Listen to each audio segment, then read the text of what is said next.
Minutes late, but that's not bad. For a bunch of kitty cats up here I'm trying to herd. Anyway, good morning, everyone. Welcome to our budget meeting for June 14th. Can we have roll call, please? Councilmember Baines. Here. Councilmember Brand. Councilmember Brandau. Councilmember Olivier. Councilmember Quintero. Here. Councilmember Soria.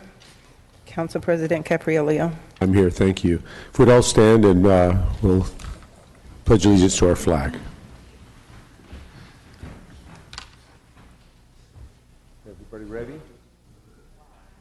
Pledge allegiance to the flag of the United States of America and to the republic for which it stands, one nation, under God, indivisible, with liberty and justice for all. Okay, thank you very much. And I think our first item this morning is DPU. Yes, it is. Jane, it is your opportunity. You can, if you would rather sit there like we did the other day, if that's more convenient.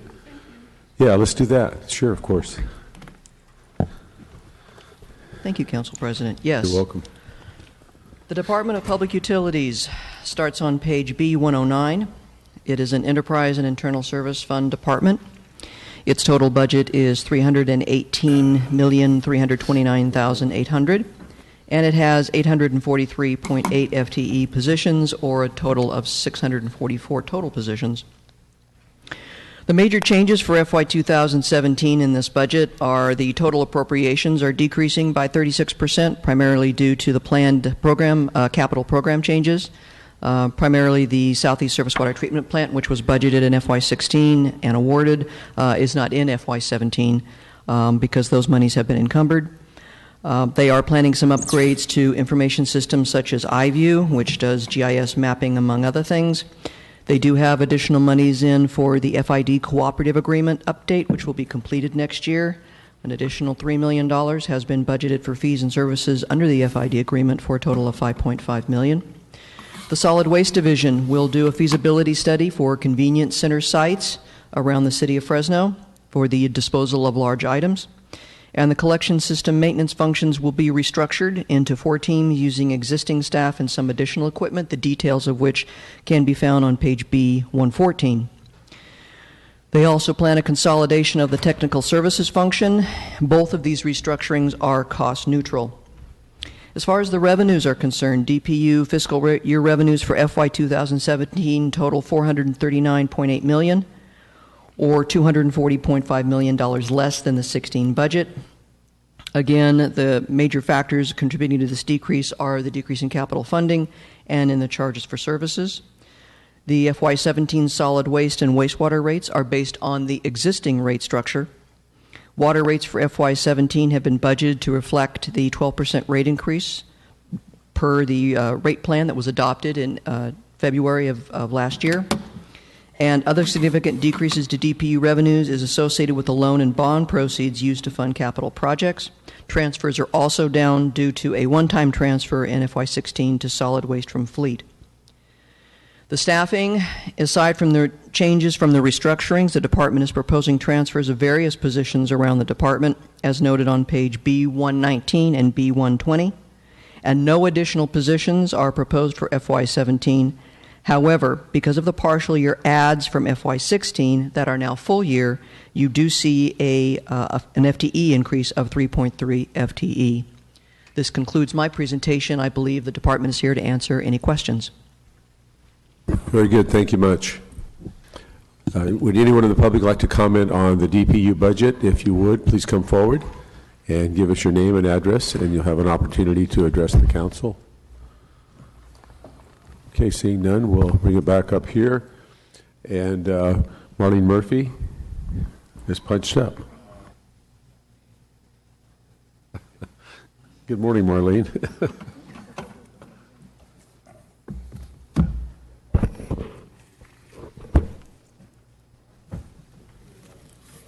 Okay. All right. Well, we'll start our conversation with Councilmember Baines. Tommy, please approach.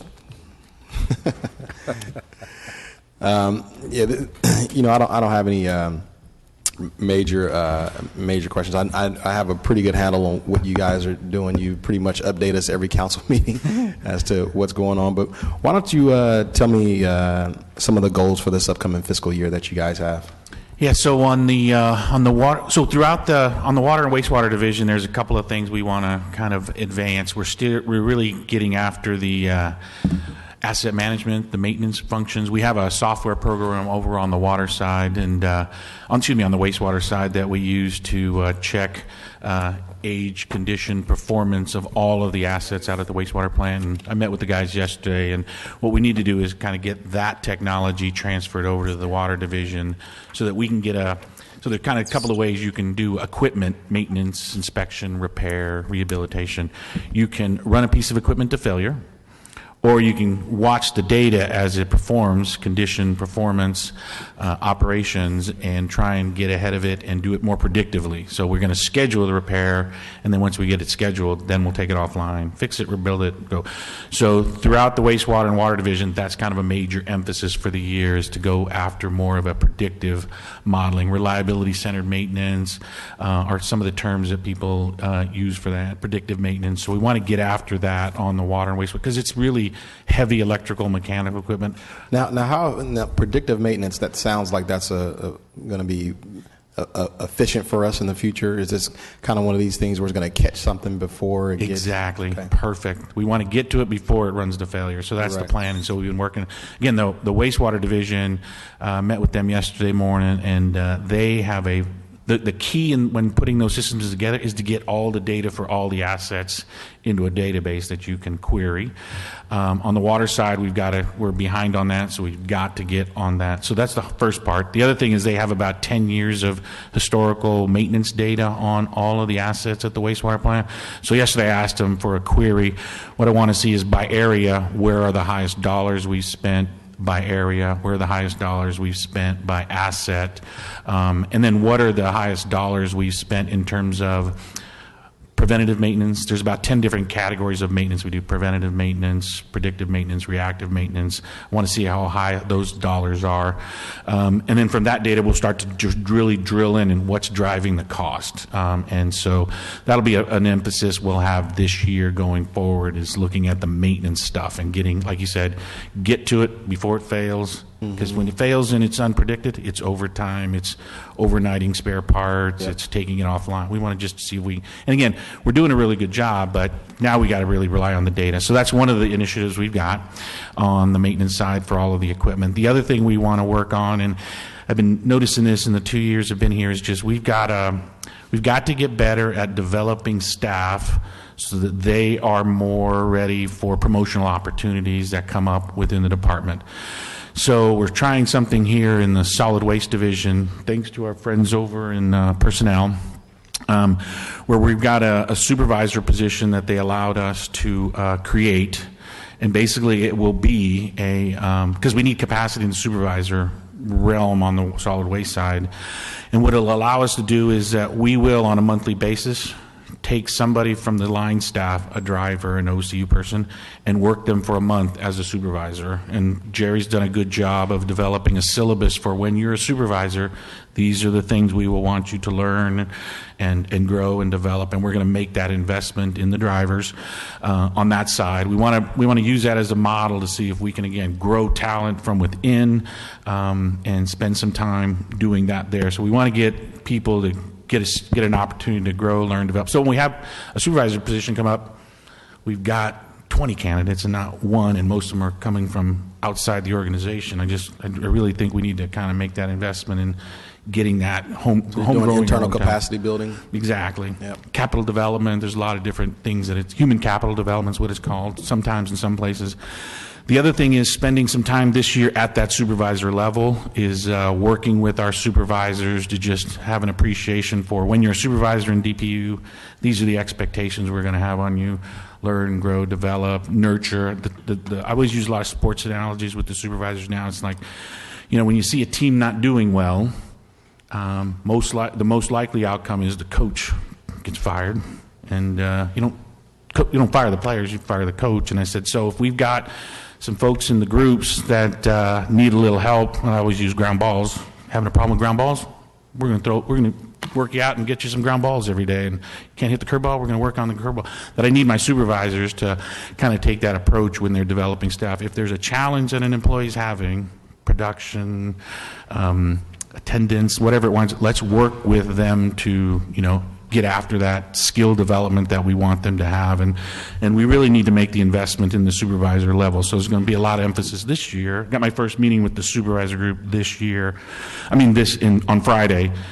Take a small group through it and just talk them through. So really the emphasis for us this year is human capital development. Yep. The line staff, supervisory staff.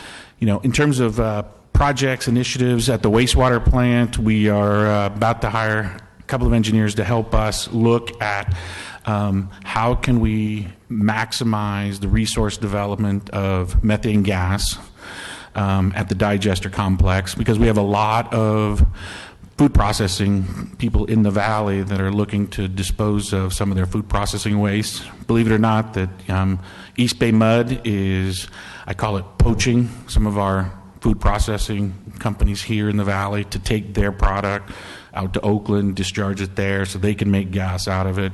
Sac Regional up in Sacramento, they're trying down here poaching our food processors to try and take the waste so they can make gas out of it. So we're like, well, we're going to defend our home court, and we're going to go get that, and we think we can do that as well, just as better than they can.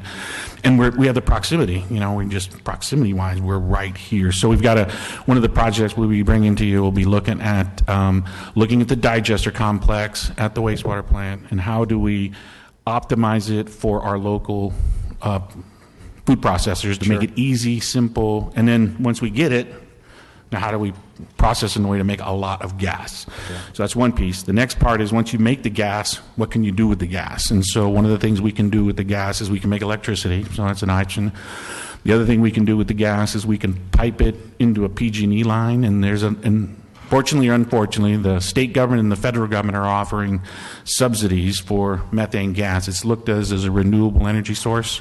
So if we put it into the pipeline, we'll get a market price differential, a bonus that we can take back, and it's cheaper than pulling the gas out of the pipeline. So we're going to try and make a benefit out of that. So at the wastewater plant, really looking at that digester operation, make it convenient for our local food processors, make a lot of gas. Then once we got the gas, make electricity with it, or we can put it into a pipeline to and so we're working with the staff to just kind of have a little more entrepreneurial type approach to how they do it. It's not just receiving a waste and processing it for disposal. No, it's receiving a waste, extracting every ounce of dollar you can out of it, so that we can take advantage of that and benefit of the ratepayers. Right. So we're looking at that.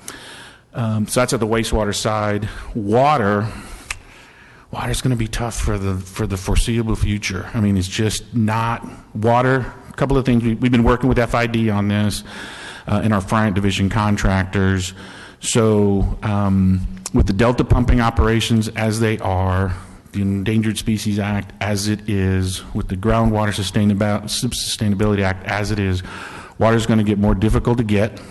So it's just going to be a more scarce commodity, and it's going to be more expensive. So it's just the law of supply and demand. Less commodity, it's going to be a higher price, and so we've got to do all the things we need to do to kind of capture as much water as we can. So is that why one of the flags I made to myself was the lobbyists that I see that we're proposing this year? That's exactly right, because there's a couple of things going on in Sacramento and in this whole water business. I don't know what we defeated it, but we participated in some discussions the last couple of weeks where the state legislature was trying to get a law enacted that would force the city of Fresno to extend sewer service outside our sphere of influence, outside our municipal court boundaries, to help to help development that had been approved by the county, and they were having failing septic tanks. And so we're not opposed to helping, we're just, the process by which they were trying to implement that was going to be very difficult, and we thought there was a different way to do it, and we're hoping that goes away and something else replaces it, because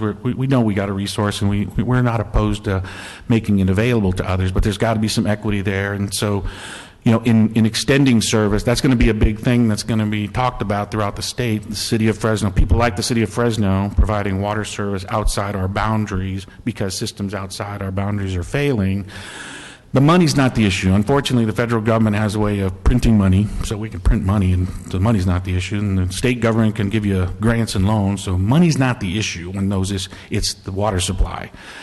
If there's going to be less water supply available, the idea of asking Fresno to get outside and make it available to people that didn't buy into the system, weren't here, that's the thing we've got to kind of work with the state legislatures on. How do you make us whole on the water supply? Because we know you can do the money. You can print money, low interest loan grant money, but you can't manufacture water. So how are you going to make water available to us so that it doesn't impact the people who have been here and have paid for the supplies that we've got? So there's the legislative piece that's out there about that.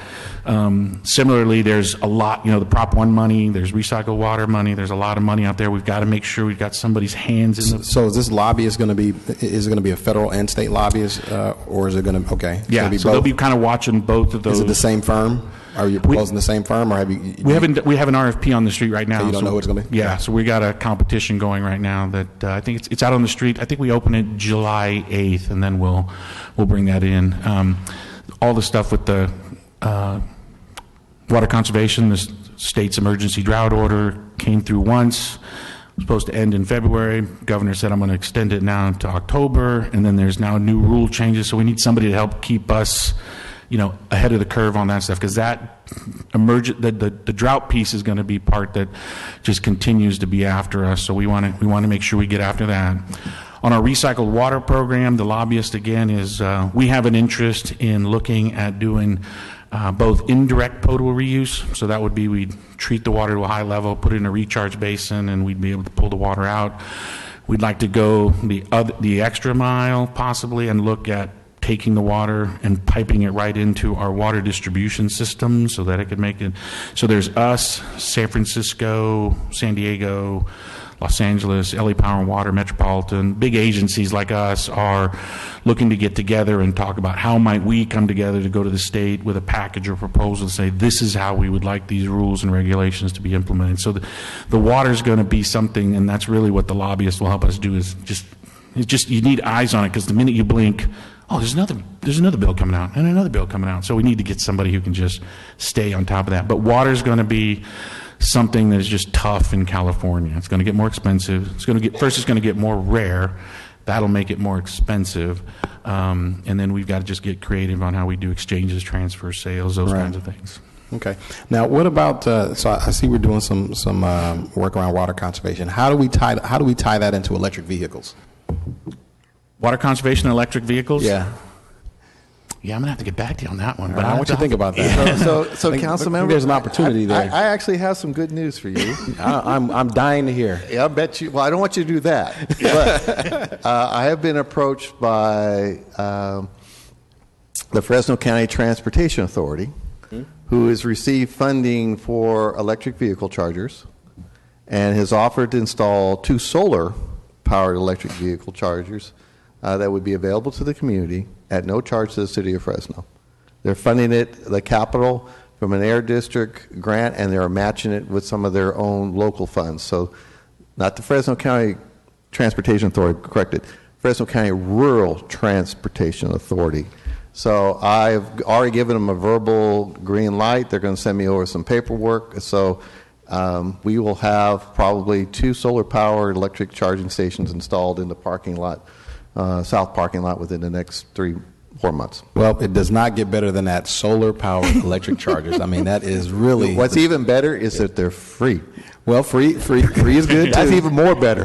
Well, if more better was a word, it would be it. free is good. And so, okay.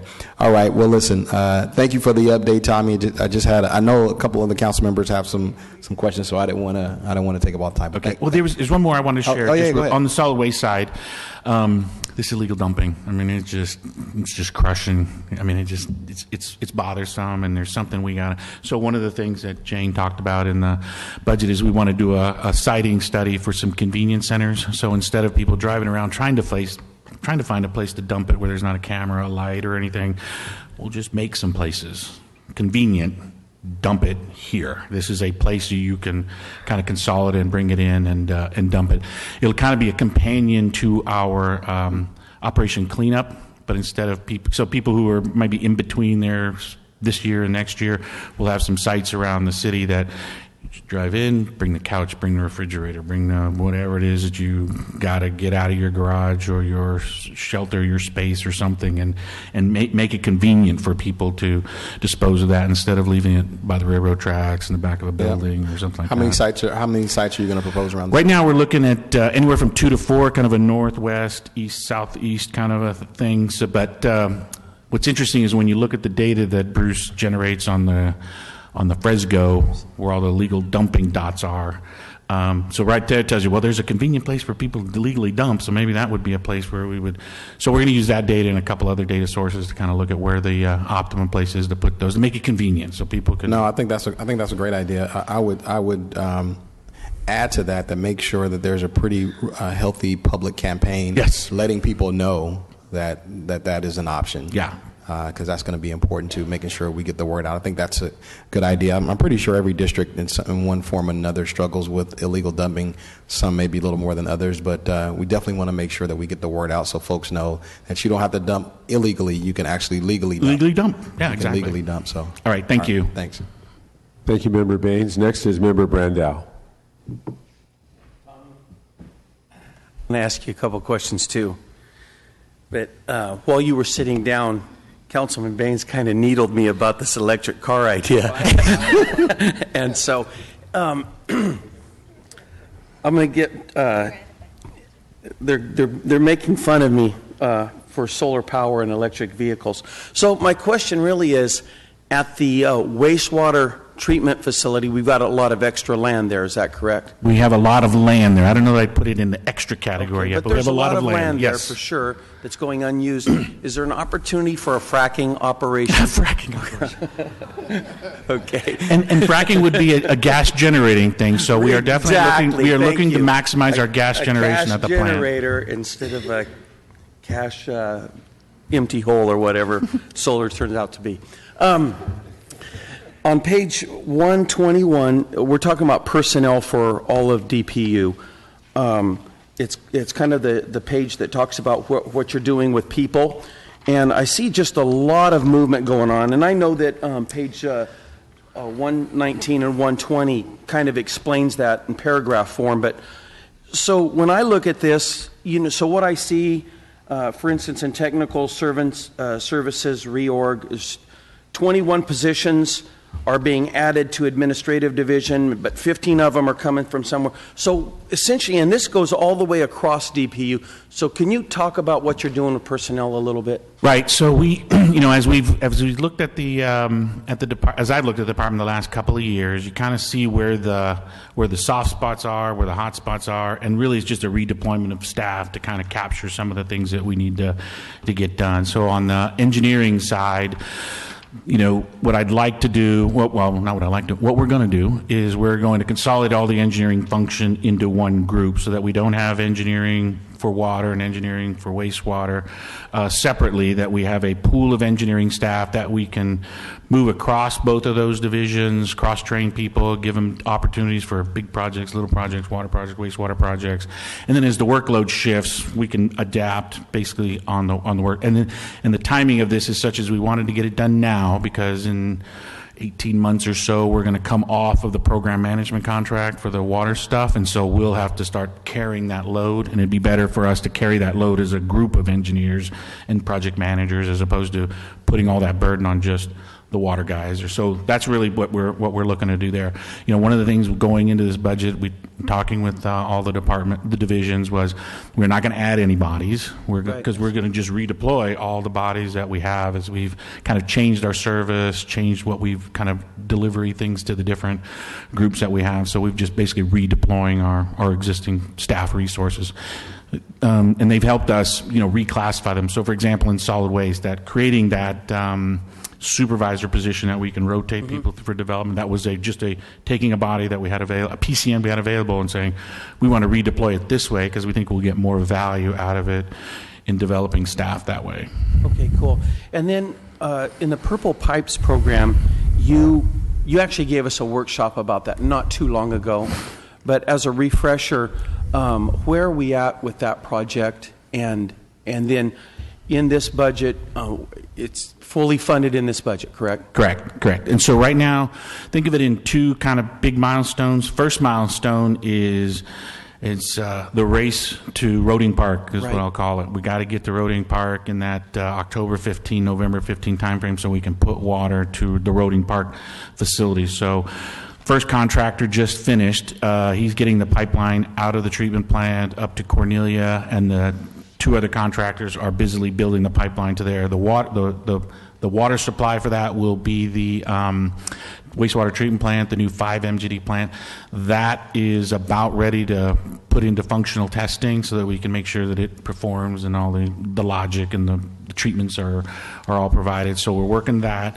Meanwhile, we have another group that's signing up accounts all along the way, ag, residential, cemeteries. So it's all coming together so that, like I said, in that October 15, November 15 timeframe, hit the switch and we will have the beginning of our recycled water program.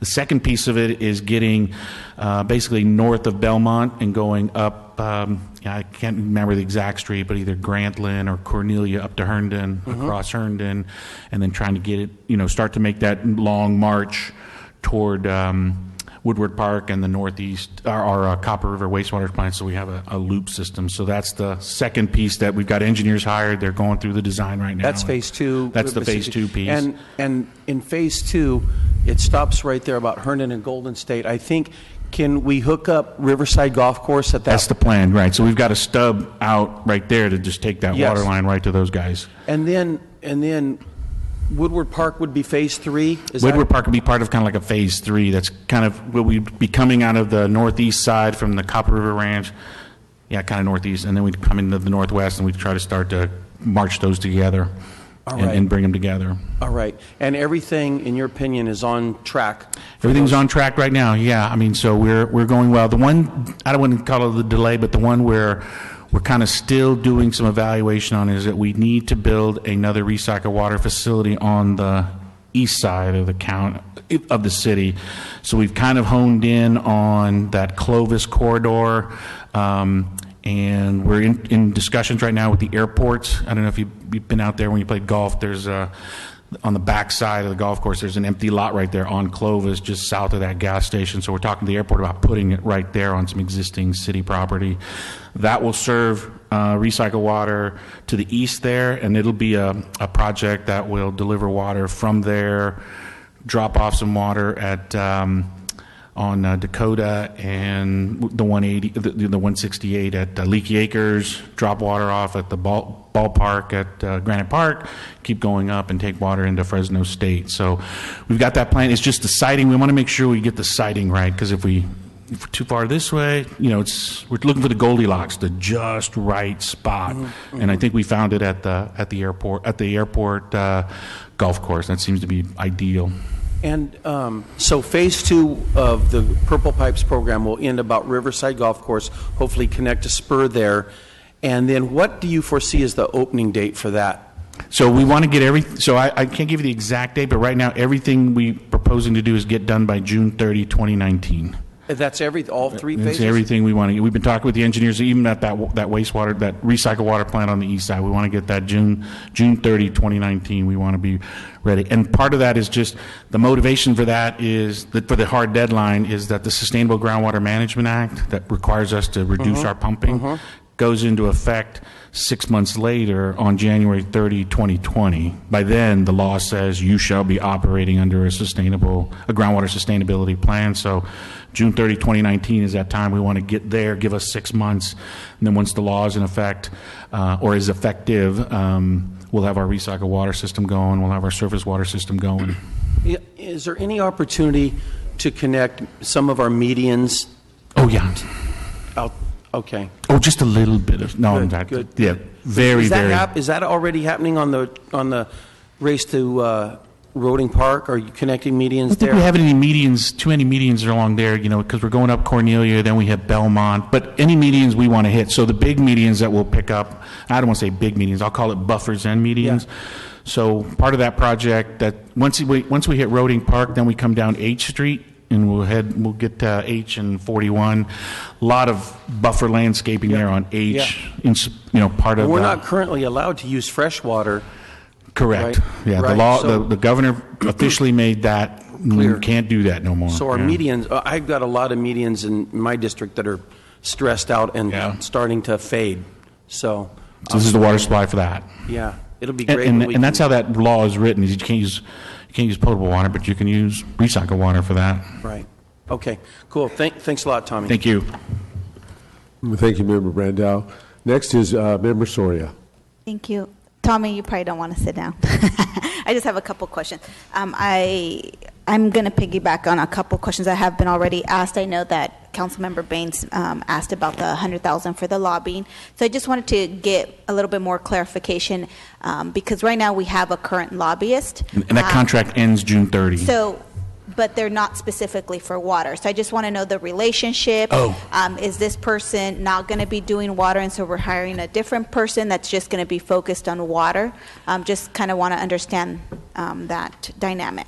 Okay, so on the lobbyist, so our existing contract with our existing lobbyist, or advocate, I'll call it, ends June 30. And so we were a little behind in getting this RFP out. Ideally, we would have got it out earlier, but we just missed it. We were so busy fending off stuff coming from Sacramento. So that person or firm, I guess, will be retained. The focus will be on water. But as we've seen with the current lobbyists, there are other things that come up that impact us.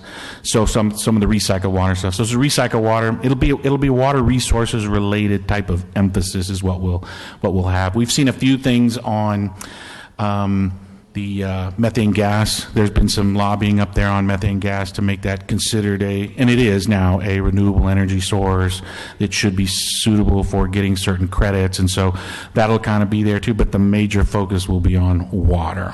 Both state and federal. Yeah, exactly. And so, Bruce, maybe you can clarify this. So our current lobbyist, are we going to be renewing his contract? Is it going to come up soon? Because I know that it was a few months ago when we approved. We talking about the federal lobbyist, Len Simon, or our state lobbyist? No, our state lobbyist. Our state lobbyist will be renewing that as well. We will be, so that will be in addition to this $100,000. I'm sorry, I'm getting stereo. So what was Sorry. that question again? So that will be in addition to this $100,000. Yes, and the one for our state lobbyist, statewide, dealing with statewide issues, was on the agenda for Thursday. Okay. And so where is that being funded under? General city purpose. General city purpose. Okay. Yeah, it's funded. Yeah, it was funded this year. Yeah, no, I know that it was funded Yeah. this year because we approved it earlier. But so they will not be doing much water. We will Not have s- one this- dedicated. It's statewide issues, so they'll have some involvement in water issues, but this individual that we're hiring for DPU will be focusing primarily on the variety of issues, as Tommy's bringing up, really specific to water. So it's everything from exchange contractor agreements to how other communities are using agreements to support development. The one that we just talked about, in which the state is trying to get the cities to assume the cost and future liability to provide services to communities that were developed out in the county. Basically, the lack of investment by these counties are now coming to us and say, well, you have resources, so therefore you should just assume that the cost of that liability, and we're pushing back, and that's why we need someone who can keep their thumb on all these varying issues, because water will become, probably over the next 4 or 5 years, as the Sustainable Groundwater Management Act becomes a reality, is going to be a very hot topic in this state. Where there might be crossover would be on those items that are kind of linking land use and water supply. And so like this one, we just spent the last couple of weeks sending our stuff saying, no. It was a crossover between land use and water supply, but it really came down for us, water supply. We need, who's going to make the water supply available once we get it outside our jurisdiction. Yeah, okay. I just wanted to know kind of the dynamics because I know that we've had someone that has been doing some of the state work, so I wanted to know how they would either work conjunctively or together. I do support having, folks in Sacramento and Washington, D.C. advocating because I know that we don't have the capacity and we need experts. So I very much understand the process, but just wanted to understand how the dynamics of the various folks. And so you mentioned that the RFP is going out when? I think it was posted last week, and we will open. Maybe it was 2 weeks ago. It was posted, and then we'll receive them on July 8th. I think July 8th. So right now it's open. It's open. So yep. folks are applying. Folks are Okay. applying. Correct. Just perfect. Excited to hear that you guys are thinking about locating convenient dumping sites. Yes. I have an issue in District 1, mostly related to alleys and illegal dumping.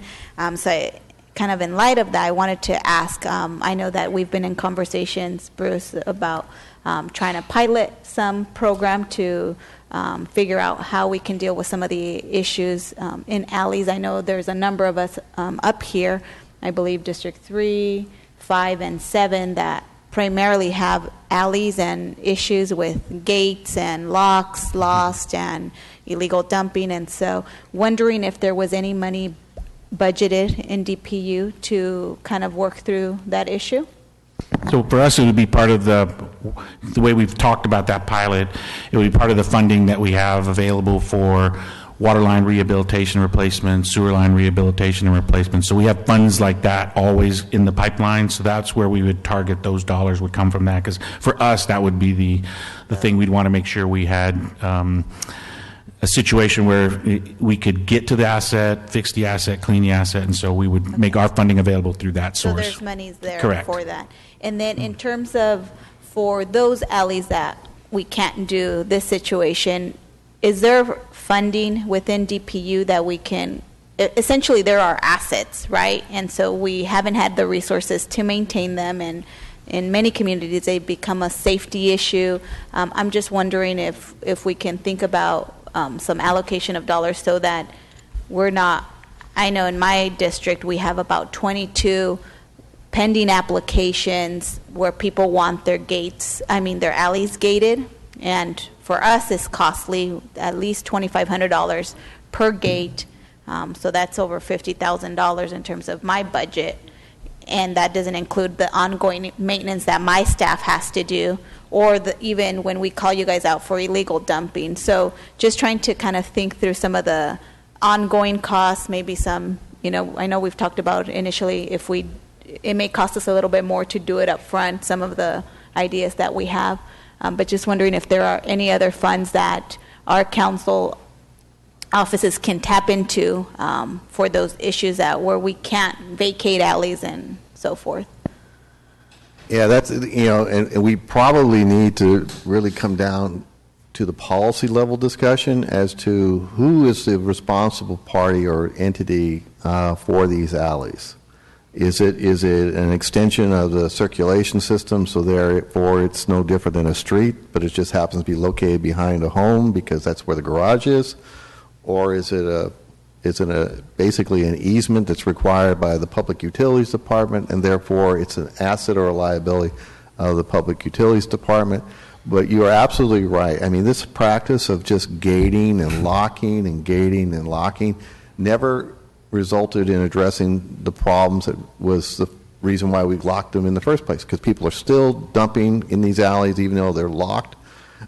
Keys get lost, gates get damaged. We really need, from a land use and a general plan perspective, come up with a long-term policy based on based on some other solutions other than just locking it up. And over the next couple of months, we should really get together with Don, with Jennifer, to come up with a long-term solution, because what we've been doing just is not getting it.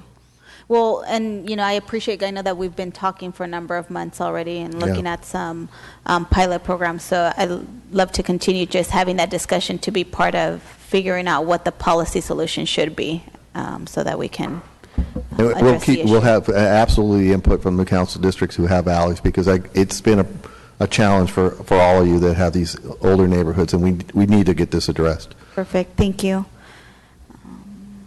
Then the last question that I had, just going back to kind of the water rates and that we approved back in 2015, just are we on track to maintain, to make sure that those are consistent with what we approved?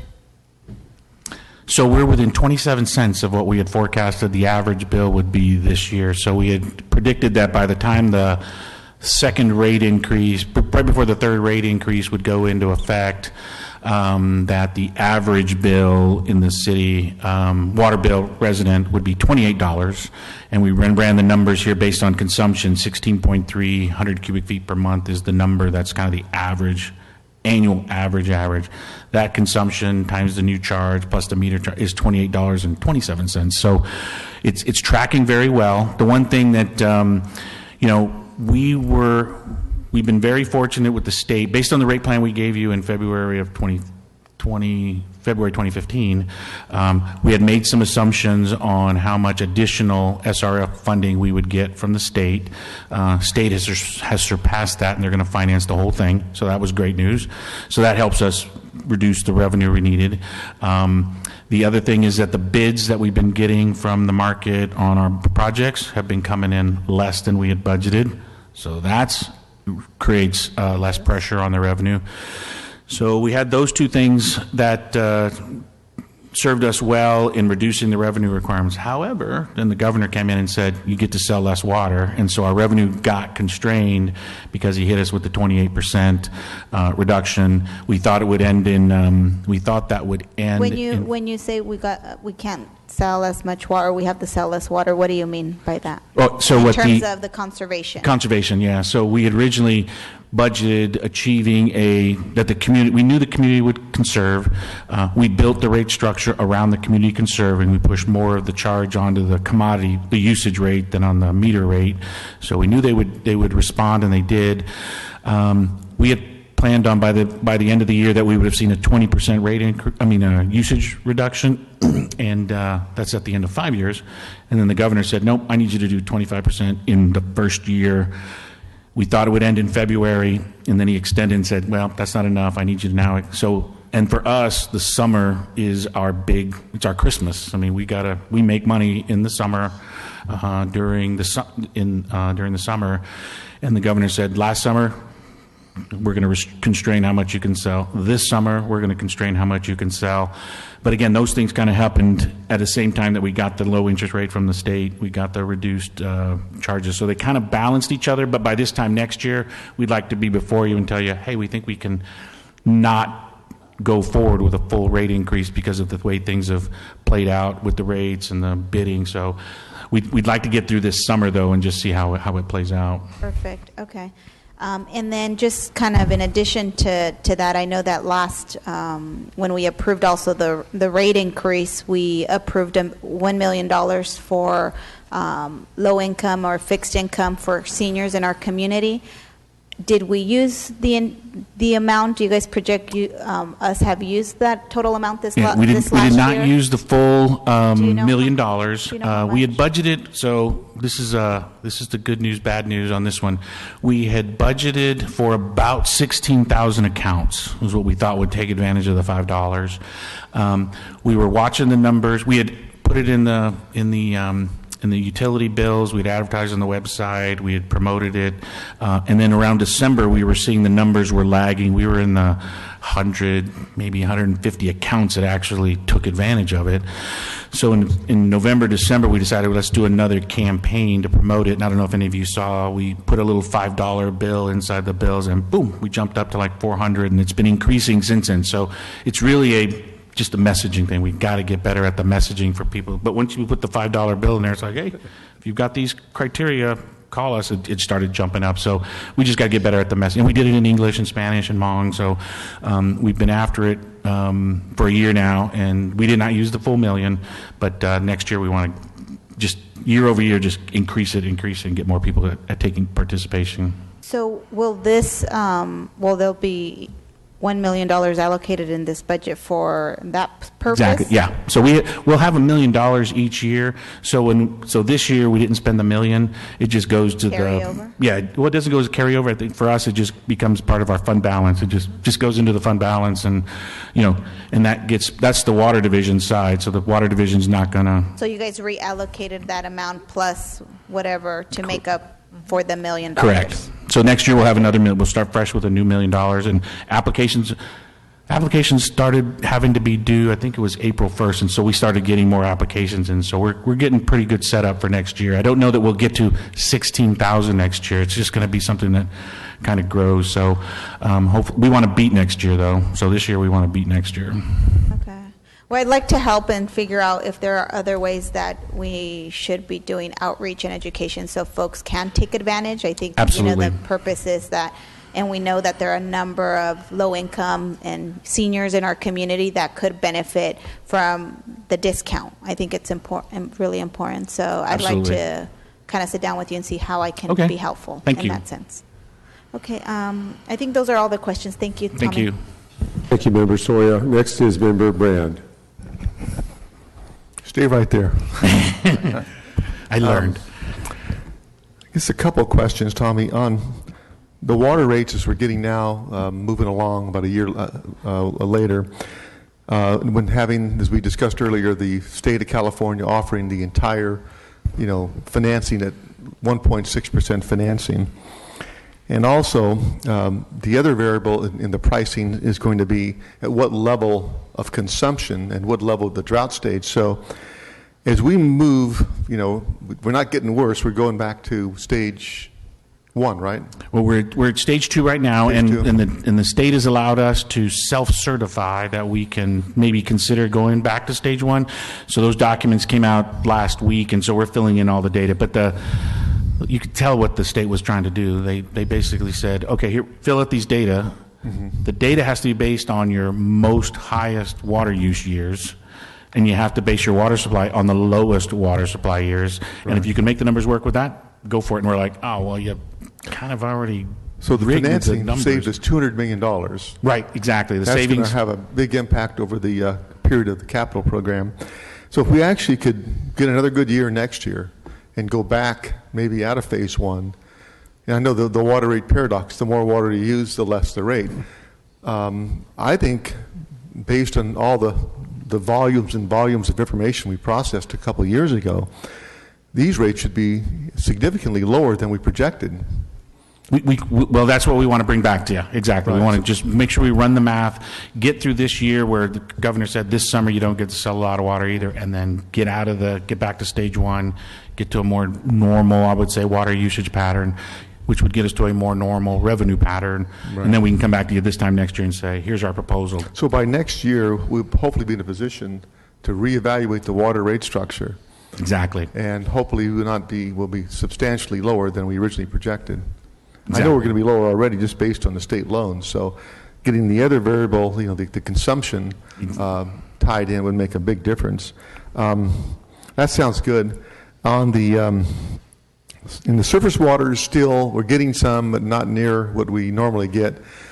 So if we can hopefully have another normal year, we'll start approaching the 60,000 acre feet and 120,000 acre feet. Yeah, so let's just talk about the water supply a little bit. So our normal year Millerton Lake allocation is 60,000 acre feet. And due to the, I'll use the words tenacity and gymnastics of Georgianne White, we were supposed to only receive 39,000 acre feet this year. The official declaration that the Bureau put out is 65%, and for us that's 39,000 acre feet. But tenacity and gymnastics, we are under contract right now to get 59,000 acre feet. Which is almost a normal year. Which is almost a normal year. And there's the potential that we could go over 60,000 this year. Yeah. And how about Kings River?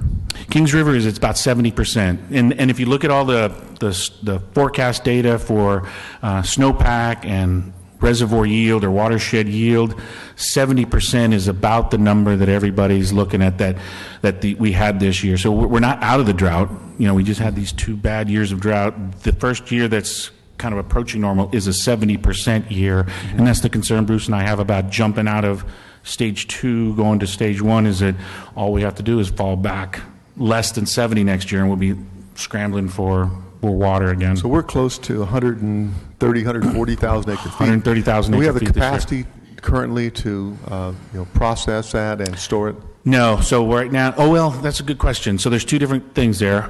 We don't have capacity to treat that amount of water. We've only got capacity to treat about 33,000 acre feet. We're working with FMFCD and FID to fill up all the basins in and around the city, so that's going on. I'm seeing basins get water now that I haven't seen get basins So in a long we time. can store it, and then I We're guess the storing it. Northeast plant would process it, right? Northeast plant would process it. And then the other thing that in this water that we were able to secure from the state, from the federal government, there is a provision that we could carry it over and leave it in Millerton Lake, and so we have a pool of water there that, because the water year runs March 1 to February 28th. You're supposed to use it by February 28th, but we could make provisions to carry over some of that water into Millerton next year, and that's what we're evaluating. The other thing in working with FID is FID has said, well, the other option is I'll just do an exchange and you can park the water behind Pine Flat. So we've got places to really store water now where we hadn't before, and so that's kind of exciting. How much, if any, do we want to carry over? Right now we want to fill up all the basins and get the groundwater to recharge. But in a couple of years, when we complete the surface water treatment plant, we'll then be in a position to really process and store all the full allocation. It will be a wonderful time. Yes, we will be running 110,000 acre feet through the water. So at that point, the new threshold will be 110,000 acre feet. Running the three plants at their capacity, and with the way our demands kind of happen during the season, 110,000 acre feet will be full utilization. Everything above that will go into recharge, and then even that above the 110 might be water that we park behind Millerton, park behind Bryant. So the first time really in probably modern Fresno history, we're going to have the capacity to store water into the years. And had that, it was this illustration, that been available back in 2007, we would probably had equivalent of 5 or 6 years of water stored up as this drought approached. Absolutely. The Makes groundwater the recovery. city of Fresno the predominant city in the state of California, really, in terms Correct. of water storage and water management. And I know we all want, temperance flat and all the water storage that goes with that. But at this point in time, that's, in the hands of the state and federal. But we've done an excellent job to control our own destiny by, I think, I look at that southeast plant as our version of temperance flat in terms of water storage. Exactly. It gives us a lot of flexibility. And the other element is the reclamation.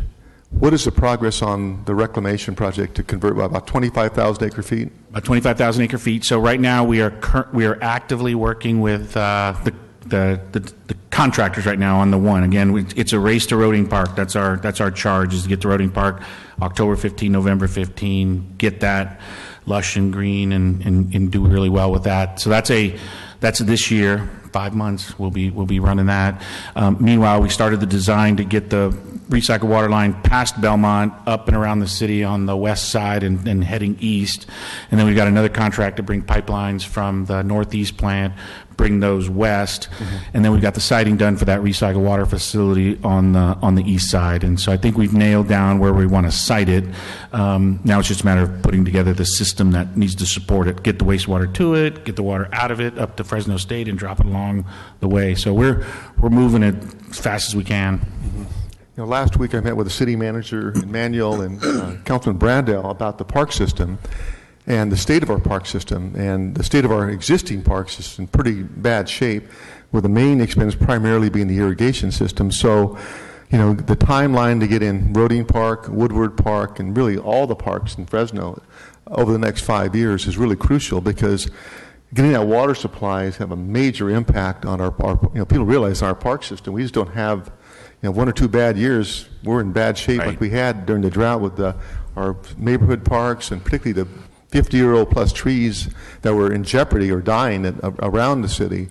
So that's, I know you talk about 2/3 of the city being covered with, is that 5 years? Is that the right timeline? June 30, 2019 is kind of that's a big milestone for us. There may be some stuff that gets past that, but June 30, 2019, that's when we got to get all this stuff. Because then 6 months later, the Sustainable Groundwater Management Act is in effect, and we've got to operate. And you're negotiating currently with FID on the Kings River contract. So we basically be on a month-to-month Right. for the last 50 years, right? Yeah, correct. So do you think we're headed towards a contract, a long-term Oh, yeah, contract? absolutely. We've, so the deal points are done. We know what we want, we know what they want, and it's just the lawyers to draft it now, and then once that draft comes in, we'll start redlining it. But operationally, water supply-wise, timing, we've got all those deals worked out. Now it's just a matter of the lawyers putting it in an agreement format. So hopefully this year, we get that finalized, a long-term, 50-year-plus contract. We've signed already with the water supply long-term contract with the San Joaquin River, so really we'd secure the two major water sources on long-term contracts, have the infrastructure in place with expanding the Northeast plant and the building of the Northeast and building the Southeast plant. So Fresno really is, again, the king of water in California. Exactly. So this next year, there's two big contracts you will be asked to act on. So one of them is going to be the conveyance agreement. That'll happen between now and the end of the year. We're just waiting for the lawyers to kind of do their magic. So that'll be one big thing. That's huge. The other one is the JPA for the Sustainable Groundwater Managers Act, the new agency. There's going to be a new government agency established for managing groundwater in the city, or actually in throughout Fresno County. You'll be asked to act on that. It'll be about, right now it looks like it's a 13-member agency with a 7-member board. We're one of the permanent board members as currently constructed.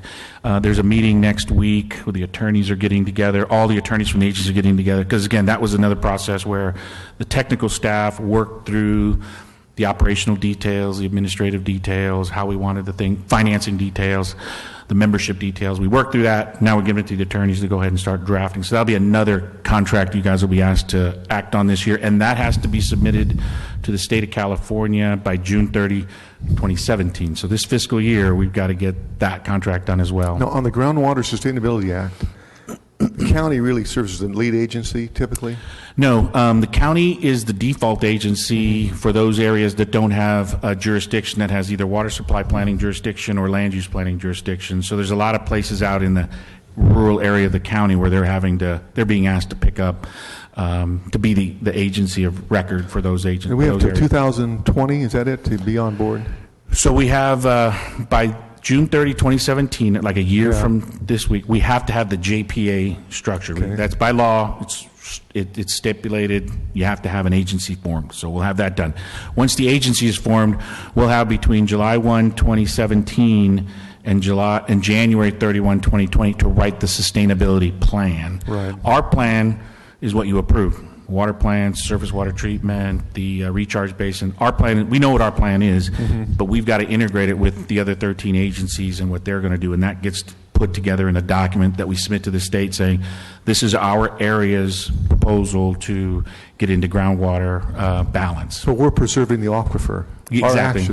Our actions are, yeah. We're saving, and it also impacts farming too, right? Exactly. Yeah, we We're want to not- raise when you raise the water levels, everybody wins. Right, so we're helping out our ag partners. Correct.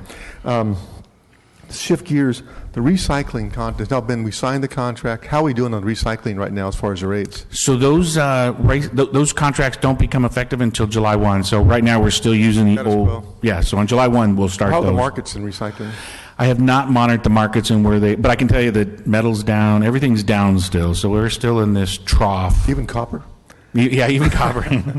Oh, yeah, our streetlights are working. Yeah. Ben, the final question is on the on solid waste. I know we're still okay on maintaining the rates, not increasing the rates, right, for the next 2 or 3 years? Awesome. The people, the staff in the solid waste division have stepped up amazingly. Yeah. So we are to the good a lot on solid waste. So We're we can hold replacing those the rates. vehicles. Replacing yeah, that includes vehicle replacement. We're doing how many are we doing a year? 16. We're doing 16 trucks a year. We want to be on an 8-year kind of replacement cycle. So every year 16 are coming in. So that includes, even with doing that, we'll be able to hold the rates easy to June 30, 2019. Great, because I know, so we're making a lot of progress. Lot of I progress. think back A lot of progress. 3 or 4 years ago, and even the Major G deal, all the trauma we went through, we're finally, this city has really made a major recovery. Yeah. And so it's really good to be here, talking about good things and not all the bad things we went through for a long period of time. So I appreciate the work you've done, Tommy, and the city manager and all the staff. That, Yeah, staff's done a and my great job. council It's been a members team who helped effort. us guide to this real difficult time. So thank you, Tommy. Thank you. Thank you, Member Brand. Member Quintero. Good morning, Tommy. Good morning. Tommy, I just have some questions, I guess, on the overall operations.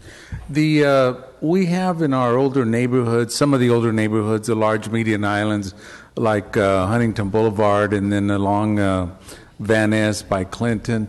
And of course, we've got still the water concerns.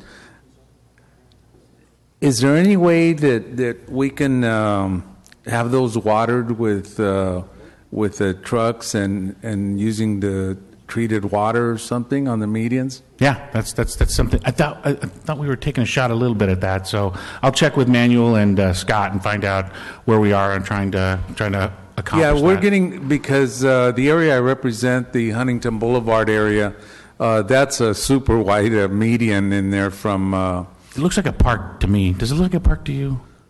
a dry park. Yeah, Looks like a park. looks though, like a right? dry park. Yeah, you're right. Doesn't look like a median. Looks like a park. Yeah. I've got a park I'll trade you. It's a dry park. You know which one I'm talking about. It's at anyway. Yeah, from First to Cedar. I mean, it's just it's kind of like hit and miss. And I know that they tried using the truck through there once in a while back. Bruce tried that with Tony Hernandez, and they needed some adjustment on.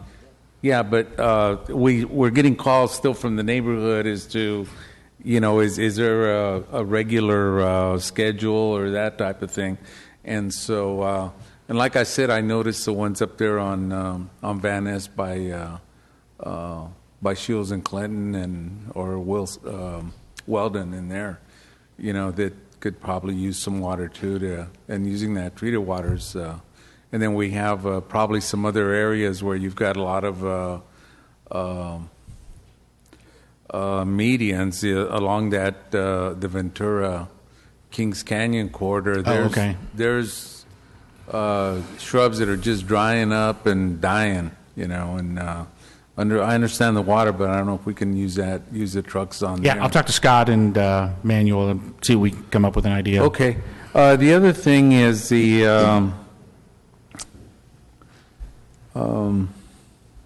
I've gotten a couple calls also from folks that, and this also is Huntington area, that there's been some talk about the garbage being moved from alley pickup onto the street. Is that going to happen or what? Let me look backward here. Is that on the schedule?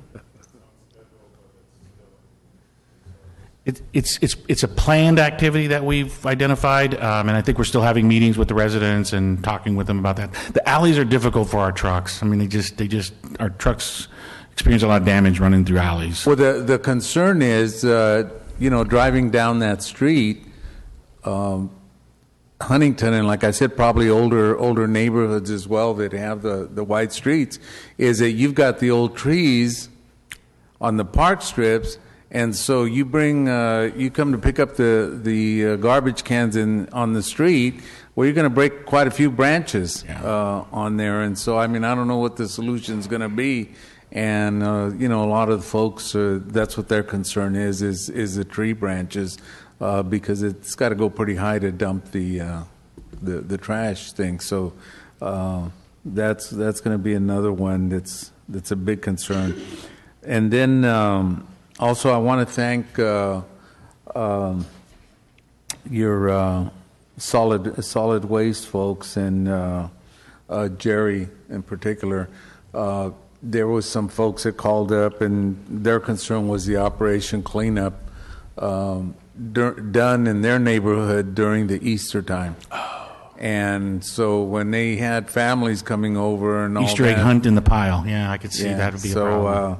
That's been a big concern for some years, and they told me that they'd call but didn't get really a call back. So when I asked Jerry to give them a call, they were very happy to hear from him, and then also that they were going to take a look at the schedule and see the solution. And the other part was an elderly gentleman in his 80s. His concern was that they're given too much time to set the trash out for cleanup because he has these folks coming in and dumping at night in his neighborhood, and he confronted a couple guys that were doing that, so they threatened to beat him up, and he's in his 80s, and he said, even if they just gave us a couple of days to put the stuff out, would really be a lot more helpful to the neighborhood, because then you stop attracting these folks coming in and then just dumping their trash on there. So, and Jerry called that gentleman up as well too. So just want to tell him thank you for doing those follow-ups, and they're happy that something's going on. So thank you very much, and look forward to hearing about the garbage pickup in the alleys. Okay. Because like I said, I think you're going to hear from quite a few of the neighborhoods if you do make that change. Thank you. Well, the screen is clear. Congratulations to you and your team. Very exciting news today. And I think if we continue with the administration and the mayor, along with the council and your team, we're only going to get better and better, and we will become, as Member Brennan said, the king of water in California. So that's a high goal, but I think we can make it. We've got the right components, the right team members. All we got to do is execute. Perfect. Exactly. Very good. Thank you, Great. sir. Thank you. Appreciate it.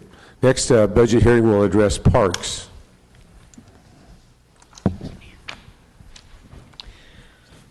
Parks and After-School Recreation and Community Services starts on page B77. Their capital starts on page C49. This is a primarily general funded department.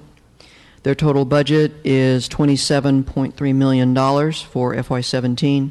Number of positions funded next year are 73.5, or a total of 74 total positions.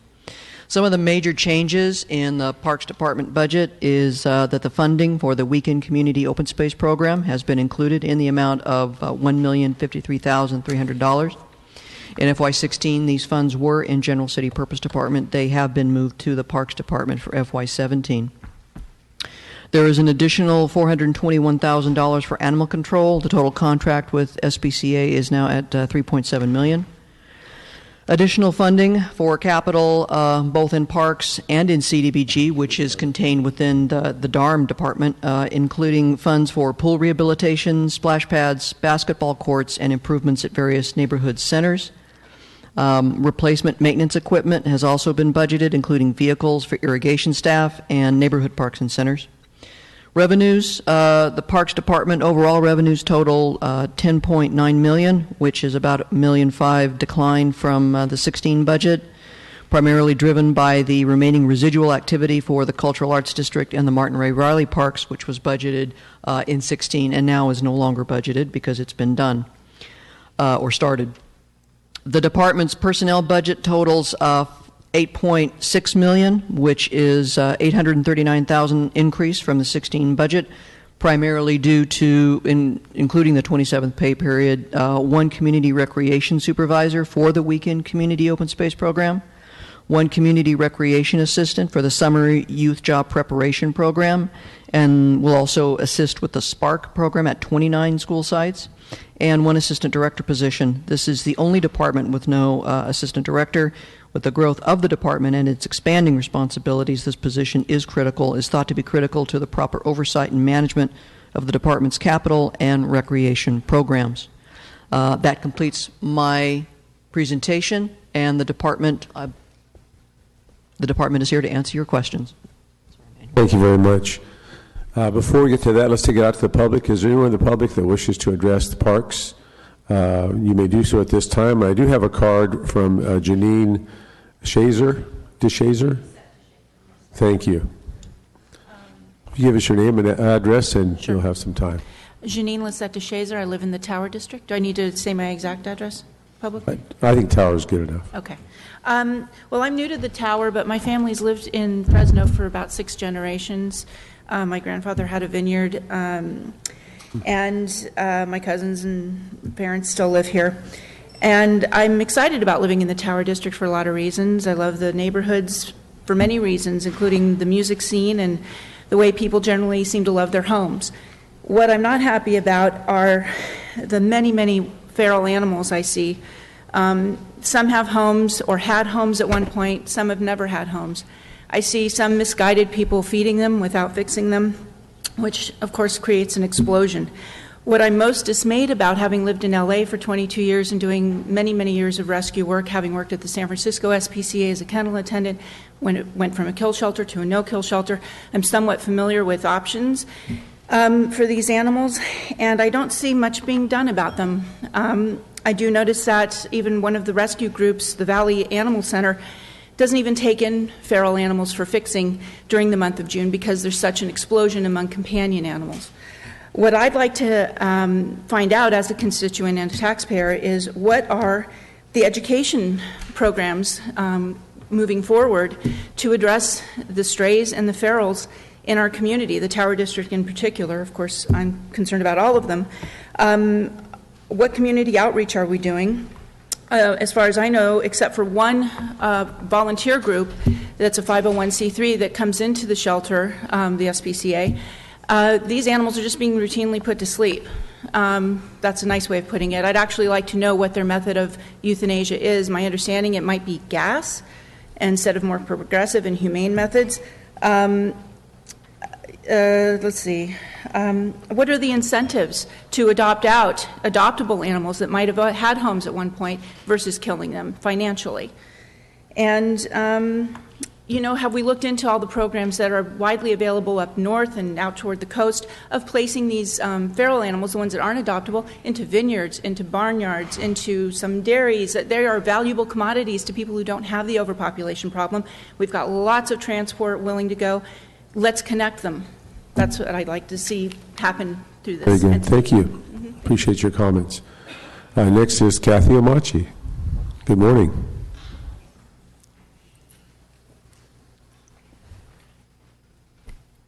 Good morning, Council. Thank you. And congratulations on recent elections. My name is Kathy Omachi. I live at 759 F Street in Reedley, and the office in Chinatown is 914 F Street. I've had the pleasure of addressing you in the past, just for those who need to know that basically I've been the founder of the Chinatown Revitalization. Also, after many years, need glasses to see things. But also the board chair for the Sierra Kings Healthcare District, one of the new inaugural members of the Fresno County Women's Commission, and Fresno United Neighborhoods, or FUN, which is an active part of the Parks and Rec. One of the things that I do want to bring up to you is in support of the Parks and Rec budget and in support of its increase in particularly staffing, is it's one of the few departments that was devastated by the recession. They went from over 300 staff members, as you well remember, to under 100. But what you have now is a very tight and well-organized department that is focused. It's no longer based on fiefdoms. You've done a great job through the recession of winnowing that down. But what you also have is a unique, professional, and very far-seeing director of the department that is willing to see what the bottom line is for the department, but also what you can get for the biggest bang for the buck. What you have, I know that the main emphasis is on public safety, and I have come before you at a few other budget hearings for the fire department and for the police department. But this is an issue of quality of life, and one of the things that many of the communities need to have in this era of tight funds is someplace for the families to be able to go where it doesn't cost them out-of-pocket funds, where they can enjoy the open air, the trees, and the green space. And I speak to you on behalf also of Chinatown, who has never had a green space, but that you have a department now that addresses the full area and looking at the long-term health of the community. Thank you. Thank you very much. Good to see you again. Next, we have Natasha Mitchell. After Natasha, we will have Stephen Gutierrez. So, Natasha, welcome. Give us your name and address, and you'll have an opportunity. My name is Natasha Mitchell. My address is 909 East Vine Avenue in 93706. I am a youth intern at CNC Education Fund, which we work with building healthy communities. And I have 3 questions for you. It pertains to the item number 16-629, and it's about the Parks Master Plan and the budget. I wanted to know how much money was allocated, how much money was spent, and what would it take to help you spend the money on the parks?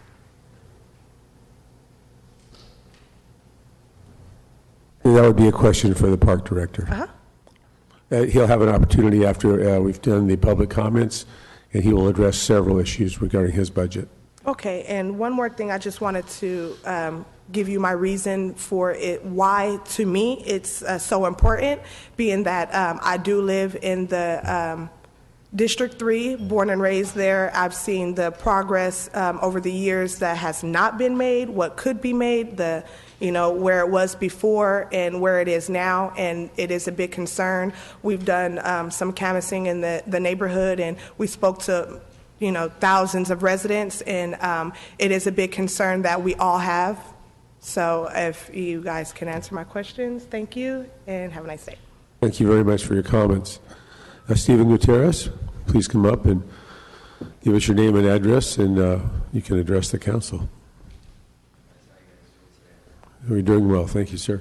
So my name is Stephen Gutierrez, and I live at 736 West Garland, 93705. And the proposal budget is asking for $1.8 million, which is a 11.6 increase from last year. In order to get back to $23 million pre-recession, we will need a 20% increase, which will be obtainable in 2019 to 2020. So, good analysis. Thank you. all right, thank you. Thank you very much. Anyone else in the public wish to come forward? Now's the opportunity to do so, and you can address the council. Good morning. Good morning. Dee Barnes, FCA President, 1330 L Street. I'm very glad to see that we're increasing the budget. I would just like to point out that during the recession, the city did get very creative in trying to keep our parks up. I would also like you to remember that the employees were a big part of that. We had quite a few, of course, employees that were laid off. We also had quite a few that were demoted. And during that time, when you had supervisors that were demoted down to the parks employees, they were very committed to the city, to the community, to our parks. And now that the city is starting to recover, it's good that we're increasing the budget. But I would also like council to keep in mind that there's a lot more we need to do. It's interesting during the election season with the mayoral candidates and council candidates, it seems like the only real thing they want to talk about is public safety having to do with the police department. There's an awful lot that is part of the community, the quality of life and public safety that is not just with the police department. We unfortunately lost a lot of the programs, a lot of the things that we did, and we do have some very dedicated, good employees that served our community, and I would just like to see council be committed to continuing to bring that back. It's very important in our community. And keep in mind the hard work and the sacrifice that those parks employees during this time, how committed they were, and keep that in mind as we continue our 2 years of negotiations for those members. So thank you very much. Thank you. Is there anyone else from the community that wishes to come forward? This is your opportunity. And please come forward and give us your name and address. And we'll be happy to hear from you. Good morning. Good morning, Council President. My name is Grecia Lanes. I'm here on behalf of Leadership Council, just in support of requesting for more money or more funding supporting parks here coming from the general funds. We see that the general funds have come back to pre-recession levels, so if we could add more parks. We work with a lot of underrepresented communities that have been ignored in the past, and one of the biggest requests we always get from them are more parks, more green space, accessibility to these parks, specifically in Southeast Fresno and in Jane Addams, where it's really hard to get to a park as far as being able to walk within a 5 to 15-minute walk. So as per our letter that we had sent out to you guys, we would really appreciate an increase in general funding given that the funds have increased to pre-recession levels. Thank you. Thank you very much. Anyone else in the community wish to come forward? I see another community member coming up. Very good. Good to see you. Good morning. And give us your name and address. Hello, my name is Lucio Avila. I live in 4654 North Chestnut Avenue, just before. And I just want to say that I hope you guys do support increasing the parks budget. The parks that we do have, the parents keep on saying more and more parks. One of the big issues is that the parks that we do have, it's really dirty. Some folks, there's a lot of trash. So it makes a lot of the moms feel uncomfortable going there. So that's why they're requesting more and better parks.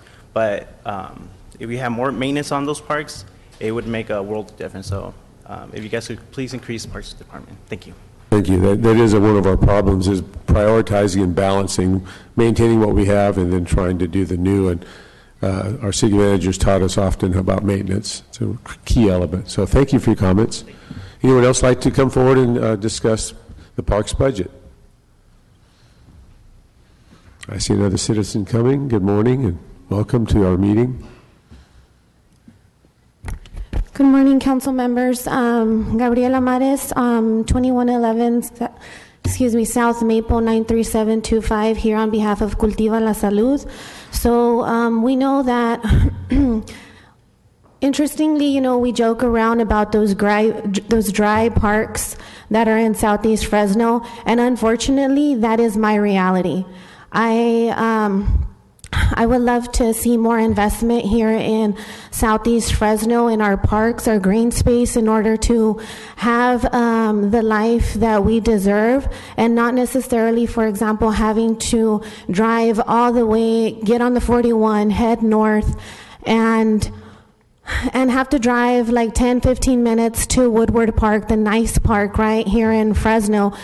So definitely thinking about being strategic and investing more funding in Southeast Fresno, not just a certain amount, but a total amount, the amount necessary in order to construct, create more parks, and also fund the current existing parks that are in our neighborhoods. Thank you for your time. Thank you very much. Appreciate that. Anyone else wish to come forward? This is the opportunity to address the council. Seeing none, we'll close the public portion. We'll go to Member Brandau. Thank you, Council President. Manuel, I might call you up, chit-chat about parks a little bit. You and I, and we did meet last week, and I appreciate you always keeping me up to speed on parks and things going on in our parks. Can you kind of set the time frame? I know we're working on a parks master plan. Is that correct? Correct. Okay, the mayor mentioned that yesterday. We opened up a new trail system, Midtown Trail System, Council President Capriolio's district. We did a groundbreaking yesterday, and the mayor had mentioned that and then how that fit in with the bigger. So talk to us a little bit about the Parks Master Plan. What can we expect? Because I think a lot of citizens want to see progress in our parks. And then but I think they need to hear about the Parks Master Plan. So tell us about that. Yes, Councilman Brandau. There is a lot of enthusiasm in the community for this Park Master Plan. The Parks Department is working very closely with DARM. DARM is actually heading the master planning process.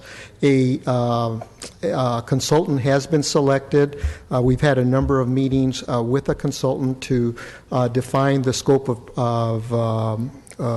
of work that's going to be done over this. I believe that over $250,000 has been appropriated for the Park Master Plan itself. We're actually talking about scheduling and arranging community meetings throughout the community so that we can get a lot of community input regarding, the evolution of the park system here in Fresno.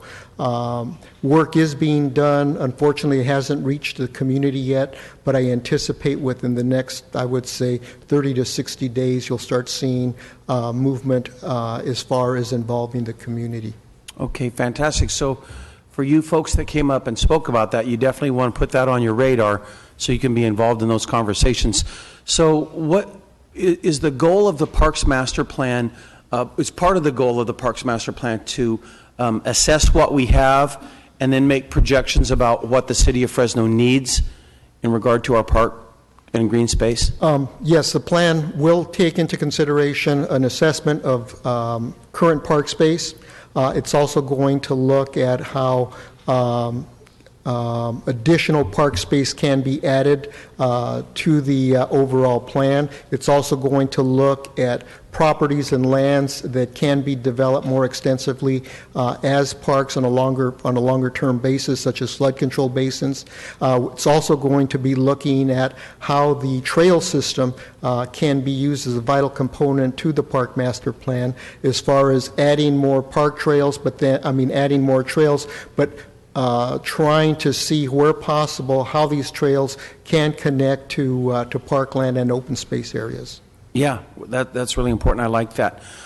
Inside of the Park Master Plan, it will also address the trails, and that's what the mayor mentioned yesterday, and you agree with that? Yes, it will. I totally agree with it. I think to me just studying park space and open space would really shortchange the community. You have to add that trails component, especially with the potential for not only flood control basins but also the canal systems. I think these are just potentially valuable links that can really enhance our park system and add to the quality of life for the residents of Fresno. All right, thank you, Manuel. I want to switch over to a different subject now within parks, and that is the different community centers that Fresno operates. Some of them are within parks, some of them are not in parks but run by parks, and then some of them are run by CBOs outside of parks personnel. Is that correct? Can you give me a quick update on how those are working across the city? I think for the most part, they're working well, some better than others. We have, a couple of CBOs out there that are just doing a stellar job. We have other CBOs that you really, that the department is supporting to make sure that the services that are being provided are comprehensive.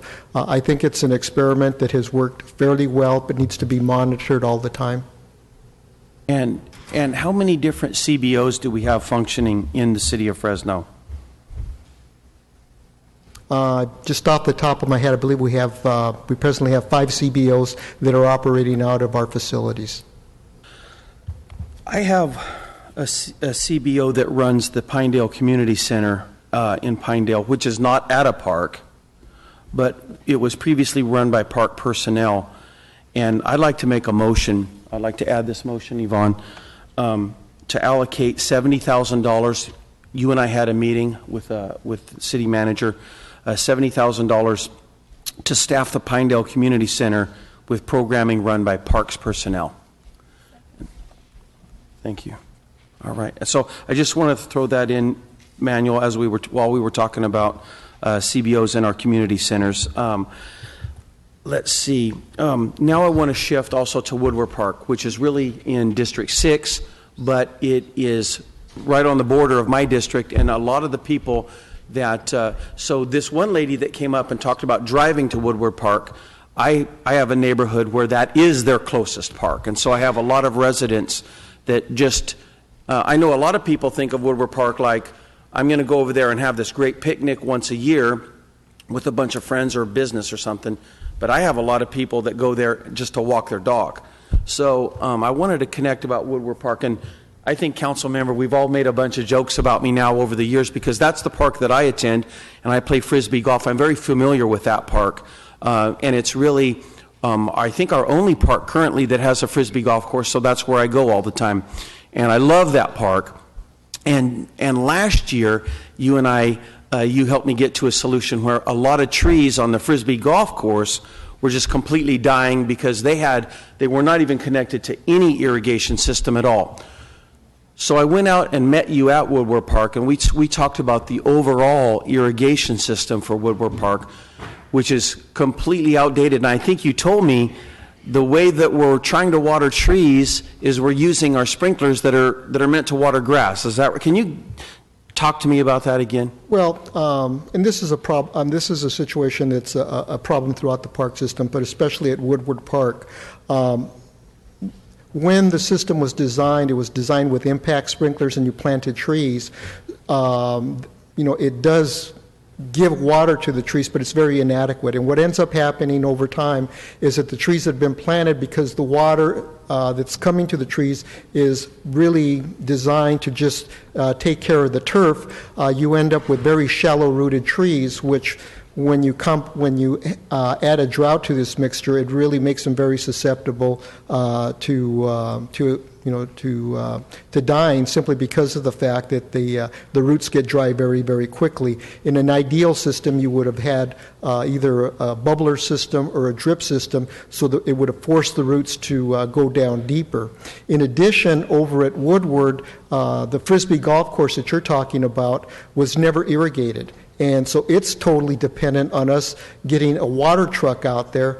And just, the water truck does bring water to those poor trees, but the problem is when the water's going out there, it's not like getting a small hose and watering the trees. It just literally throws a gusher out there and oftentimes exposes roots, which creates a situation that makes the trees unhealthy. And then the other problem that existed at Woodward Park, when the park was being designed and trees were being added to that park, there was a poor selection process as to the types of trees. If you notice at Woodward Park, the trees that have probably been most susceptible to dying have been the redwoods, and a redwood just isn't the type of tree that you want to plant in this environment. My personal professional opinion at this point would be, instead of just doing a triage system with the irrigation system, is bringing a professional landscape architect to really analyze the whole entire irrigation system to see where you're going to need bubblers, where you're going to need impact sprinklers, and maybe even come up with a plan that identifies where you may want to eliminate grass areas and just have drought-tolerant plants in there, because not every area of the park should have grass. I mean, yes, you need grass in picnicking areas, but you have a lot of areas where, people, jog and walk. I've been experimenting with putting wildflowers in along Friant, and they're kind of starting to take hold. It looks a little scruffy right now, but hopefully over time, eventually my vision is in the next few years where you'll have a nice wildflower planted area in the springtime through there, which really talks about native plants. So those would be my suggestions for your park. Well, back to the Frisbee golf course area, there's no grass there, and really it's beautiful, I think. So I could see the day where we could replace some areas of grass. I do want to thank you. In that section, we had zero irrigation to trees, beautiful trees, and just so folks know, we've lost hundreds, if not thousands, of trees in Woodward Park. Now, there's lots of trees still there, so it's not like it's just decimated, but it's worried a lot. I mean, I get a lot of calls about this from my district, especially before this last year, because the rain certainly helped this last year. But even on the Frisbee golf course alone, if you play that course playing that course over the last 3 years, I can dramatically see the number of trees that died. One thing that you did for me is you came in with your crews and some volunteers, and you dug some support basins around the bottom of the trees and then irrigated them by truck. So we're saving trees by doing some irrigation, by trucking in water. That's very labor intensive. I think we need to move towards a more ultimate solution, which is a correct irrigation system for Woodward Park. Woodward Park is one of only a couple regional parks that we have in the city of Fresno. So for all of the folks that are concerned about parks, I think it's great to show, and I have a lot of pocket parks in District 2, but we have to really prize these regional parks. When I go to Woodward Park on the weekend, I see people from out of town Fresno setting up huge family picnics there and playing volleyball and these huge things that I don't see happen in some of our pocket parks. So in an effort to protect one of our regional beautiful parks, I'm going to make a motion. I know we have a list of deferred capital projects, Bruce, but I want to make a motion to include design and engineering to update the irrigation system at Woodward Park. And I agree with you. Woodward Park is our premier regional park. All right. All right. Thank you, Councilman Brand. I might even come up with some other thoughts as I listen to my colleagues talk about parks.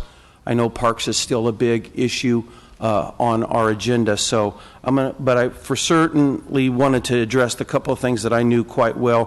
One, I mean, parks is such a huge part of our city. It goes all the way from community centers, which we do programming for kids and after school and all kinds of stuff and sports, all the way to irrigation systems to make sure trees don't die. And so I want to thank you for everything that you're doing, Manuel. Thanks a lot, Council President. Thank you, Member Brand. Next is Member Soria. Excuse me, point of clarification. I'm sorry. Who was the second on your first motion? Member Brand. Thank you. On your first motion, Member Soria. Thank you very much.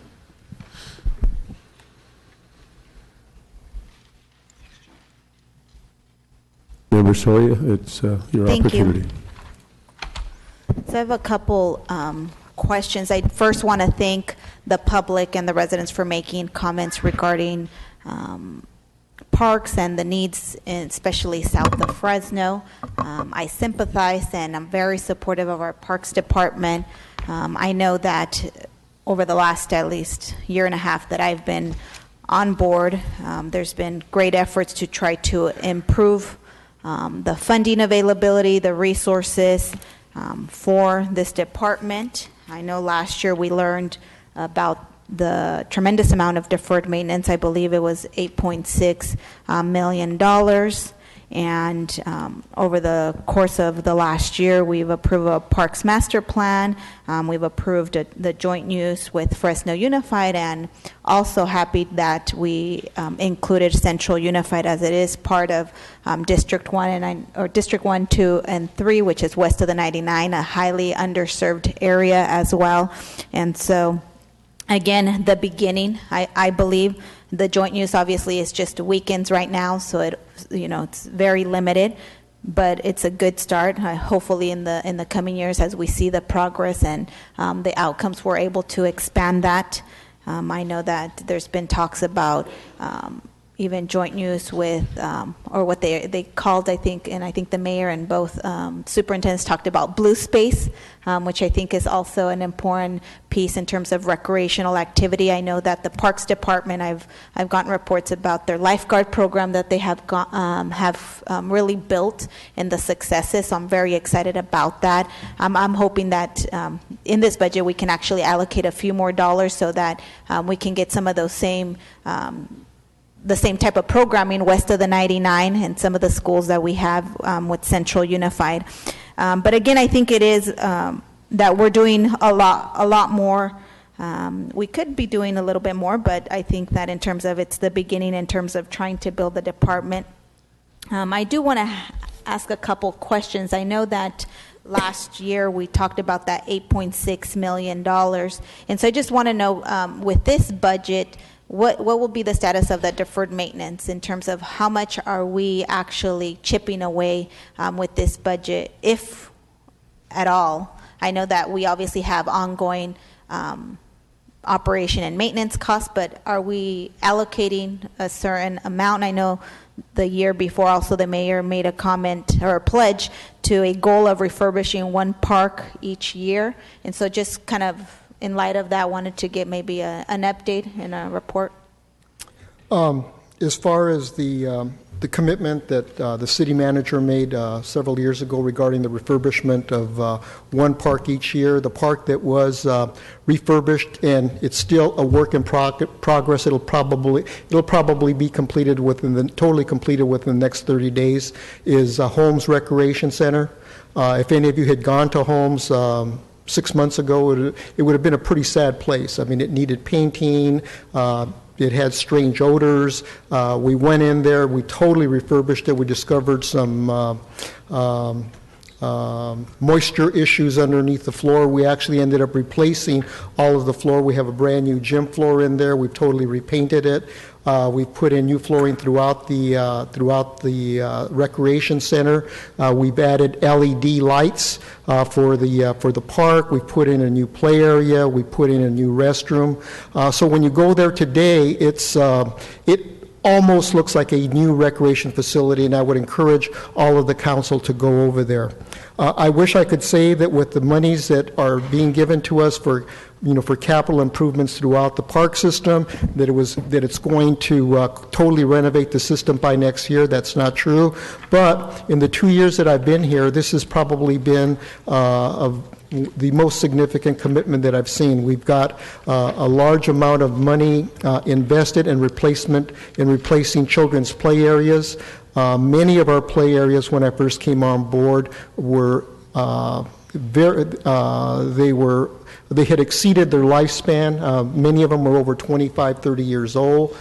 We didn't have the resources to replace parts because many of these areas many of the manufacturers didn't even make the parts to replace the broken parts in our play system. So we actually ended up putting plywood siding up on certain portions of these play areas so the children wouldn't get hurt. That is not the case right now.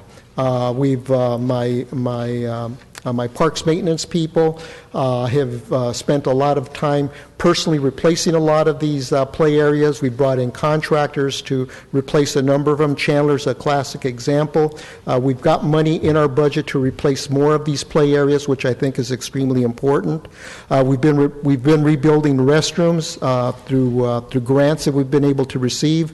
It's very costly to go in and build a new restroom, so what we've been doing is demolishing the old restrooms and bringing in prefabricated restrooms and placing them and putting them in place. We've replaced, as I mentioned before, the one at Holmes has been replaced. The one at Romaine Playground has been replaced. Just 2 weeks ago, we replaced the restroom over at Radio Park. The other remarkable change that has recently occurred has been over at Romaine Playground. We have actually added additional park space by closing a street that used to go through the park, and have taken back land that was on the other side of the street that buffered, that was close to the freeway. We've used that we've used that property to expand the park. We've built through the help of Building Healthy Communities, we were able to put in a new skate park there. We've put in a new community garden there, and we're now experimenting with a xeriscape garden in that area of the park. The closure of the street, we've replaced it with decomposed granite. We've planted trees in there, so that park's being transformed. So I don't want to sound overly optimistic. We still need to invest in our park system. We still need to add to our park system, but I think we've made some significant headway in the last year and a half. So for that amount that you mentioned last year, 8.6 million, how much of the budget this year that is allocated is addressing the 8.6? Is it $500,000? Is it $1 million? Is it 200,000? I'm just wondering in terms of the deferred, because we accounted for what we have in terms of deferred maintenance. I'd like to see the number of how we're chipping away at that deferred maintenance number. I would estimate that this budget is addressing addressing those issues in a very significant way. I would say we're probably maybe committing 20% of the to capital improvements throughout the park system right now with the proposed budget that you're working with. Thank you. The other question that I had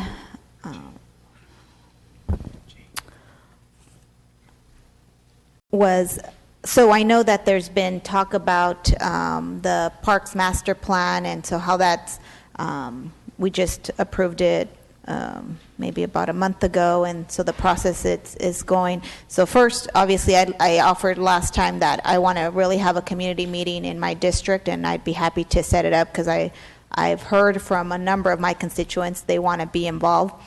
But second of all, so we know that out of this master plan, we will see them identify new opportunities for open space where we can build. In this budget, have we set any amount aside to start building a pot of funding to build new parks? And I ask this, one, because I know that we're looking at a parks master plan, so it seems to me logically that we would want to start building some type of fund to build parks. And two, west of the 99, I know that we just opened up a park last year in November, but it's also one of the areas in the city that is lacking. We only have 2 parks to service essentially that entire west of the freeway, which is Victoria West, which is in District 3, and then newly the Inspirational Park, which is to some degree more of a regional park because it's a universally accessible park, so it's not just neighborhood.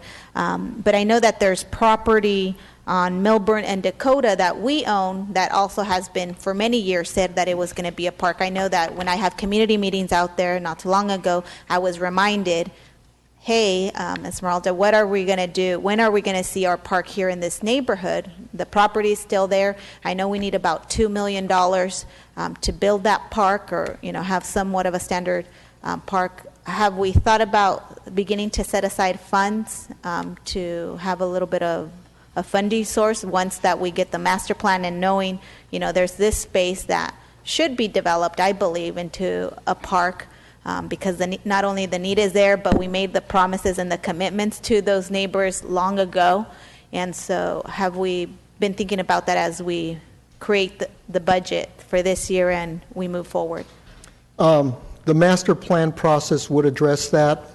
This current year's or this proposed budget does not have any money set aside for that type of development. The department has several parcels of park property that have never been developed, and I'm hoping that with the master plan we can at least identify them and maybe prioritize whether they should be developed or maybe taken off of our inventory in lieu of maybe selecting other park sites.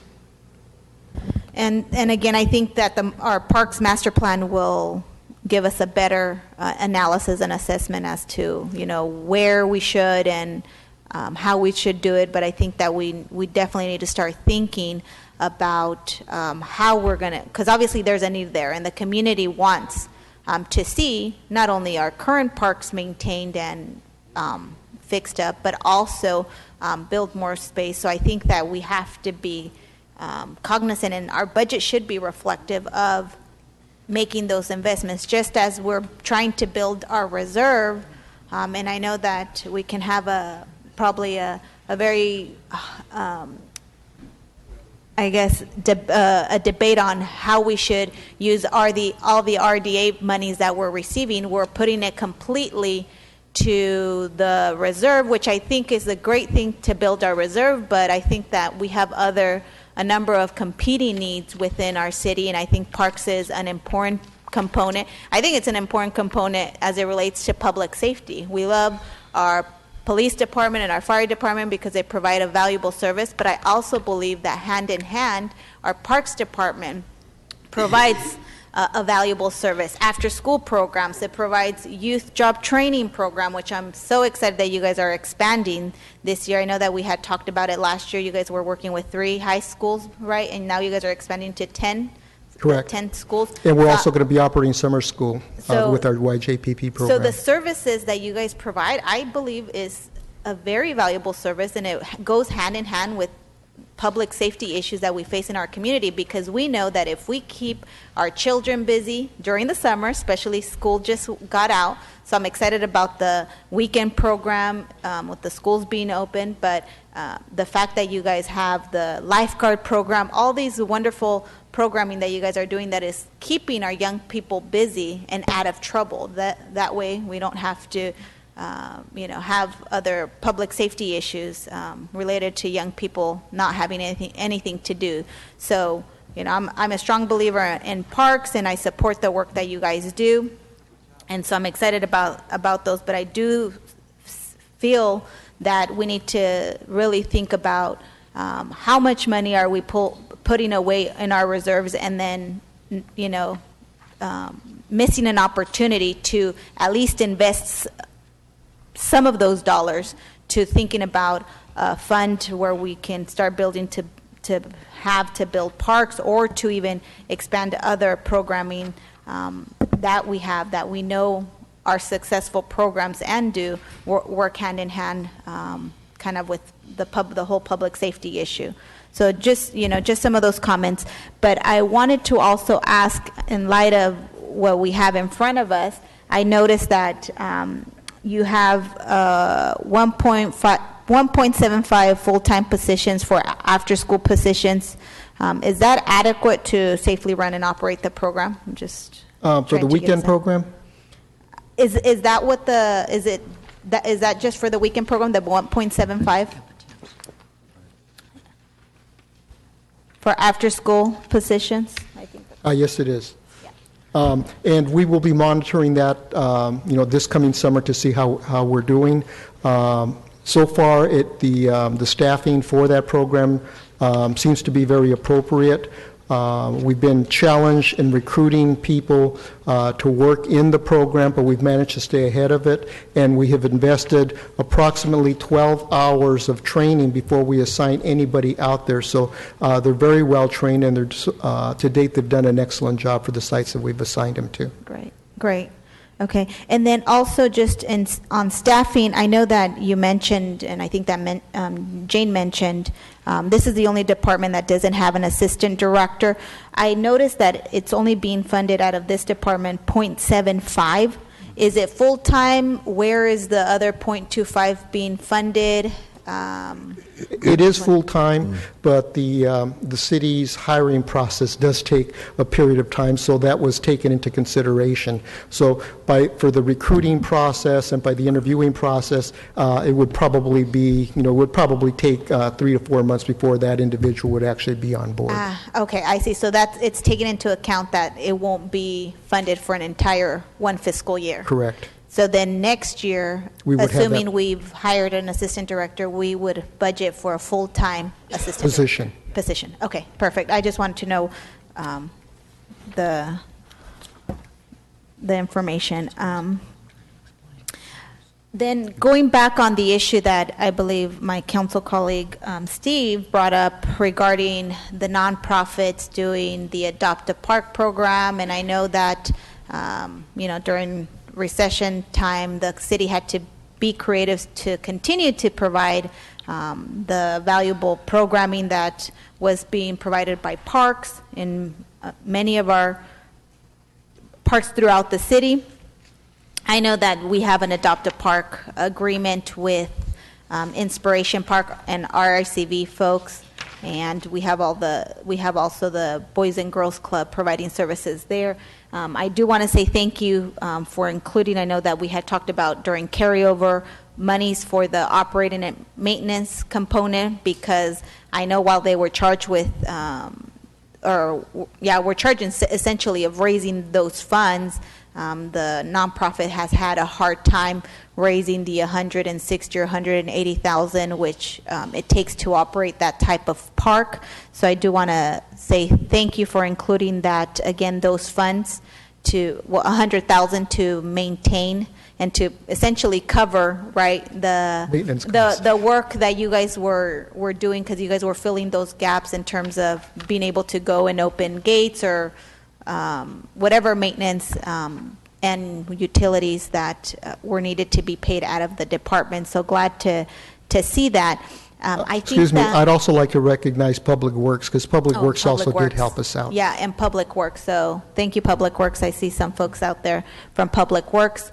But I think, Bruce, we may have to come back with RICV to amend that agreement, given that we're now fronting up money, because I think initially that agreement required them to front all that money. So I think just to kind of clean that up. Maybe in the next month or so, we sit down with them to really try to scale back the agreement or clarify how much now that they have to do, given that we are allocating some of those funds.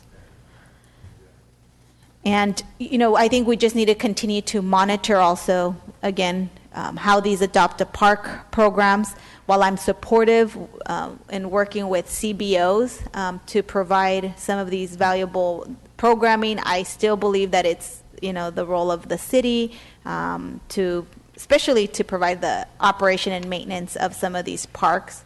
I know that we've entered with with other organizations in doing so, but I think that it is our responsibility, and I feel very strongly about actually us doing the work. And partnering up with nonprofits is great, but I think doing those essential, especially the O&M, is very important for me.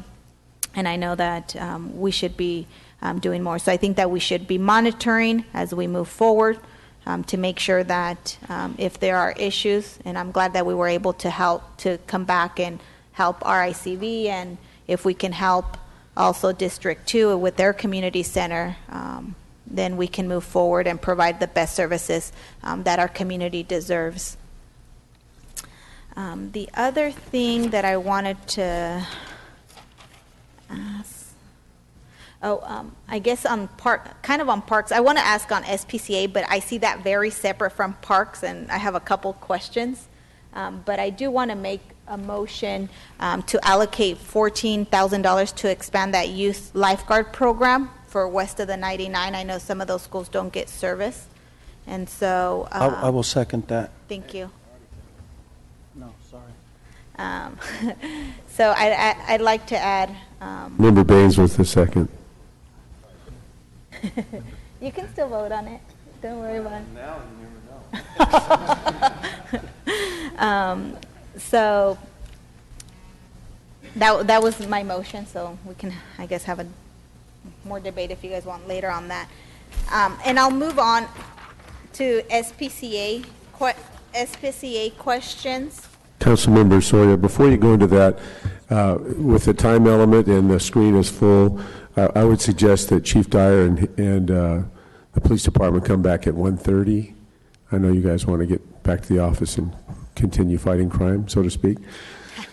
So if you guys would like to come back at 1:30, I think that might be more time efficient for your organization. So thank you very much. Member Sawyer, you had SPCA questions, I believe.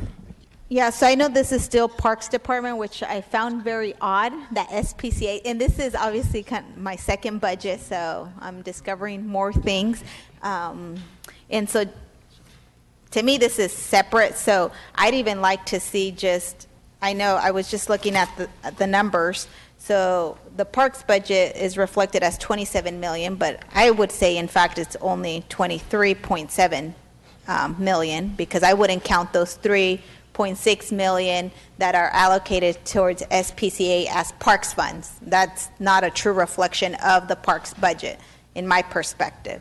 So we still have a long way to go in terms of kind of going back to pre-recession levels to get parks adequately funding. So in terms of questions for SPCA, I do want to thank Janine, she lives in the tower, for coming and meeting with our office, for sharing your concerns regarding SPCA and how they're working. I know that this issue before my time has been kind of a hot issue.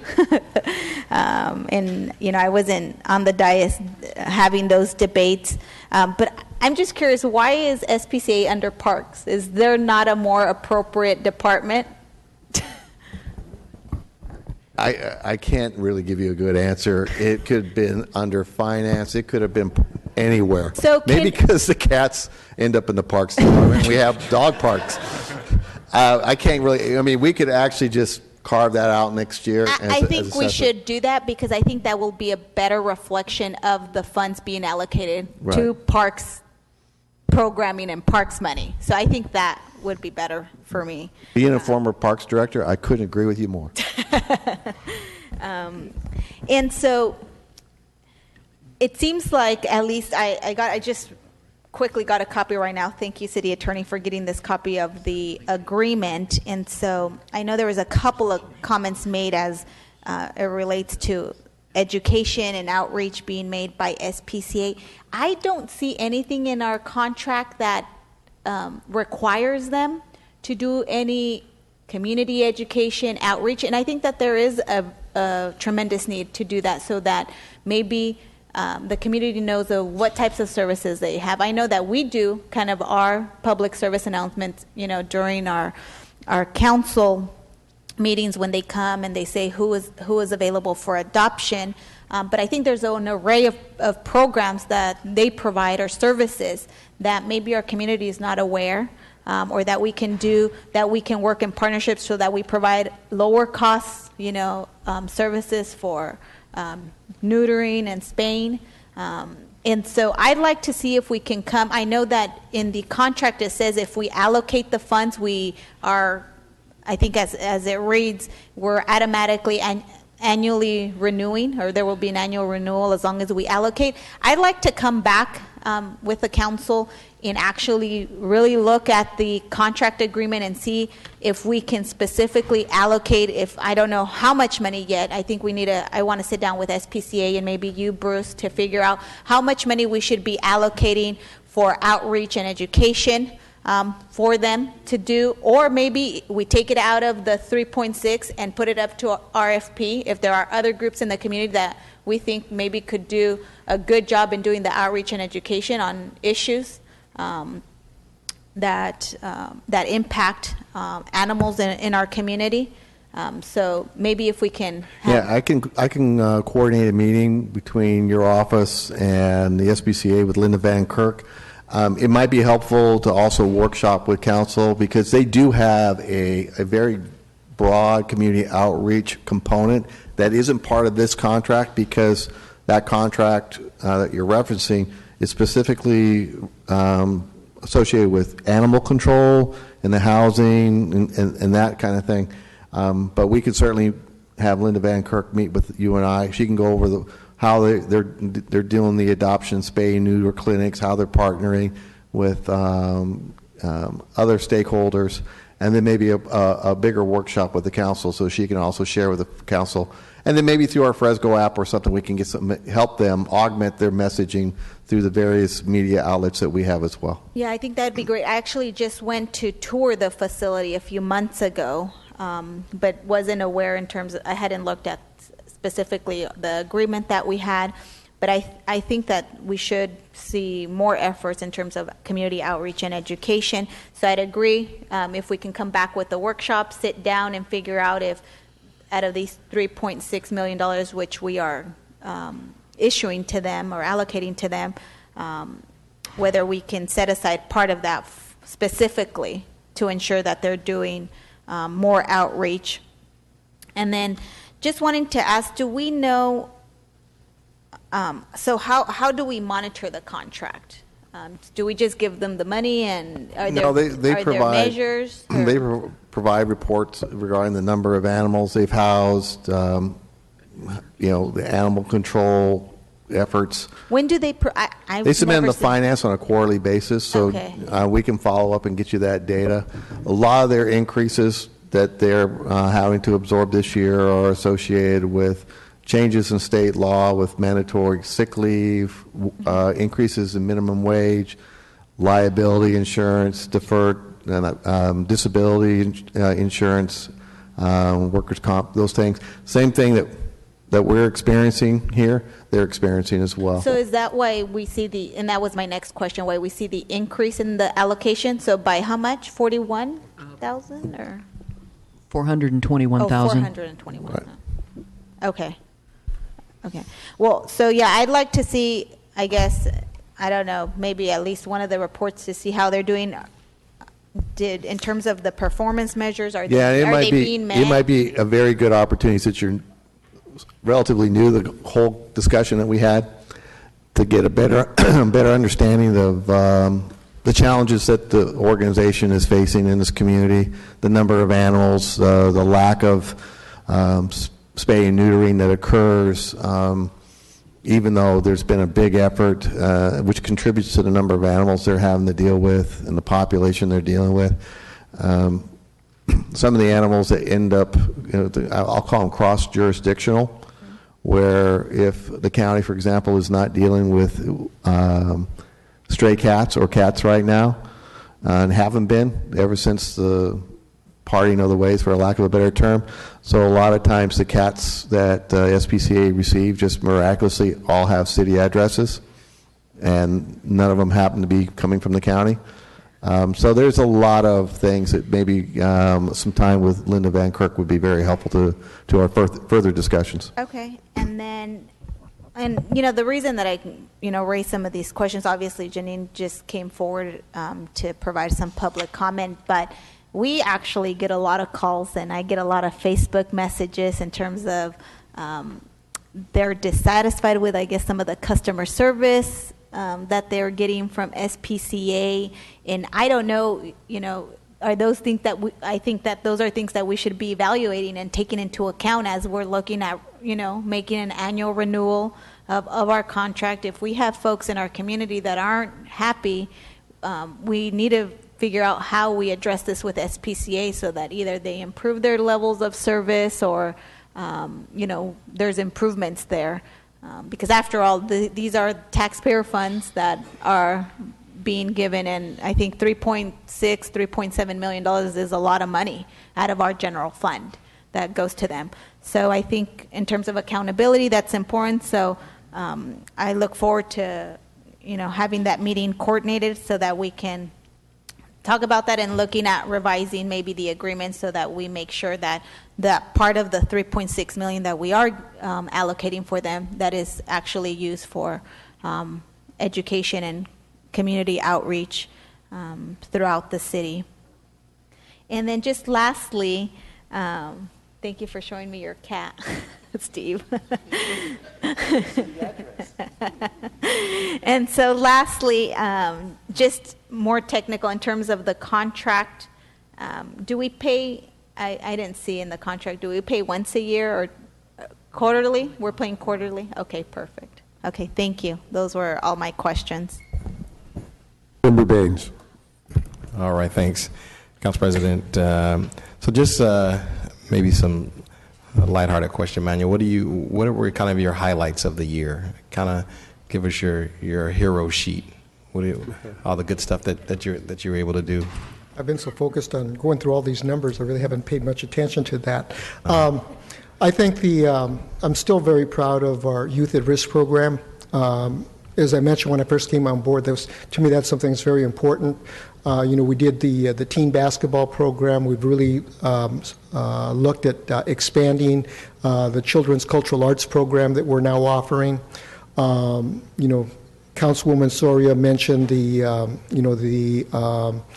junior lifeguard program. When I came on board, I was really appalled when I looked at our lifeguard staff, and it really was not representative of our very diverse community. And we started the program over at Mosqueda Pool and over at Frank H. Ball, and basically trained our own young people that were going to be seniors in high school to be lifeguards, with the commitment that we would hire them the following year. The first year we ended up with 14. This year I believe we're up to about 21. And all of a sudden, you're starting to see, the diversity in our lifeguard staff be more reflective of the community. But I'm probably prouder of the fact, and Sean Schaefer just brought this to my attention, when we did the interviewing and hiring process this year, we brought on our junior lifeguards that we had trained, and we tracked them to see how they did against kids coming in from young people coming in from the outside to see how they would compete. Our junior guards scored higher on the written exam and did better in their water work. And Wow. It was because we spent the time to work with them last summer, and then every 2 weeks we were working with them this past year. Daryl Duchesne, who heads up our YJPP program, has invited me to a number of graduations that he has done at some of our local high schools, and I've been extremely impressed with the caliber of the kids that are going through our jobs training program.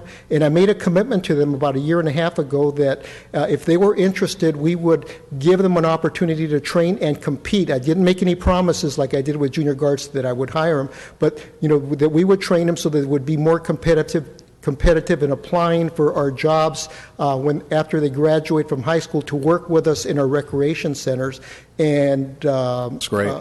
Kyle, Jeff Coach, and Sean Schaefer put together a boot camp, and a lot of these young people are now working for us this coming summer. So we're really trying to develop young people from within our department to take positions in the department. But I also see this movement as being extremely important and being very proactive. Every community needs a police department. I will never argue with anybody on that. But I think it's kind of after the fact, because you're waiting for the problem to occur for the police to get involved. I think your investment in Parks and Recreation is a way of eliminating the problem in the future. I mean, it's not going to totally eliminate crime, but it's going to make the community a lot more livable, and you're going to have young people that are going to be making more positive life choices in the future. Yeah, thanks so much, Manuel. I just reminded Steve that I've been talking for about 6 years about the link between public safety and our parks. It is, in my opinion, a very important link, and one you just described perfectly. An argument that I've made for a very long time, that these types of investments are so that we don't arrest young people later. Making sure they have outlets, things to do. I love how you have incorporated skills development, workforce development, soft skills development, and actual skill set development into the Parks Department. I think that's important. And that was kind of one of the reasons I wanted to ask you to kind of give us some of your top highlights. I know that we talk a whole lot about parks and what we don't do. And listen, we have some deficiencies for sure as a city, but I also think there's some balance to the discussion because our Parks Department's doing some good stuff. And you're doing a good job as its director. And a lot of things are going on that oftentimes the general public doesn't get a chance to hear about. And some of the things that you just mentioned were good to me. I hadn't heard about a couple of those things that you're doing with our young folks. So appreciate that work. I know you built a couple parks this year. We ground broke, what, 2 or 3? Yeah, we have Inspiration Park. We just broke ground for CAD Park, the Cultural Arts District Park. A couple of years ago, we finished Martin Ray Riley. So, the city of Fresno is moving ahead as far as park development. Yeah, no, I certainly see that. And, I've had the benefit of a few budgets, so I've seen, from where I started when I first came here to where we are now, and it's night and day. Quite honestly, the investment that we're making in parks. So, you're not going to have a lot of complaints out of me about our parks budget because, I remember into not too distant past when we were taking significant resources out of our parks and reallocating them other places, and we were cutting staff. We weren't building anything. We weren't maintaining anything. So, over the last, 2 or 3 budget cycles, I think we've done a really good job in incrementally moving our way back. I'm excited about the Parks Master Plan. I think that's the right approach to really begin to answer some of the overarching parks discussions and questions that we have. I think it's going to be a great tool for your department. I think it'll be a great tool for the public and for us as well as to how we prioritize what's important with parks. It's not difficult, for us to find money to build a park per se, but maintaining one's a whole other issue. You're hearing that all the time. Yeah, it's really, it's the, listen, I had to learn that year one, so I've been hearing that for 6 years. It's not the building is not the problem, it's the maintaining, and kind of, as we, that problem arises again, and even when we listen to Councilmember Sori and some of the issues that they're having with Inspiration Park, how do we help backstop that? Again, great issues. The Parks Master Plan, I'm hoping.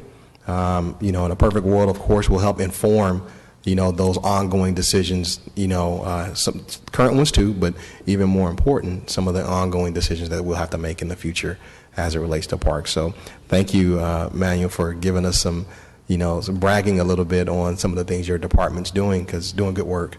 Your staff is doing great work. You guys work very hard. You guys very responsive to our community and its diversity across the city. So I commend you and your staff and the work that you guys are doing. I was just at the groundbreaking for the skate park. So we didn't mention that one, but that's another one that's that is a part of our park system, a part of our parks department. I know you all partnered with, I believe, the California Endowment on that one. Building healthy communities. Yeah, building healthy communities, yeah. And so that was, listen, I mean, again, great investments are being made in our parks. And I know they were significant funders of that, but I know you all were very cooperative and working together in order to bring that project to fruition. It's a relationship. So I commend you guys on working with them, making sure we can have that asset brought into our park system. So in your opinion, what are your goals for the upcoming fiscal year? So as we move into this, close out this last fiscal year and we move into the next one, what do you see some of the goals for the Parks Department going forward? We have a significant amount of money set aside for for replacement of new play structures. I've been working with my staff. I really want to see us use all of that money and replace every play structure we possibly can. There's also a significant amount of money set aside for our pools. We're right in the midst of the summer program. I don't know how many of the pools that we have right now we're going to be able to keep operational, because we're just holding them together with Band-Aids and bubble gum. Right. We've hired a consultant. He's going to complete his analysis within the next few weeks. We'll have some ideas of how to proceed. I really want to have all of our aquatics facilities ready to go on time, next year, and not have to worry about whether they're going to be operational or not. I want to continue to expand our Youth at Risk program. It's extremely important. I know I did a session with you earlier in the year regarding Dinky Creek and our camp. Right. It's a wonderful resource, and I really want to see more of our kids going up there and using that camp. Right. Especially kids from South Fresno. They need that outdoor experience. Many children that are growing up here have not been up to the Sierras. Many of our kids have not been to the beach. And these are commitments that I'd like to see us fulfill so that we can at least give these kids opportunities, that there's a much larger world out there for them. Absolutely. No, those are great goals. And I was just curious because, again, we'll be looking for those things to unfold in the next fiscal year, and I definitely hear you talking about the maintenance of our assets, right? I mean, our pools that are in bad shape. I mean, this goes back to what Bruce has always been talking about. We build a pool or we build a park, but the problem we have is 10 or 15 years later, and so I know you're struggling with that now. We're talking about ways to hopefully overcome that in the future, right, Bruce? We have some ideas, and I'm trying to wrangle my colleague over here, Councilmember Brandow. He's going to come on board on some really bold initiatives, and we're going to solar power all the parks. I think I'm supportive, definitely, of taking some pretty bold initiatives in the upcoming year or two as it relates to our park and our park system. And I think that, if done right, that the Parks Master Plan can help inform that, and people like Councilmember Brandow are going to be standing right in the front of the line on these issues. So, yeah. So, anyhow, just a couple quick questions, and now let us move on to our noon recess. But I want to talk. My colleagues really asked many of the questions that I had, and I appreciate them for that. So. It means that I don't have to go deep diving into the budget. I can ask a few higher level questions, but I do have a couple. And I wanted to talk a little bit about we talked a lot about maintenance, parks maintenance. I mean, we've kind of discussed it a little bit. And I know that a few years back, and it may have been before you were here, to be honest with you, Manuel, that we had a parks maintenance division, and we took that out and we had Public Works start maintaining the parks, Bruce. And I don't want to put you on the spot for that, man, because I think it happened before you came. When we had where are we at with that? Do we have Parks Maintenance Division now, or is Public Works still maintaining the parks? Where are we at with that? irrigation was transferred over to our department last year, and so we are now responsible for irrigation. Okay. As far as other aspects of parks maintenance, as far as other aspects of parks maintenance, mowing, trees, that's a responsibility of Public Works. Okay.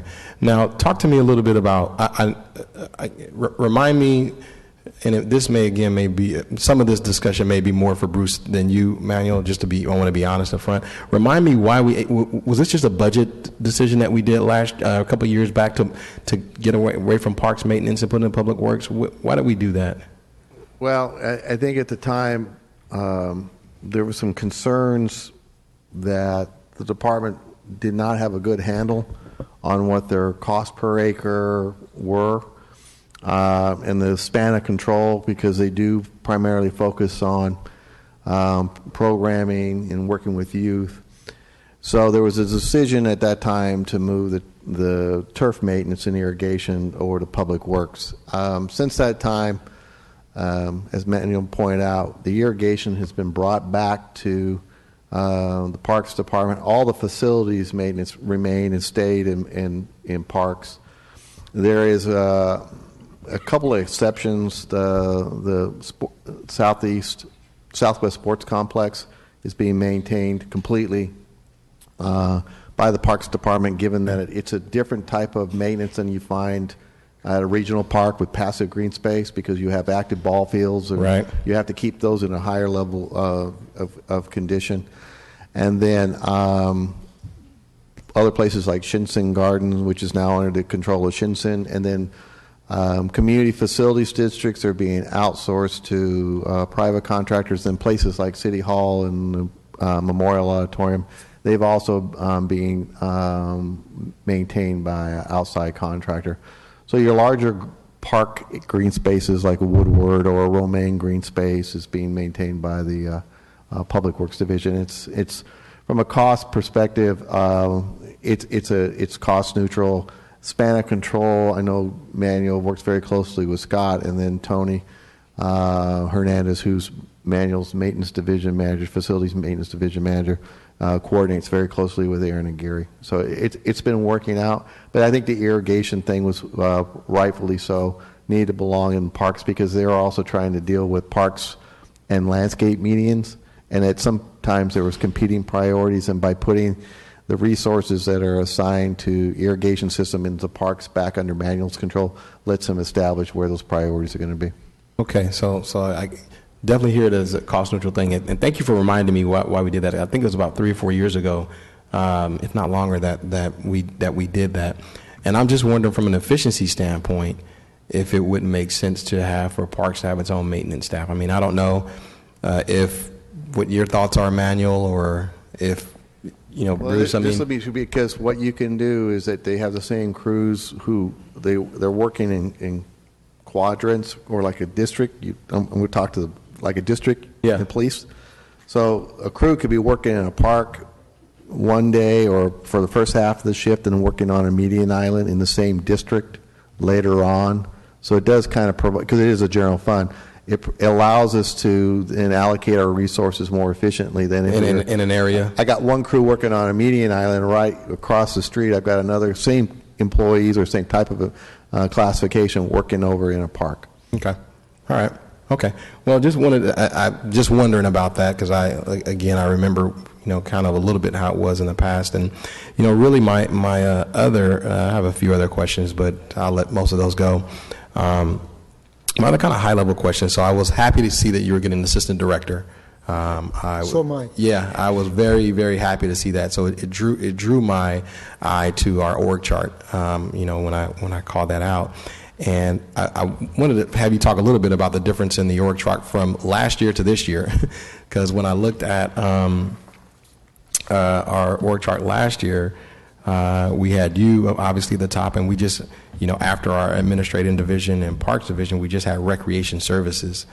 This year we have obviously you and the assistant director now and executive assistant, but we have a community recreation supervisor too, kind of split off there, and they have looks like a whole lot of stuff up under them.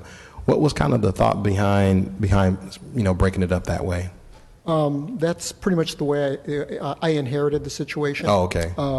And I really see this assistant director really helping me with both of the community, with the community recreation supervisor and the recreation supervisor. I spend probably an inordinate amount of time supervising recreation. Yep, sure. I really see this person, the new person, kind of spending more time overseeing that operation, which will give me a better opportunity to manage the department in general. Okay, and now how soon are we going to have this new person on board? So you know me, Mario, when we say we want to hire somebody, I want to know how fast are we going to do it. So, well, you notice the position is funded for 75%, so we're probably looking at somewhere between 3 and 4 months before the person is actually. All right, I'm putting you on a timer, my friend. I want to, Bruce, you know I'm serious too. I want to see somebody in there. Because I know you need the help. But I was looking, which kind of leads me to my overarching question. I was looking at just the responsibilities of our recreation supervisors, and I'm wondering what's the difference between, because I know we have administrative manager and parks manager. How come we aren't calling our recreation supervisors managers? With their, looks like they have a lot of.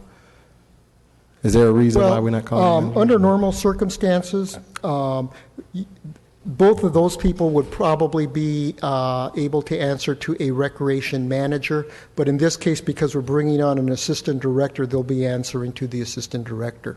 Okay. It's also, and this was before my time. I believe that at one time these positions were manager positions, and then when the city was going through the financial difficulties, many people within the department were demoted, and this is probably what happened at the time. Right. Because from just again when I was drawn to the org chart with the new assistant director, I looked, and I can see the level of responsibility.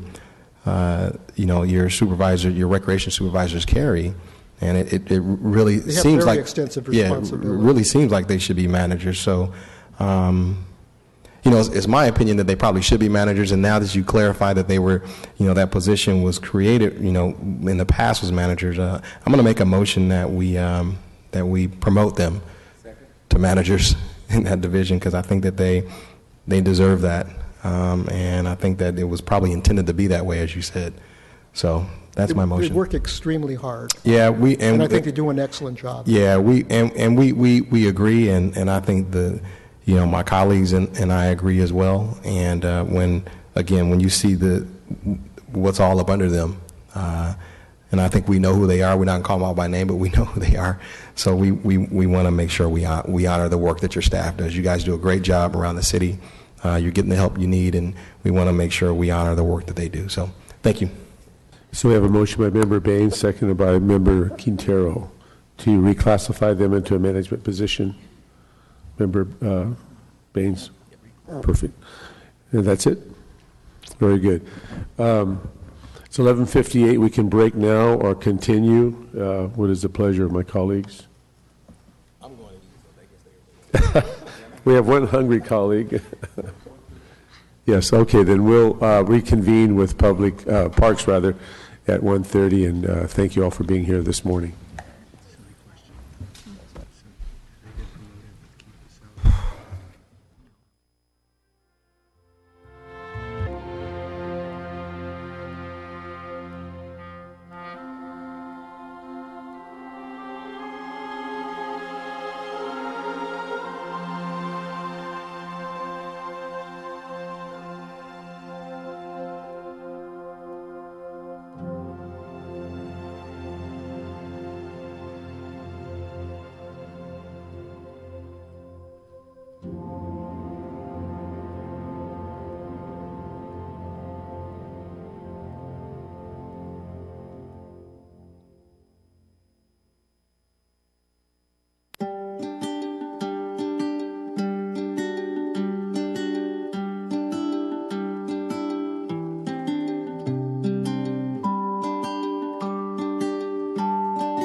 Well, good afternoon, everyone.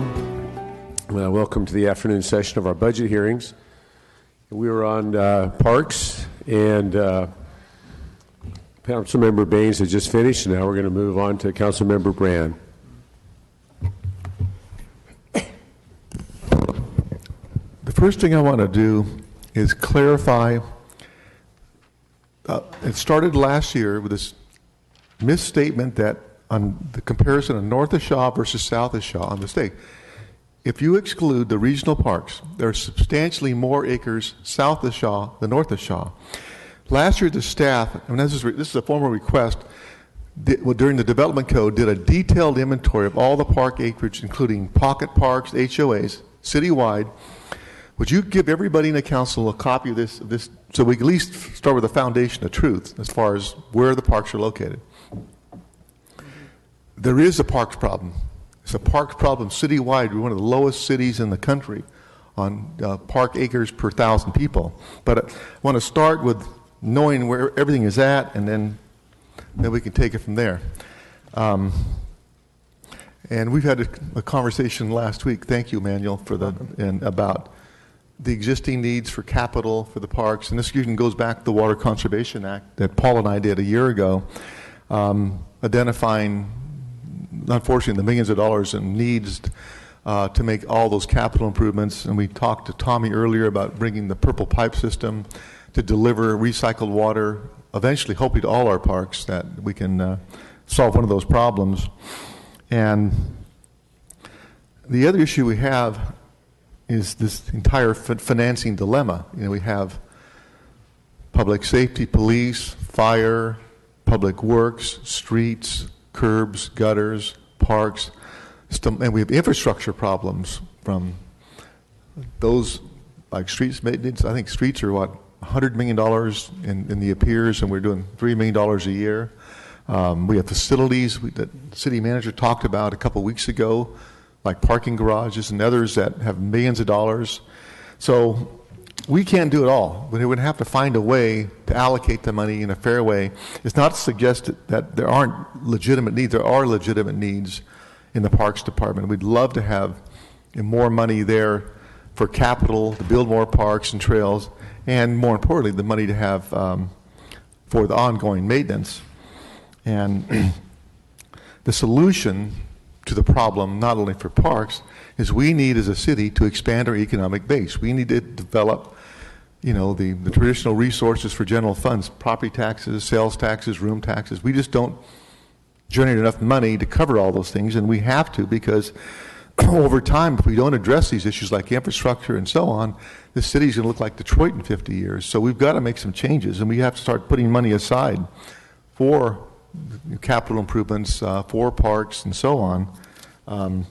We also need to get creative in terms of financing, identifying federal and state. I know the mayor spent a lot of time in Sacramento on identifying monies to buy and maintain existing parks and to maintain other parks. And I do know there are sources we've not really explored that well, new markets, including new market tax credits that do provide funding for maintenance as well as capital improvements that we need to look at, because our traditional general fund resources just aren't sufficient to cover all the needs that we have as a city of Fresno. So we have to look outside the box to find solutions.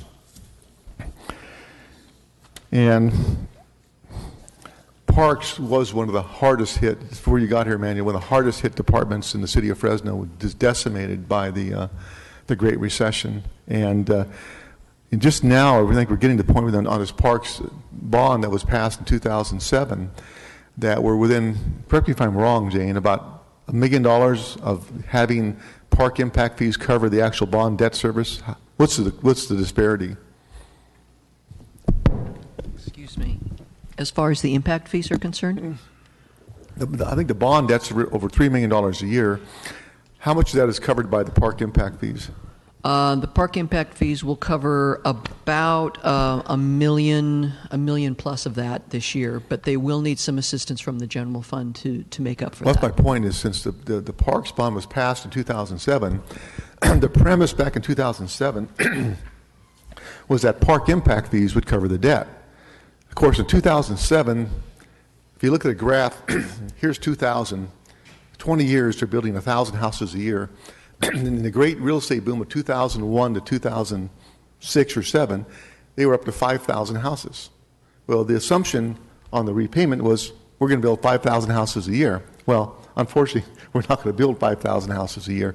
That's why it's falling short. So in the future, we can avoid those by having proper guidelines on lease revenue bond issuance. But that's the dilemma we have. Now we simply have to have the general fund, and that's money that could go towards parks and public works and public safety and all the issues we need, but I can't change that right now.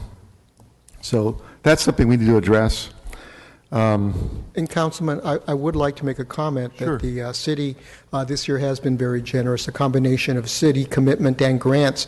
We're spending over $4 million in capital improvements in the park system. So I'd just like to, credit the city for its, for its consideration of my department.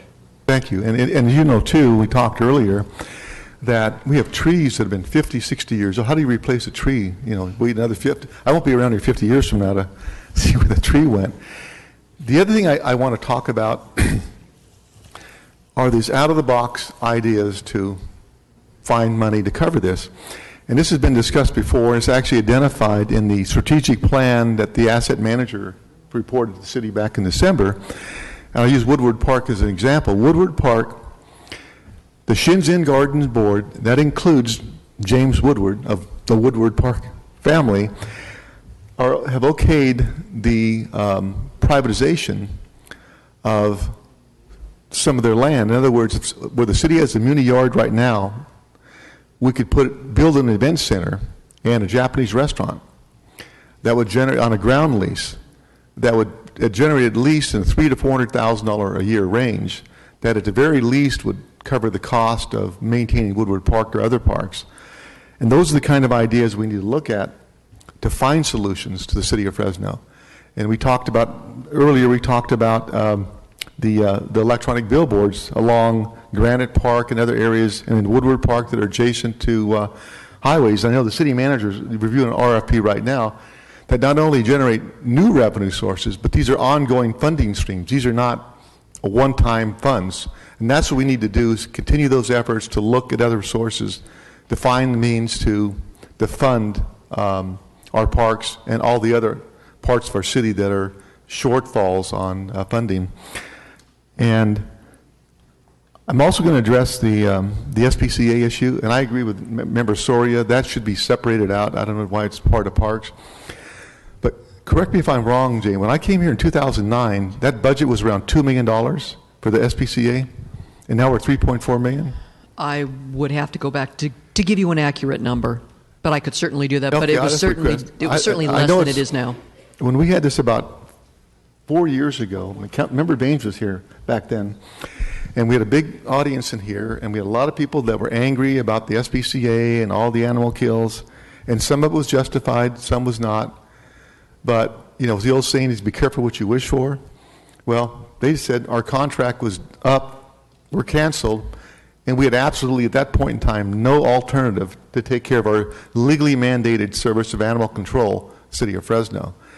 So we need to look for solutions, and I agree that we need to find education and spade and neutering clinics may be free to address the problem, because you get thousands of unwanted cats and dogs that are euthanized every year, unfortunately.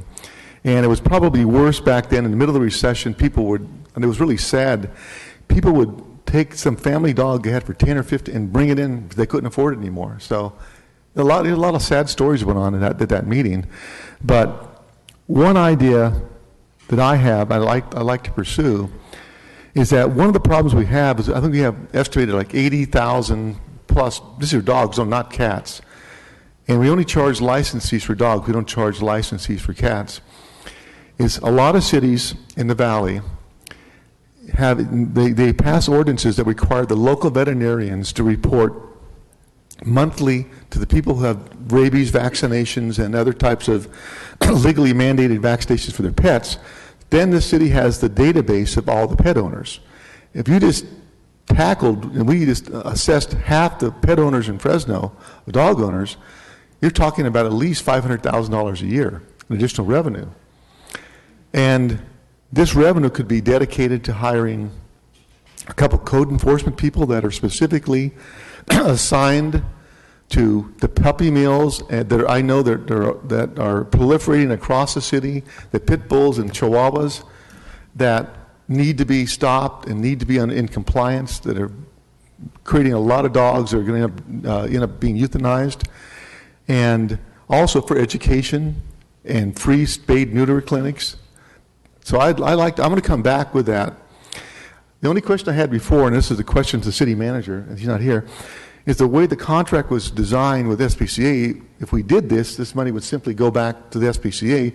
We've got to find a way to identify these new funds and have the ability to specifically dedicate those funds to spade and neutering, education, and to enforcement of our current, because I wrote the Pet Responsibility Act in 2009, and I don't think we have the resources, we never have, to really adequately enforce that. And I think that's a start in that direction. The other thing I'd like to do too, and maybe it's probably too late, is to work with the county on they're building a new facility, and too bad we couldn't both work together, but right now we have to work with what we have, and that's the contract with SPCA. And I will come back later once I get the answers on where we can dedicate the funds for education and for code enforcement on our existing ordinances. So I know it's hard to talk to the parks guy on animal control, but the only other thing I noticed too... I'm a former zoo person, so... You were in San Francisco, right? In When the Los tiger got Angeles. out of the cage? Okay, that's been pretty exciting. I don't need to hear about that one. Is that certain counties and cities in California have an impact fee for animal control, because animal control is a mandated service.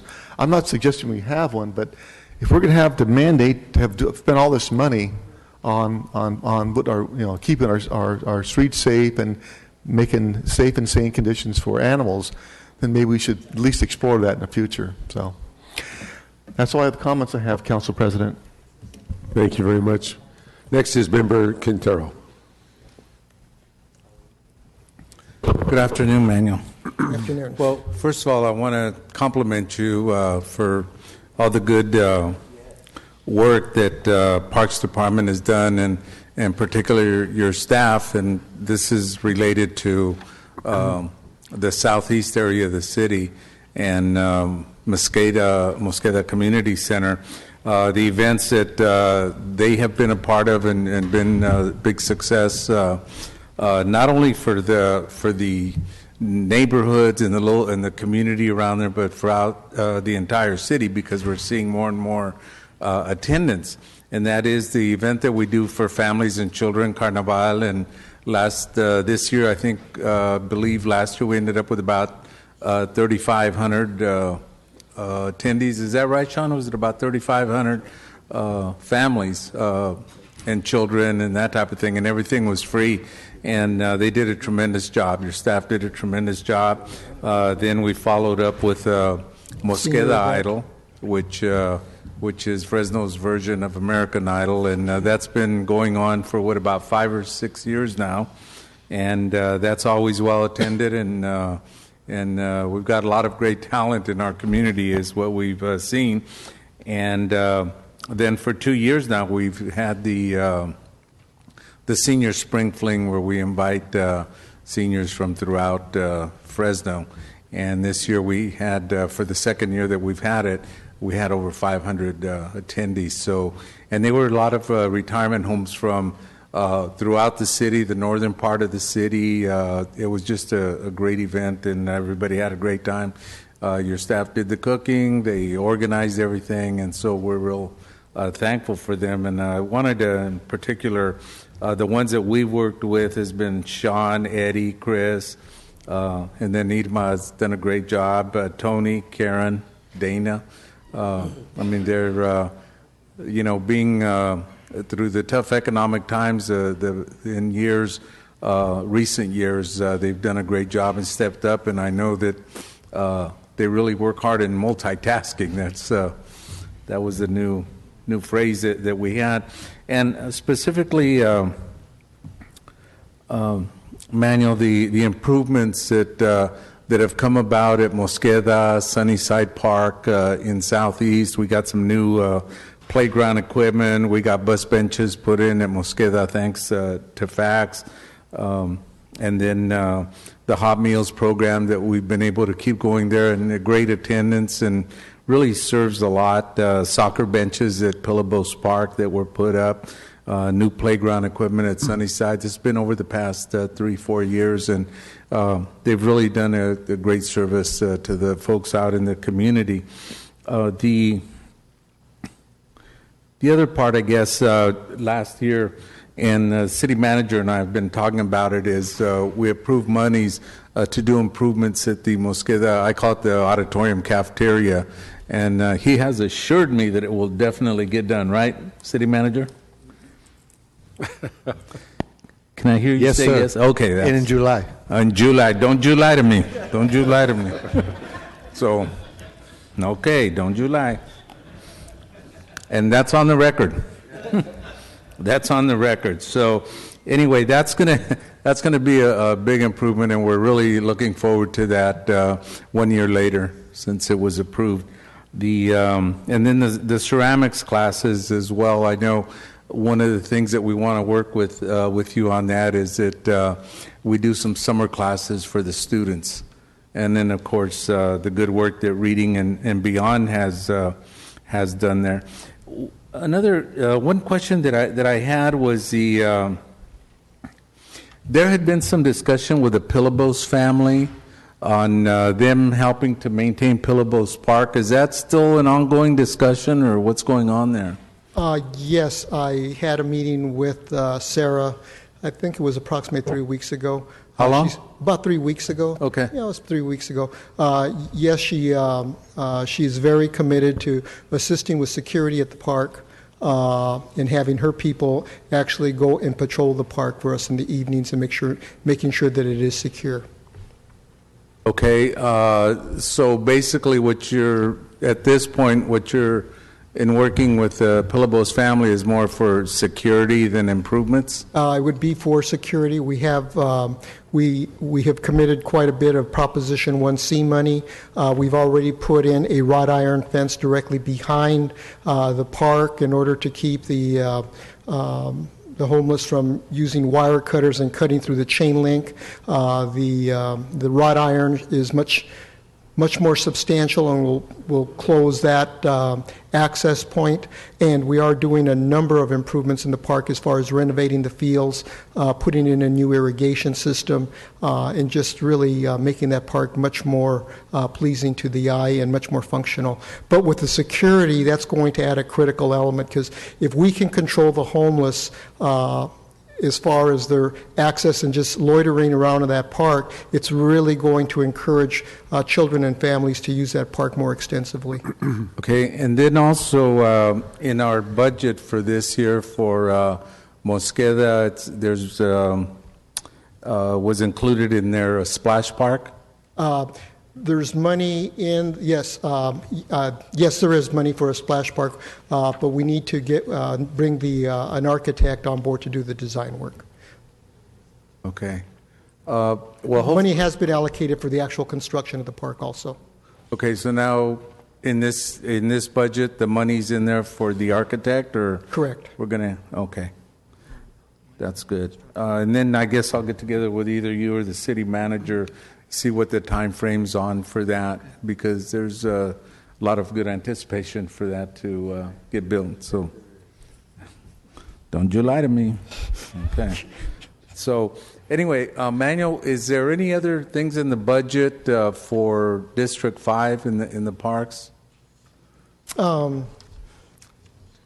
Basically, you pretty much covered all of the major components. I would like to add, you were talking about some of the improvements that have gone on during the past year. One of the most important ones that, to me, being a former aquatics person, Tony Hernandez and his staff actually replaced the filtration tanks that you have over at that swimming pool. Your pool right now is the one pool that's in the best condition of any pool I have in the system. And it's really a real tribute to Tony and his staff, being able to literally do these projects in-house where we really save a lot of money. So, your pool is critical for us to train our lifeguards and really plays a very pivotal role as far as our aquatics program is concerned. And what I noticed last year when I was out there was that the seniors are using it now for exercise in the morning and that type of thing. So it's getting a lot of real good use.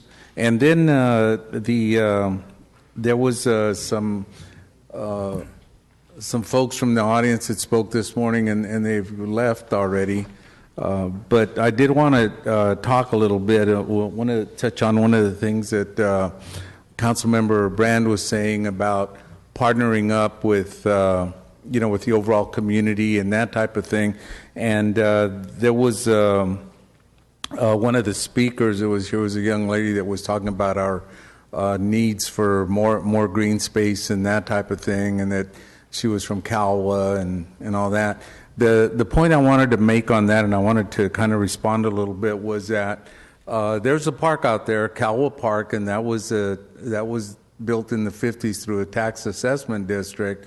And one of the things that I would encourage and that's part of my council district, and I know it's not under City Parks and Rec, so we weren't able to do too much there. But the fact is, I think more and more the residents, and I would encourage her as being a resident to go to the park and see how their budget is being used, so that they can get the biggest bang for their buck, and then see what activities that they can put together for the children of the area, because that was the original intent when that park was built, as I remember. So I'm sure that's going to get back to her, and I'll probably hear from her pretty soon. So I'm looking forward to that. And the other part too that I wanted to thank the city, actually, and I don't know how much input you have into that or ongoing work with them, but is the flood control district.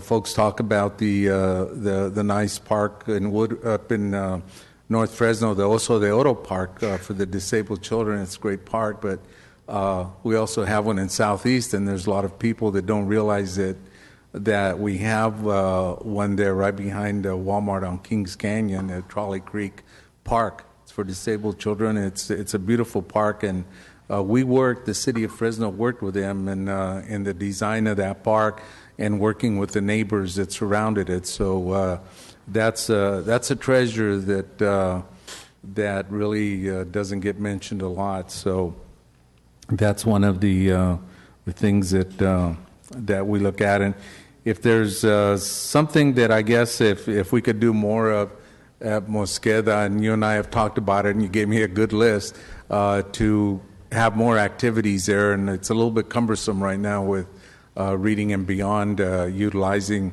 the space, and for good reason, but I think that we can maybe look at doing a little bit more there. And lastly, one of the things that you mentioned to Councilmember Brown was $4 million. The city has committed over $4 million in capital improvements for this coming year. Can you expand on that a little bit more, please? Because I think that's a good highlight to bring up. And Renee said she had a part in that, so she wanted me to mention it. For example, we're going to be spending additional funds over at Chandler Park for a shade structure.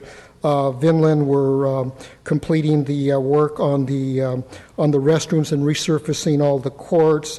California Elm, we're going to be putting in a new scoreboard over there. And it's more than just a scoreboard. We actually have to do the electrical so that we can connect the scoreboard. We're probably going to end up spending more on the electrical work than on the scoreboard itself when we get through with that. Frank H. Ball, we're going to be doing some dramatic improvements to the swimming pool. We're going to be putting a new gym floor in there. We're going to be resurfacing the outdoor basketball courts. We're putting in new bleachers. Mosqueda, we're putting LED lighting in the parking lot. You already spoke about the improvements to the auditorium.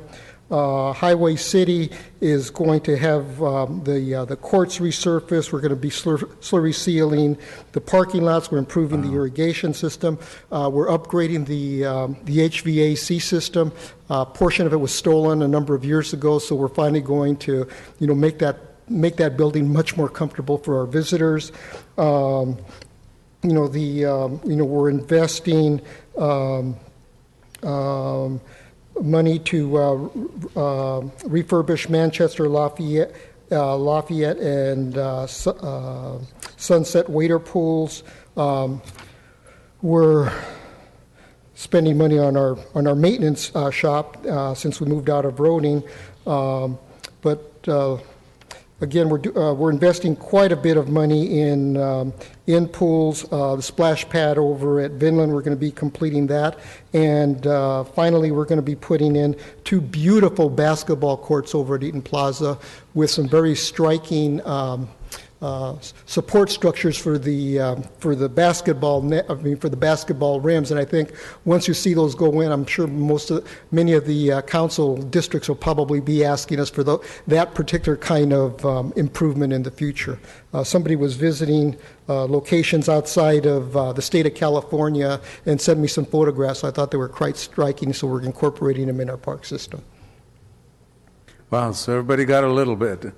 We spread the money around. A whole lot. And it's all, and all of these projects, when you really look at them, I mean, none of this is really frills. It's just all bare bones stuff that our park system needs just to bring it back to a level that the community can enjoy safely. Great job. And once again, thank you to you and your staff. Thank you. They're very hardworking group of very people. responsive, and I know if I leave a voicemail, I get a call back right away. So it's been real good. But I would, there's a lot of things that are going on in the department that people don't see. So it's not that it's been ignored. It's just didn't have the resources to get them going. So I would really give you a big round of applause. It's a great job, and I'll make a motion to approve your department. Thank you, and I appreciate your support, Councilman. Thank you. And thank you to the staff for a great job. Appreciate it. Well, you're welcome. I'd like to add my appreciation for you and your department and all the good things you do in Fresno. And I think Tony's ready to go, but we may have to recruit him for another 3 or 4 years. You're going like this, Tony. What does that mean? But you have a great group, and they work very hard for the entire community, and we really appreciate that. And I wanted to congratulate you on opening the public pools early and getting them functioning for all our kids. Don't jinx us. No, hope not. And then I think Airways is the largest pool in the city of Fresno, and that's in my district. And I remember we toured that, and it had a lot of needs. The maintenance part of it was incredible, and so hopefully we can incorporate that in the budget some way, so it can be utilized as much as possible without the breakdown, or the preventative maintenance is probably needed, but I realize it's everywhere. But Airways is such a huge part of District 4. It would be greatly appreciated. And congratulations again on the junior lifeguard program. One of my daughter's classmates participated in that. Oh, really? At Airways, and she went on to bigger and better things because of that. So that's pretty inspiring.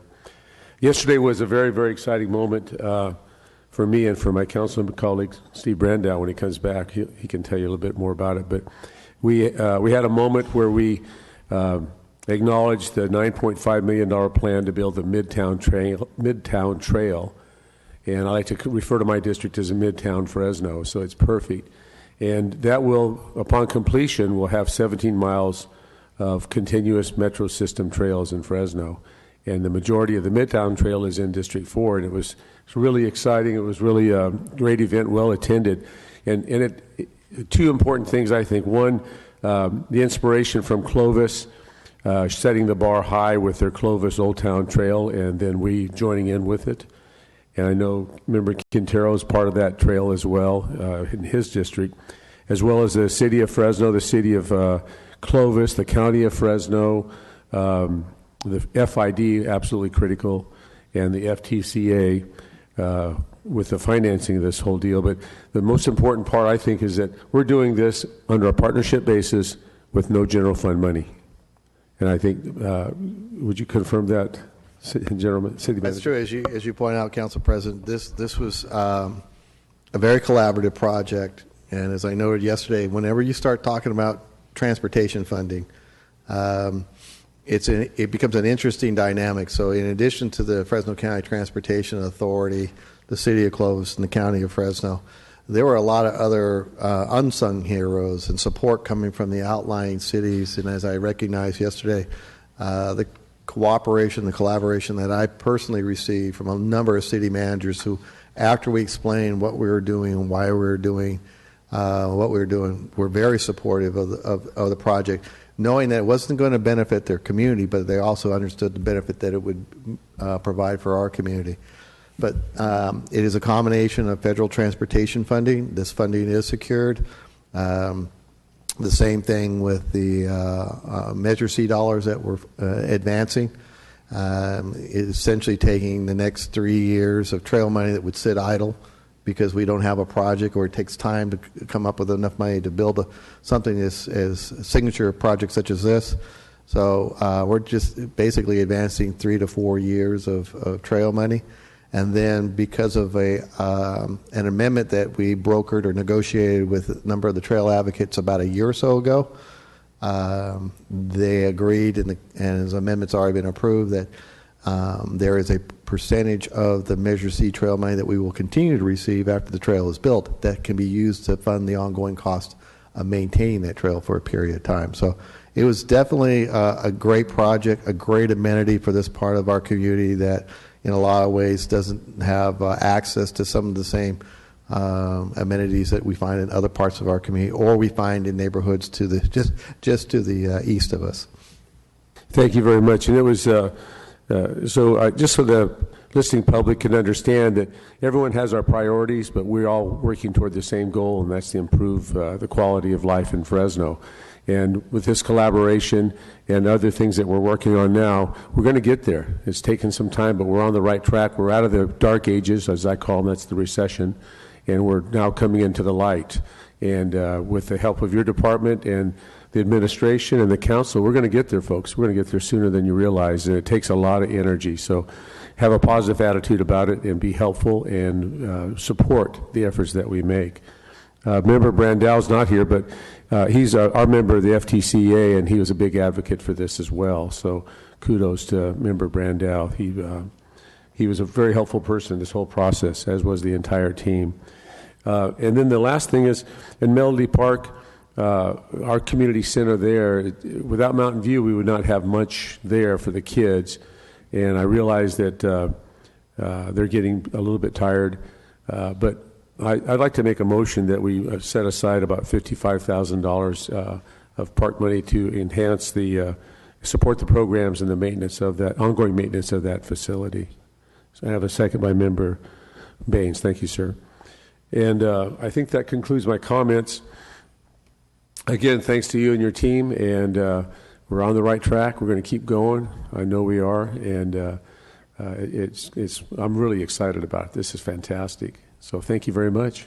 Thank you very much, Councilman, and I appreciate all of the support that I've gotten from all of the council offices. It really means not only a lot to me, but it also means a lot to my staff. So again, thank you. You kind of get what you give, you know what I mean? And we have one more comment from Member Quintero. Yeah, so Manuel, when you decide to retire from the city, we'll all sing happy trails to you, okay? For Tony and I. City Manager, did you have any more comments? It looked like you're reaching for your microphone.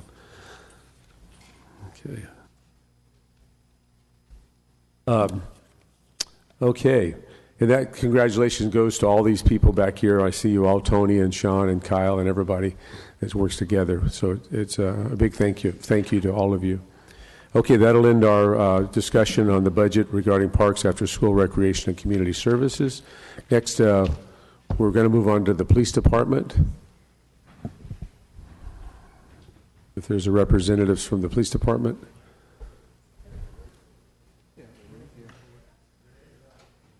I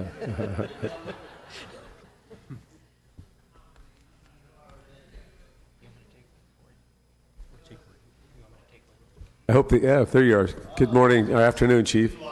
I thought maybe you misunderstood when you thought it'd be 1:30 tomorrow. Okay, we're ready to proceed with the budget discussions on the police department. Okay, the police department's budget begins on page B97. It is a general funded department with grants.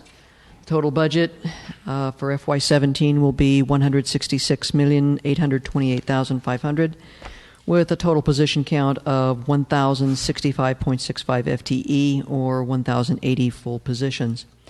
The major changes for FY17 for this department, they are anticipating 11 new police officer positions. These will be brought on through the first half of next year. Partial costs are $747,000. In addition to those 11, there will be an additional 15 officers for the Student Neighborhood Resource Officer Program for $1.5 million. There will also be an additional position for the fax unit. These additions will bring the sworn strength of the department to 801 by the end of calendar year 2016. The department, in addition to these sworn positions, will also be adding 4 records clerks, 4 emergency services dispatchers, a full-time records manager, and a full-time CSI bureau manager. There is also $580,000 for 65 leased replacement patrol vehicles, plus 15 vehicles for the Student Neighborhood Resource Officer unit. This continues the 6-year cycle of replacement for the department. In addition, they have $330,000 of general fund money for Skywatch operations, $100,000 for the Central Policing District lease and utility costs, $103,000 for safety equipment for all the new positions that they're getting, for all the new sworn positions, and also $380,000 for various technology needs. Overall, the police department's revenue is $18 million, which is $2.3 million below the FY16 amended budget, primarily due to less anticipated grant funds over FY16, and also $1 million less in charges for services due to the redeployment that the department is undertaking in order to dedicate more units, more officers to the patrol unit rather than the motorcycle traffic unit. The expenditures for the general fund are increasing by $7.7 million. Personnel costs include a 2% increase for members of FPOA as of December 31st per the approved MOU. This concludes my presentation, and I'm sure the Chief is able to answer any questions you have. Thank you again. Take this out to the public. Anyone in the public wish to come forward and address the police budget hearing, now's your opportunity. And I see someone coming, so if you give us your name and address, the floor is yours. Hi, Dee Barnes, Fresno City Employees Association, 1330 L Street. When I was up here earlier, I did mention something about public safety. An issue along that same line with the police department. I think one of the things that has been bad for our community is the loss of community service officers and any crime prevention, any real crime prevention program. I know I was recently talking to Roz Clark. I think all of you know Roz. I don't know if she's contacted any of you. I did suggest that she might want to speak to some of you about the fact that we've really been hurt in that area. We went from 50 community service officers, which are the non-sworn personnel that would go out into the community. They would take a lot of reports. They would work with the community. They did a lot of activities to help with crime prevention. And we've gone from 50 down to 6. We have 6 community service officers today. I think that's a real loss. I know some of the duties that community service officers performed have been replaced by police cadets.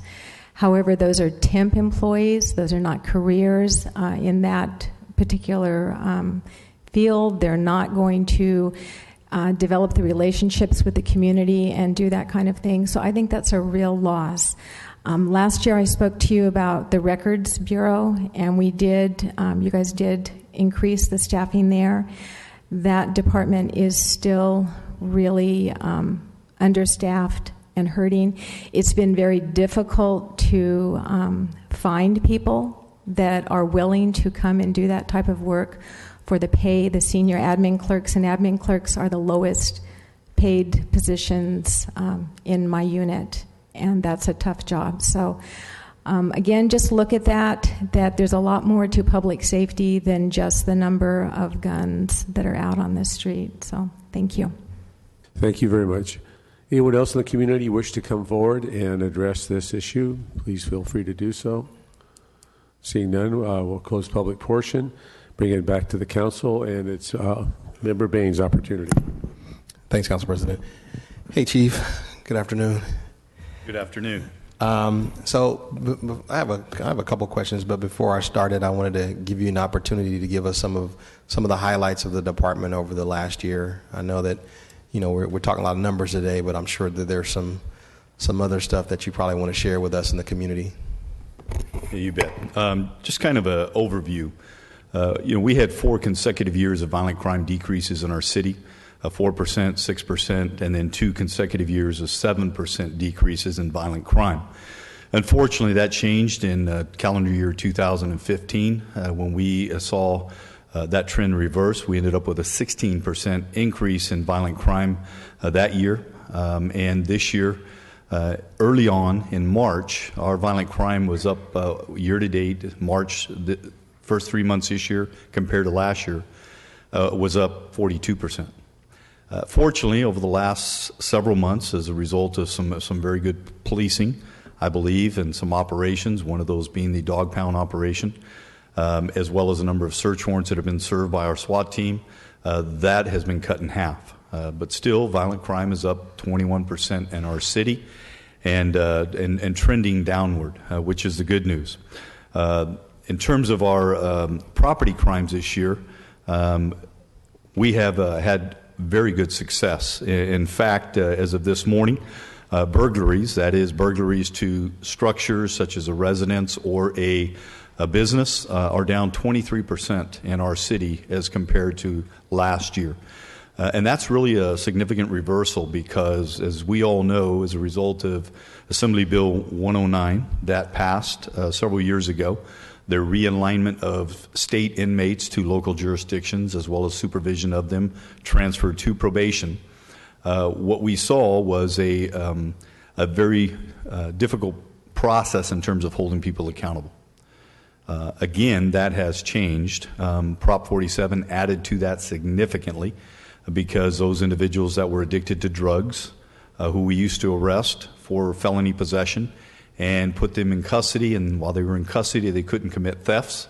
Unfortunately, those individuals now, it's a misdemeanor. And so those, for the most part, remain out of custody, continue to steal and support their drug habit. However, what we found is that although burglaries are down to business and residents, and I think also as a result of neighbors doing a better job watching out for each other and people doing a better job of securing their home, much of that crime is transferred over into the crime of vehicle burglary.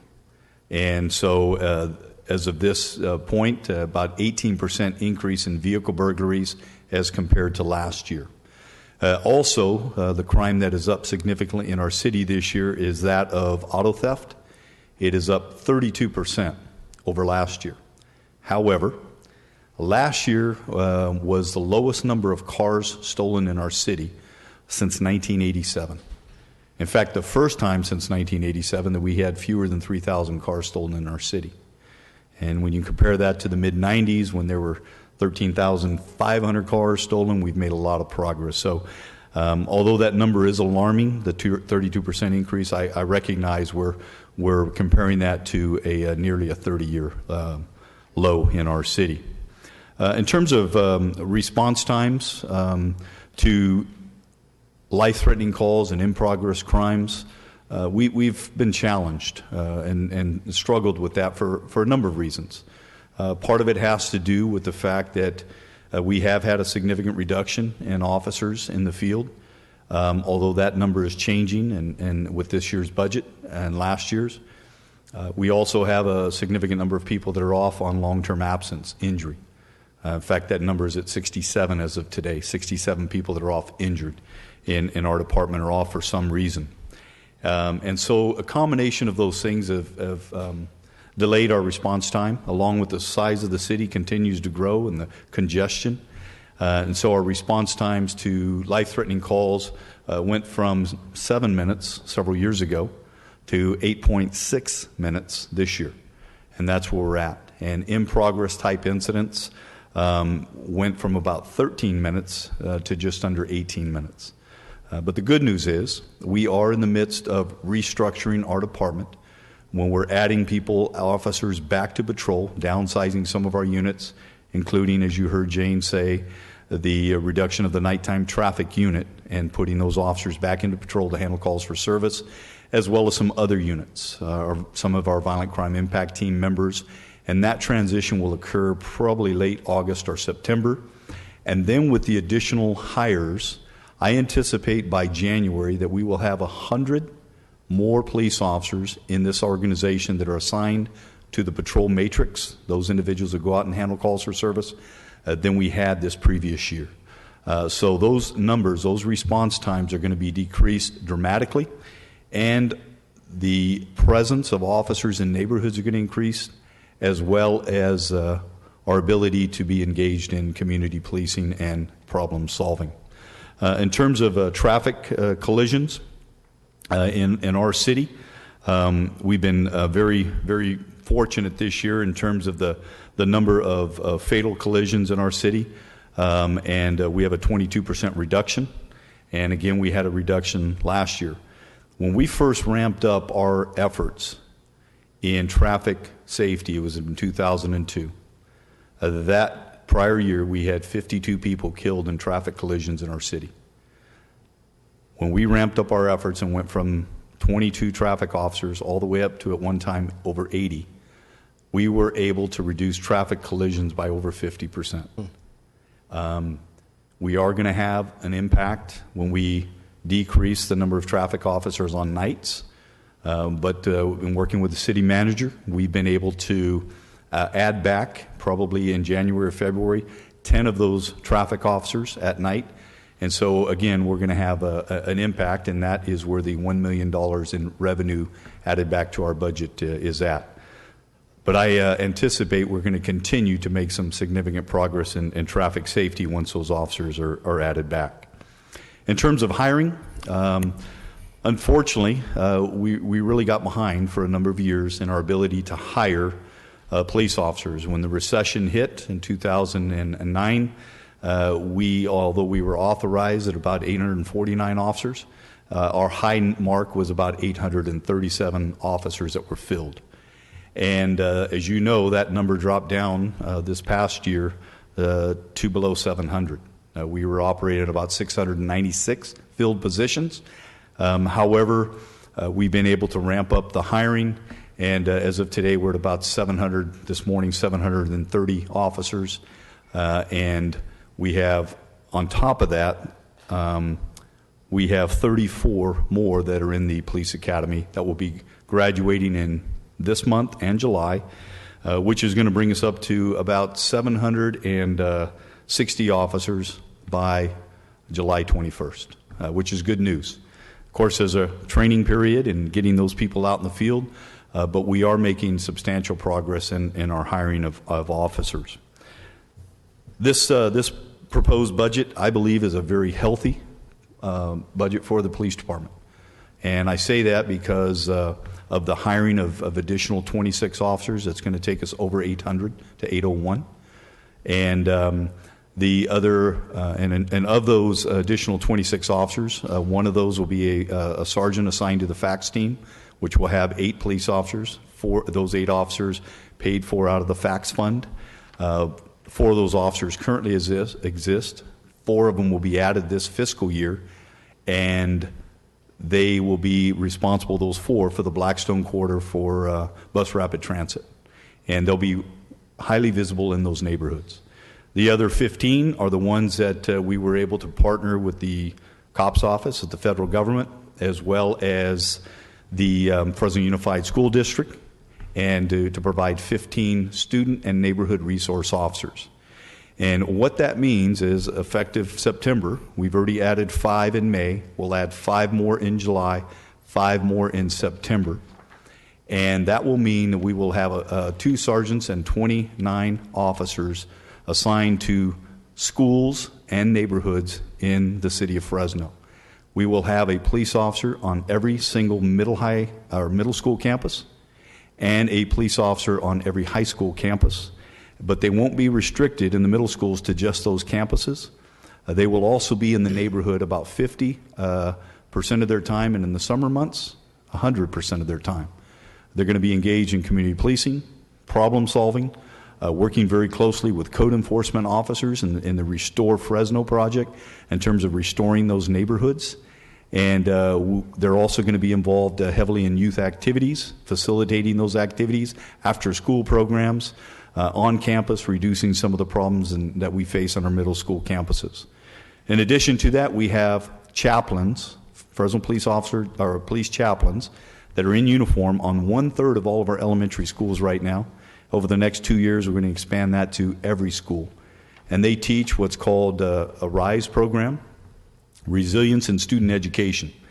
And that is to not only form some type of relationship with these kids in the elementary school, get them to see law enforcement differently, but get them to see themselves differently. And to be able to bounce back from some of those challenges they face in life with their parents being maybe in gangs or drugs, or maybe parents that are in jail. And we're having incredible success with that program. So we'll have a police presence, elementary school, middle schools, high schools, and those surrounding neighborhoods. And that, with the additional officers that we're putting out in patrol, it's pretty exciting what's going to happen in FY17 in the city of Fresno in terms of community policing and our ability to respond to calls and progress more quickly, and to be able to solve many of those neighborhood problems. Yeah. Thank you. No, thanks, Chief. That's a great overview, and I think that's all the stuff that we can't necessarily get from just going through the budget briefing here. So, quick things. You mentioned the kind of the reorganization. You know, Jane talked about the new central station. You kind of touched on the reorganization. What's that restructure going to look like? Kind of when we roll that out.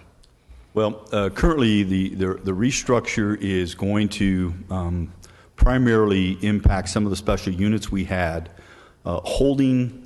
actually eliminating the vacancies we had in our investigative units. We had about 22 vacancies in some of our investigative units, and we eliminated those. So those positions, as we hire, go back to patrol. It does create a challenge for us in some of those investigative units, like domestic violence and child abuse, sexual assault, et cetera. But we believe it's more important to have those officers out in the field at this time. It does decrease our traffic unit by 23 officers. Those will be, again, reassigned to the patrol matrix. And the other thing is what currently exists is our violent crime impact team. One of those teams are assigned to each of the police districts. We're going to consolidate them into 2 teams with a sergeant and 8 officers on each of those teams, and they'll be called special response teams.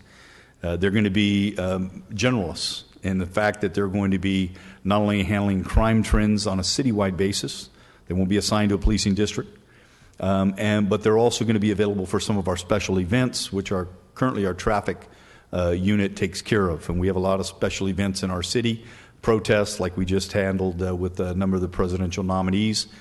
So they're going to be I think just one presidential nominee we had protests for, but oh yeah, I'm sorry. But policing those events. Yeah. So at any rate, that's really what the restructure is going to be, and it's also going to go from 4 policing districts. As you know, we lost in 2011. We went from 5 policing districts to 4.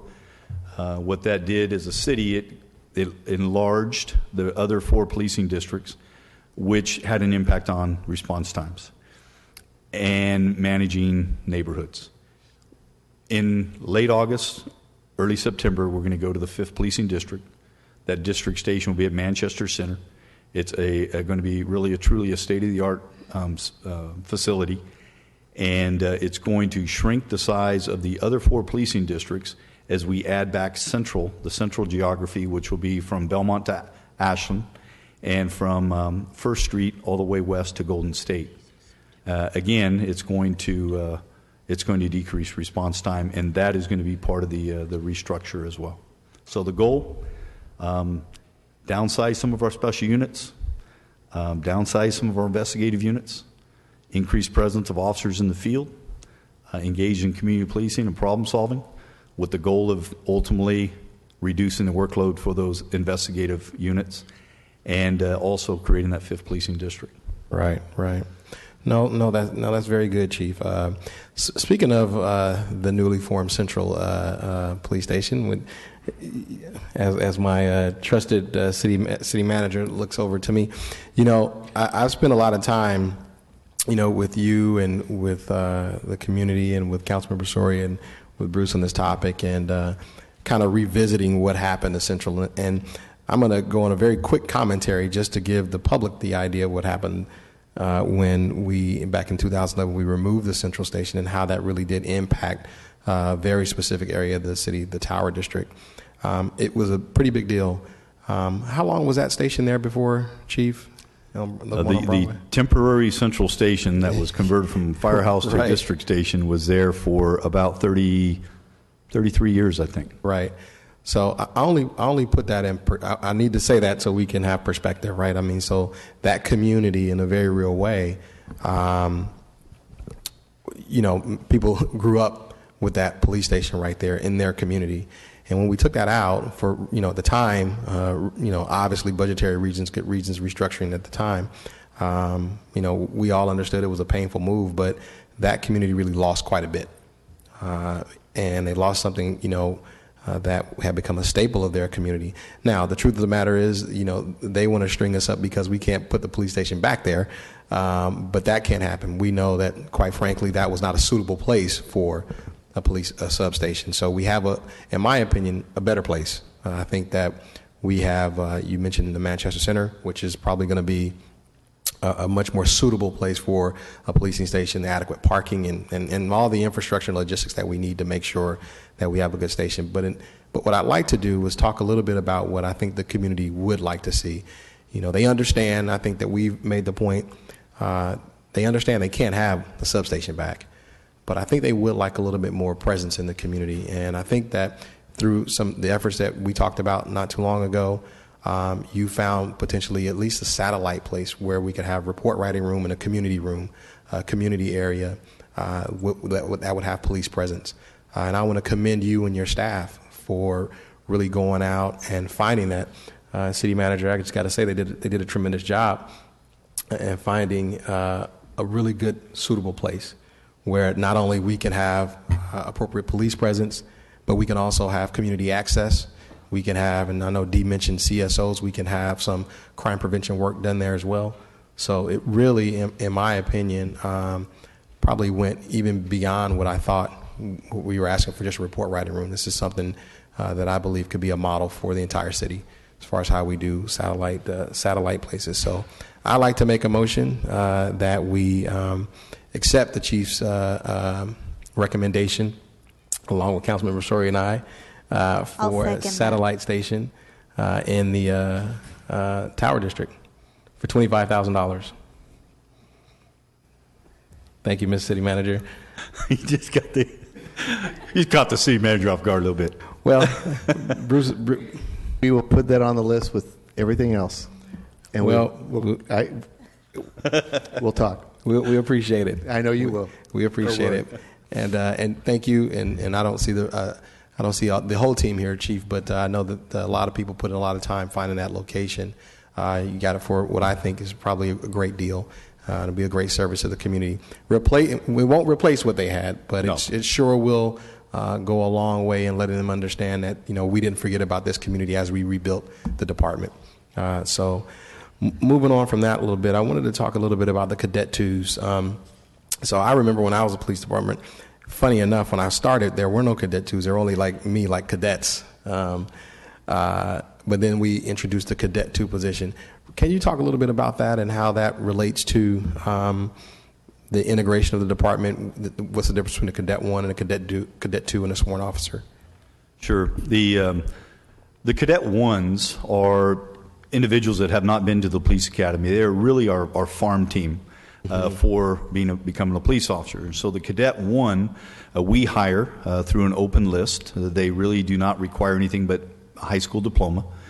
And we provide them with the training and the skills that they need to go out and perform the Cadet 1 function, which is in the customer service unit, going out and handling lower priority calls, which similar to what the community service officers used to do, burglaries, auto theft, vehicle burglaries, etc.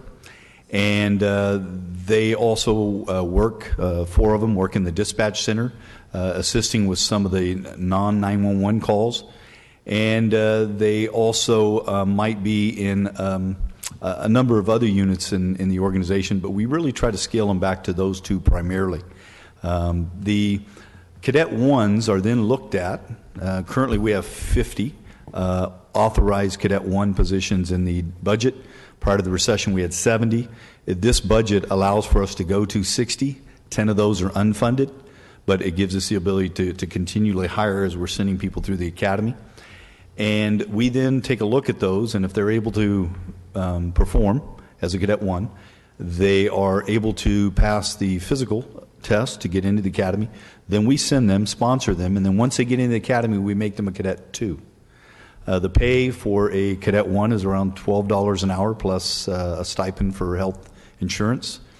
And the Cadet 2 is around $16, $17 an hour plus benefits. And once those Cadet 2s get out of the academy, then we can hire them as a police officer recruit A-step. The Cadet 2 are the other individuals that are in the academy that are non-affiliated. They just put themselves through. At some point in time, they can apply for us. We do the background, and we can hire them in the academy once they become a Cadet 2. There are also people that have graduated from the academy that maybe need a little bit more seasoning or a little bit more time in a certain area before they can be a police officer or go through the training program. We utilize those for transportation and prisoner standby, and we have about 6 to 8 of those at any given time in the department as operating as Cadet 2s. So those are where we have them, in the academy or prisoner transportation, and they free up police officers, obviously, so they don't have to do that task. And then eventually those Cadet 2s will become police officers. Okay, so the Cadet 2s they're not sworn yet. They're kind of in that limbo, waiting to become sworn, so they can move into the training program. Yes, they are academy trained. They have some in-service training with us. They carry a gun and a badge. They have the ability to make arrests while they're on duty, and but they're not a full-fledged police officer where they can perform the full range of duties. Okay. Get it. So it's kind of almost like a limbo phase. Yes. Kind of. Okay. How long do individuals normally stay as Cadet 2s? We try to keep the Cadet 2s no longer than 6 months in that assignment for prisoner transport, and the reason is because they have a desire to be a police officer. And what we have found is sometimes if we don't make them a police officer after 6 months, they're testing for another agency, and then we lose them. And that has happened. But I think it's much better for us to make sure that they're going to be successful in the training program and to be a successful police officer, so we give them a little bit of foundation in that role as a Cadet 2. Right. And you know, Chief, I'm going to move into some of the CSO conversation that Dee brought up, because you know I'm a fan of all the support personnel that we have to support the sworn officers. And it takes all of that in order to make the police department run. What are your thoughts on the decrease in the CSO position? I mean, I didn't know it was that dramatic from 50 to 6. Do we have any plans on, restoring that position at all, or what are your thoughts on that? It was actually, we had at one point 64 CSOs. Okay, yeah. And then we went down to about 14, I believe, and then since that time we continued to attrit. The reason we the cadet program has been very effective, and I'll say that there is a significant benefit to having community service officers as well. But the reason we started out with the cadet program, we at one time had 70 cadets, and at the recession we went to 0. And the reason was there was no place for them. We weren't hiring police officers. So who wanted to be a cadet, they had no place to go. And so when we started back hiring officers, we reinstituted our cadet programs and gradually built it up. And the reason is because, again, that's our training ground. It has become more important now than it ever has because this year, in the last 12 months, we will have hired 101 officers. 67 of those are currently hired as police officers, 34 in the academy. That's 101. Of those 101, 19 of them were lateral hires from another agency with experience, 2 or more years experience. We used to hire about 50% lateral, 50% new recruits. Well, we're not getting the laterals hires that we used to have from other agencies. Could be because they don't want to lose the security of their job. Could be because they don't want to relocate to Fresno, but it could be also because of many of them, it's not worth it in terms of financially. The pay is not, in many cases, greater than where they're at. So it's not worth the risk, especially giving up their seniority in that organization and coming here and working nights and working in one of the busiest cities in the country. So we are very focused on getting new recruits. So I would like to see us at some point in time have the ability to recruit more laterals because that blend is good. You don't want to have too many people out there with a lack of experience. And so we at some point, I'd like to see our lateral hires higher. This council has done some incredible things, and city manager, the mayor, allowing for a $10,000 recruiting bonus for people that come. We've taken advantage of that in a number of cases, but sometimes that's not enough. So in terms of community service officers, at some point in time, it would be maybe beneficial to bring them back, especially as our hiring gets to the point where we're not hiring as many cadets. Maybe we're drawing in some more laterals. Maybe at that point in time, we're able to start building some of our community service officers, as Dee spoke of, for stability. We're in a constant training mode with our cadets. We hire them, we train them, we in the customer service unit to be call takers, to do all those things, and then they go to the academy and we start all over. Well, it's not lost training because that training we're providing helps make them a better police officer down the road. Sure. But at some point, we're not going to be hiring as many police officers as we have in the last year or two. So maybe we're able to look at community service officers when the budget gets better for that. Yeah, and that's a good discussion, Chief. What you just described was an interesting cycle that we're in, and it sounds like you're saying we're in the phase that we're in right now. Unfortunately, doesn't really support a lot of the CSO positions that we need. But at some point, we're going to cycle out of that. We may be coming. I believe so. We may move into a phase again where we want the stability of those CSO positions. So, I want to support Dee in her comments with that because I do believe that position was very important. I know when I was a police officer, our CSOs were invaluable to us. Yes. Quite frankly, I have not worked in a department where the cadets are used a lot more, so I don't have that comparison, of course. But I do know the value of the CSO position, but I also understand this interesting space that we're in with needing to be able to recruit and hire people. And that cadet pool being used as that. So, but in future years, I think that's going to be a relevant discussion coming down the line. And finally, I have just I think just one more question. The COPS grant. I see that we're going to get we have a COPS grant apparently, and I see it's paying for 46% of A-step officers over the life of the grant. But I don't see how long the life of the grant is. Okay. How long is that grant?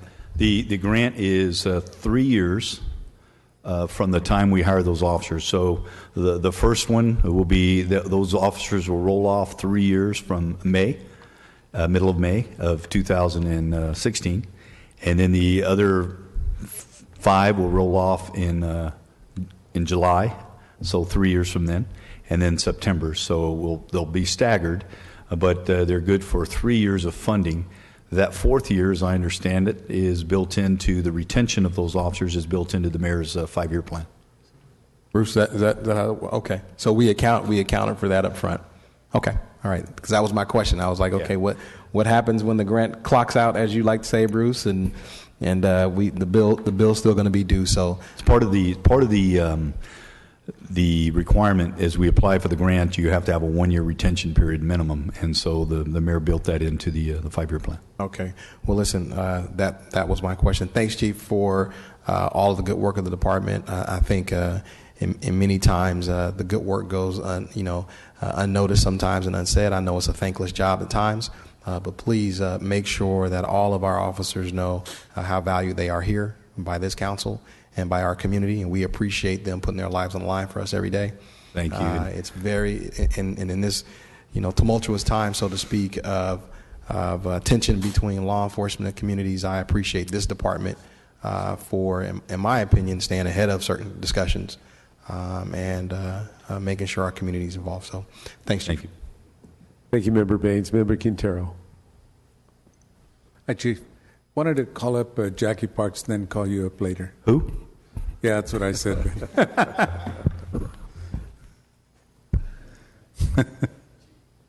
He snuck up.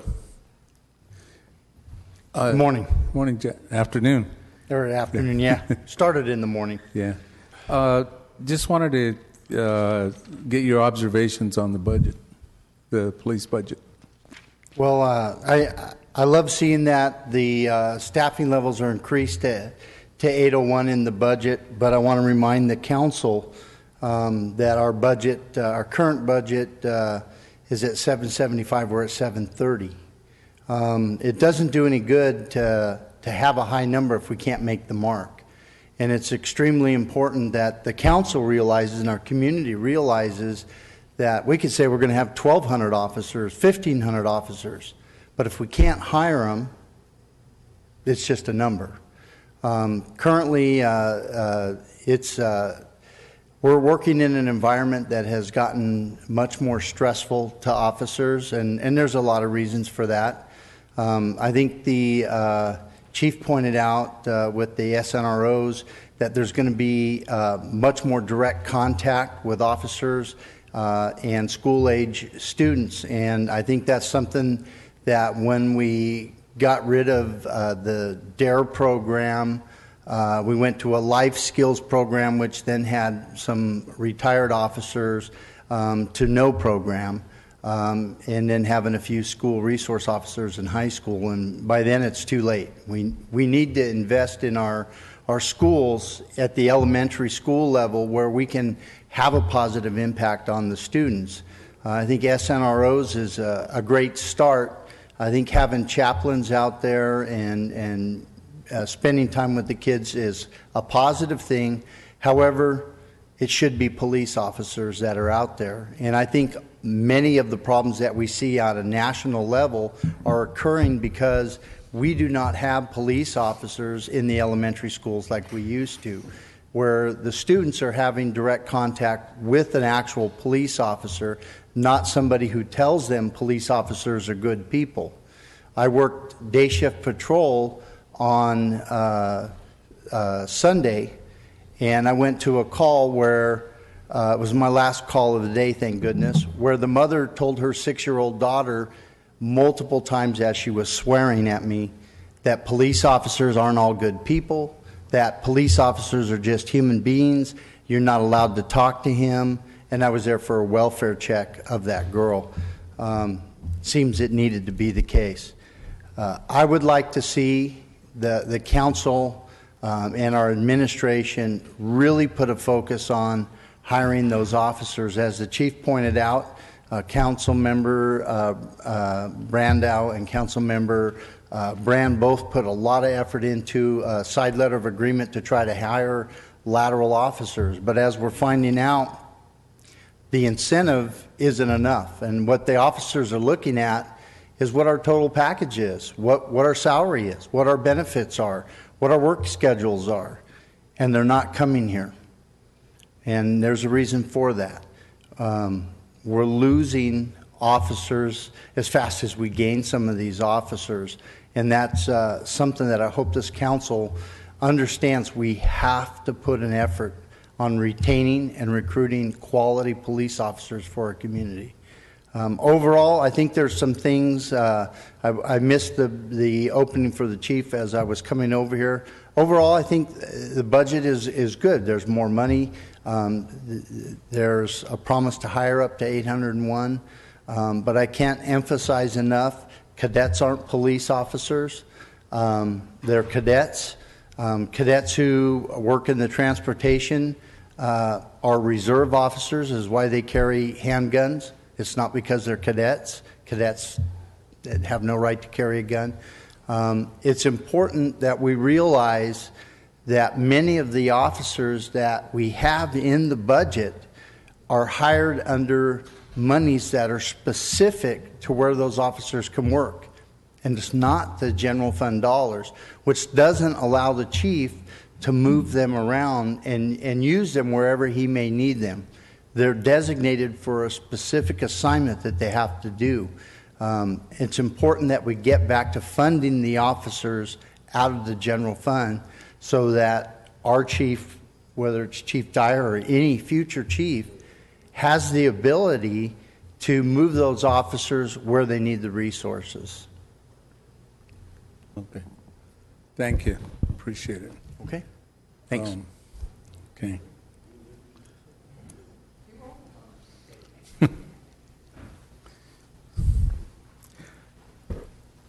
Of course, as usual, it's you got working with the monies that are available.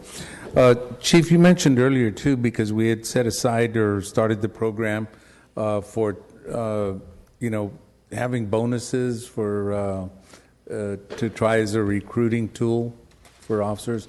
How's that worked out? Not as well as we had hoped, but there have been some individuals that have taken advantage of it, primarily those individuals that are living within about a 30-mile radius of us, 30 miles to the north or the south. Those are the ones that we're attracting mainly. We're not getting the individuals from the Bay Area. We're certainly not getting anybody from Southern California. And much of it has to do with, obviously, living in Southern California, cost of living and so forth. The pay is much higher. Right. And you can't compare our cost of living to them, but that's what they look at. And, one of the things Jackie talked about, the working conditions and so forth, one of the benefits that we're going to have, as Jackie and I talked earlier, is we add officers to patrol in significant numbers. We have the ability to offer some alternative work schedules on midnights and swing shift. What we're looking at is a platoon schedule in January, which is going to be very good team policing type concept for these officers, which will be a draw for some of those officers on the outside. I don't know how much of a draw, but it will be a draw. But we've probably had 12 people take advantage of the $10,000 bonus on laterals that qualified for it. Okay. So, well, hopefully it'll get a little bit better. That's the other thing I wanted to ask you too is that for years, kind of a wish list thing was the getting a bigger substation in Southeast. Is there a status on that? Well, the city manager may be able to help a little bit, but I can tell you we identified the property behind the new Fancher Creek development. Tulare and Argyle? Yes, Tulare and Argyle. The land, which is 4 acres, we've not yet purchased. Part of the problem is that that used to be, as I understand it, a landfill or something site, and Housing Authority owns that property, and we were under the impression that it was already mitigated. The land was mitigated, ready to go, and it's not. So there's trying to determine at this point in time what it's going to take to mitigate that, to make that land usable. Then the goal was to purchase that property from the Housing Authority, have that property available so that we can put out some type of a request for proposal on having someone build a policing district at that location. So city manager since I have the floor, City Manager. Yeah. Can you update us on the...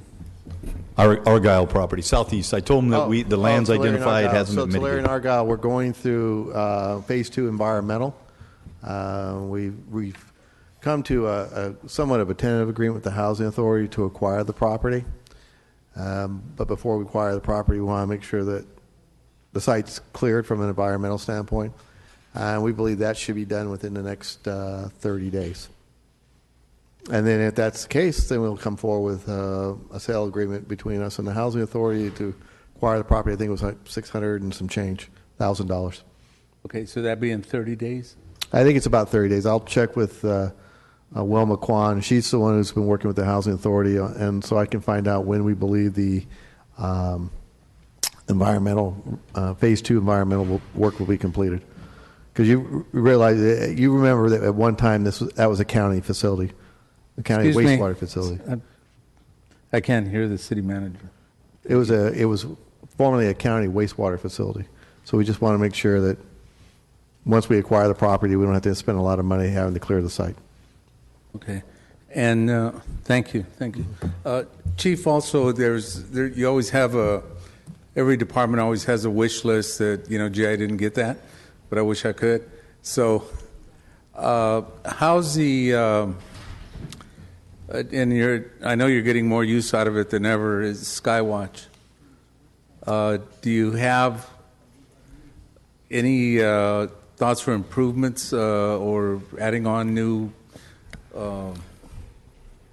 equipment to it? Okay. Thank you. Our Skywatch operation has been very effective. We had to reduce the number of flight hours when we lost some funding, but we've added those back. We fly now 5 hours per night or day, 7 days a week. So at least during the summer months, in the winter months, we reduce those hours. There are some, and I just to go back a ways, the way that we had funded Skywatch historically was nearly 100% on asset forfeiture monies that were seized from drug dealers, as well as from grants. Last year in our budget, the asset seizure money started to dwindle for a number of reasons. The laws had changed, more difficult to seize those funds. The drug dealers become more in tune of what we do, and they hide assets. And then we downsized our narcotics unit considerably. And so these funds weren't available. So last year, the city picked up in our general fund $330,000 of operations. This year, that again is the case. And last year also, there was a 12-year maintenance that had to occur on one of our helicopters. That was picked up in the general fund as well. This year, we're having on the second helicopter a 12-year maintenance, which has not been identified. The funding has not been identified. It's about $155,000. And then on top of that, there's a main rotor gearbox overhaul that has to occur, which is about $100,000. So we've yet to identify funding for that. The hope was to, as asset seizure money comes in this year, if it does, to be able to fund those two needs, and that would make our helicopter program whole. The other area that we're still lacking in terms of funding, identified funding, is our plane cars, our unmarked vehicles. Currently, we have 175 unmarked vehicles in our fleet. 25% of those vehicles have over 150,000 miles. And we did not replace any vehicles, plane cars in our budget as a result of the recession, FY 11, 12, 13, and 14. And there was a time in FY, I believe, 10 and 11 where we actually sold 50 cars. So we're trying to rebuild that fleet as well. This budget allows for 80 patrol cars, which is very significant and much needed, but we still need to find a way to come up with funding for those 30 cars. The one payment for those 30 cars is $82,000 because there's two payments a year, but only one would be made. That would give us the cars. The other area is we're still trying to identify funding for 100 additional body-worn cameras. As you know, through a partnership that we've had we were able to fund the first 400. Over a five-year lease. $500,000 of that was from private money that we had raised through the Chiefs Foundation, $100,000 a year. 1.1 million. Yes, 1.1 million was from grants that we had projected to spend from, and then $1 million from the city general fund, $200,000 a year. That funded our first 400. And we are on the second year of that lease. But as we add more officers in the field, we want to equip every uniformed officer with a body camera. So we anticipate 100 more cameras that we need. Those cameras would be purchased over a 4-year program. The initial startup cost would be, the first year would be about $235,000. The other 3 remaining years would be $118,000 a year. So we've yet to identify how we're going to do that. I know the city manager is well aware of that in our budget. There's been conversations about maybe there's our carryover, maybe we can fund some of these things, but we've yet to see what that carryover is. And then the last thing is 2 prisoner transport vans that have reached the end of their life. The payment for those on a 5-year lease is one payment is $11,300. It's $22,600 a year for the lease, but it would only be one lease. And really, those are the items. It's about $583,000 that we're looking at. There's some other things within the budget that we're going to have to find ways to fund. Generally, what happens in our budget is there is salary savings. We recognize we don't have enough funding for things like outside legal assistant, blood draws, safe kits on sexual assault exams. Evidence tows, those things, and we generally work with the budget office mid-year, look at what our salary savings are, do a transfer, and then we fund those things. But I think the 583 is what we're really looking at this year. Okay, that's how much you would need to just cover the things that you mentioned, Skywatch, body cameras? Yeah, that would be total, and that doesn't include, hopefully we'll be able to generate a couple $100,000 in asset seizure. That's the goal. And so if we do, then obviously that takes off of this. We just don't know at this time. I do know that as a result of the dog pound operation, we've identified with the FBI $343,000 that would be seized. Not all of that would be ours, but 70%. And but we don't know when that's going to come in. It may be towards the end of this fiscal year, then FY17. It may be more likely in FY18. We're just not certain. Okay. And if I could, Council Member, as we indicated earlier with the motion made by Councilmember Brandow, I'm working with the departments on a list of deferred capital or list of capital needs that are not included in the budget, and that will probably be coming back next week before you finish deliberations with that list. So the Skywatch overhaul is a perfect example of a one-time expense versus the lease of cars or body cameras, which is an ongoing expense. But as we talked about this morning, Parks has got a very long list. The parking department or division, as you know, has a very long list. In fact, this morning I found out that we've been renting a generator now for the last 2 years at the tune of $33,000 a year. And so if we just replace that generator, by the time I got done leasing it, I could have probably bought the thing. So there's a very long list of deferred capital that we are going to present that in the event that the carryover comes in slightly higher or higher than what we had anticipated, that these would be the priorities and the projects that we would fund with anything that's in excess of that $4.27 million in projected carryover. And then there's, I guess you're always looking for grant money as well. That's never ending. We're always searching for grant dollars, absolutely. Okay. But I don't want to bet the farm on a yet to receive or a grant that we've yet to receive, because that is just... No, I understand. So would the funding that would be brought forward, would that come from general fund? Yes. Yes. And do we anticipate any, like a bump, a surprise bump like we did before with business? No. Property taxes? This would be something that probably come around September, October, that we would know. Okay. Yeah, the unmarked cars, Chief, even I can tell which ones are the unmarked cars. So, yeah, I can see you need some. They blend in the neighborhood sometimes when they're running. They do in my hood. When they're running. Okay. Okay, well, thank you so much. Yeah, that was some of the thoughts I had on I know you utilize the Skywatch like nobody's business, and then the body cameras. I was wondering how that was. They're pretty. If they turn out to be really effective for you, Well, let me just share with you a little bit about the success of body cameras, and it's not just body cameras. It's the increased training that we've provided to our officers on mental health awareness as well as de-escalation, bringing those situations down. But also the body-worn cameras that are out there on officers. I'll tell you right now, for the first time I can remember in many, many years, we don't have a ongoing internal affairs investigation of an officer for excessive force. None. And our internal affairs investigations have been reduced by 50% in 1 year. That is significant. And that's not to say some of the complaints haven't been there, because citizens may still make a complaint against an officer, but when they view that body-worn camera video out in the field, they withdraw their complaint. And that has happened several times here this past year.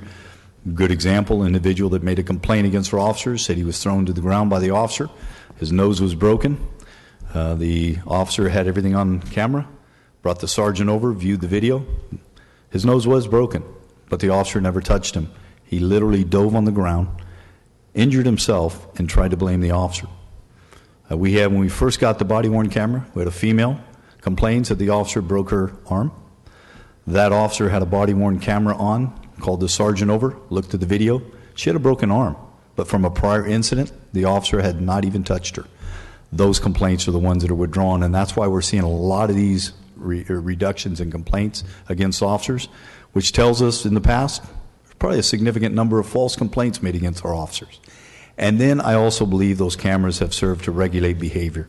Regulate behavior of the citizen, sometimes regulate the behavior of the officer, as the officers tell me. But I can tell you, when a citizen is made aware of the fact that there is a video recording occurring, it tends to bring the situation under control. So combination of things, and our officers are now, when they were initially reluctant, and understandably so, because of the unknown of body-worn cameras, they are now supportive, and for the most part, can't wait to get their camera. And again, all 400 of those are now deployed, with the exception of about 7 that we keep back to replace those that get broken down. So it's a very effective program and money well spent, and time will only tell how much it saves us in terms of risk claims and investigative time by our sergeants.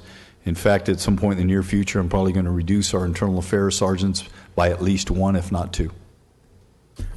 Yeah, because I saw in the news the rally that Donald Trump had, where the protester, I guess, attacked one of the officers, and you were able to identify him and arrest him. Yes. So.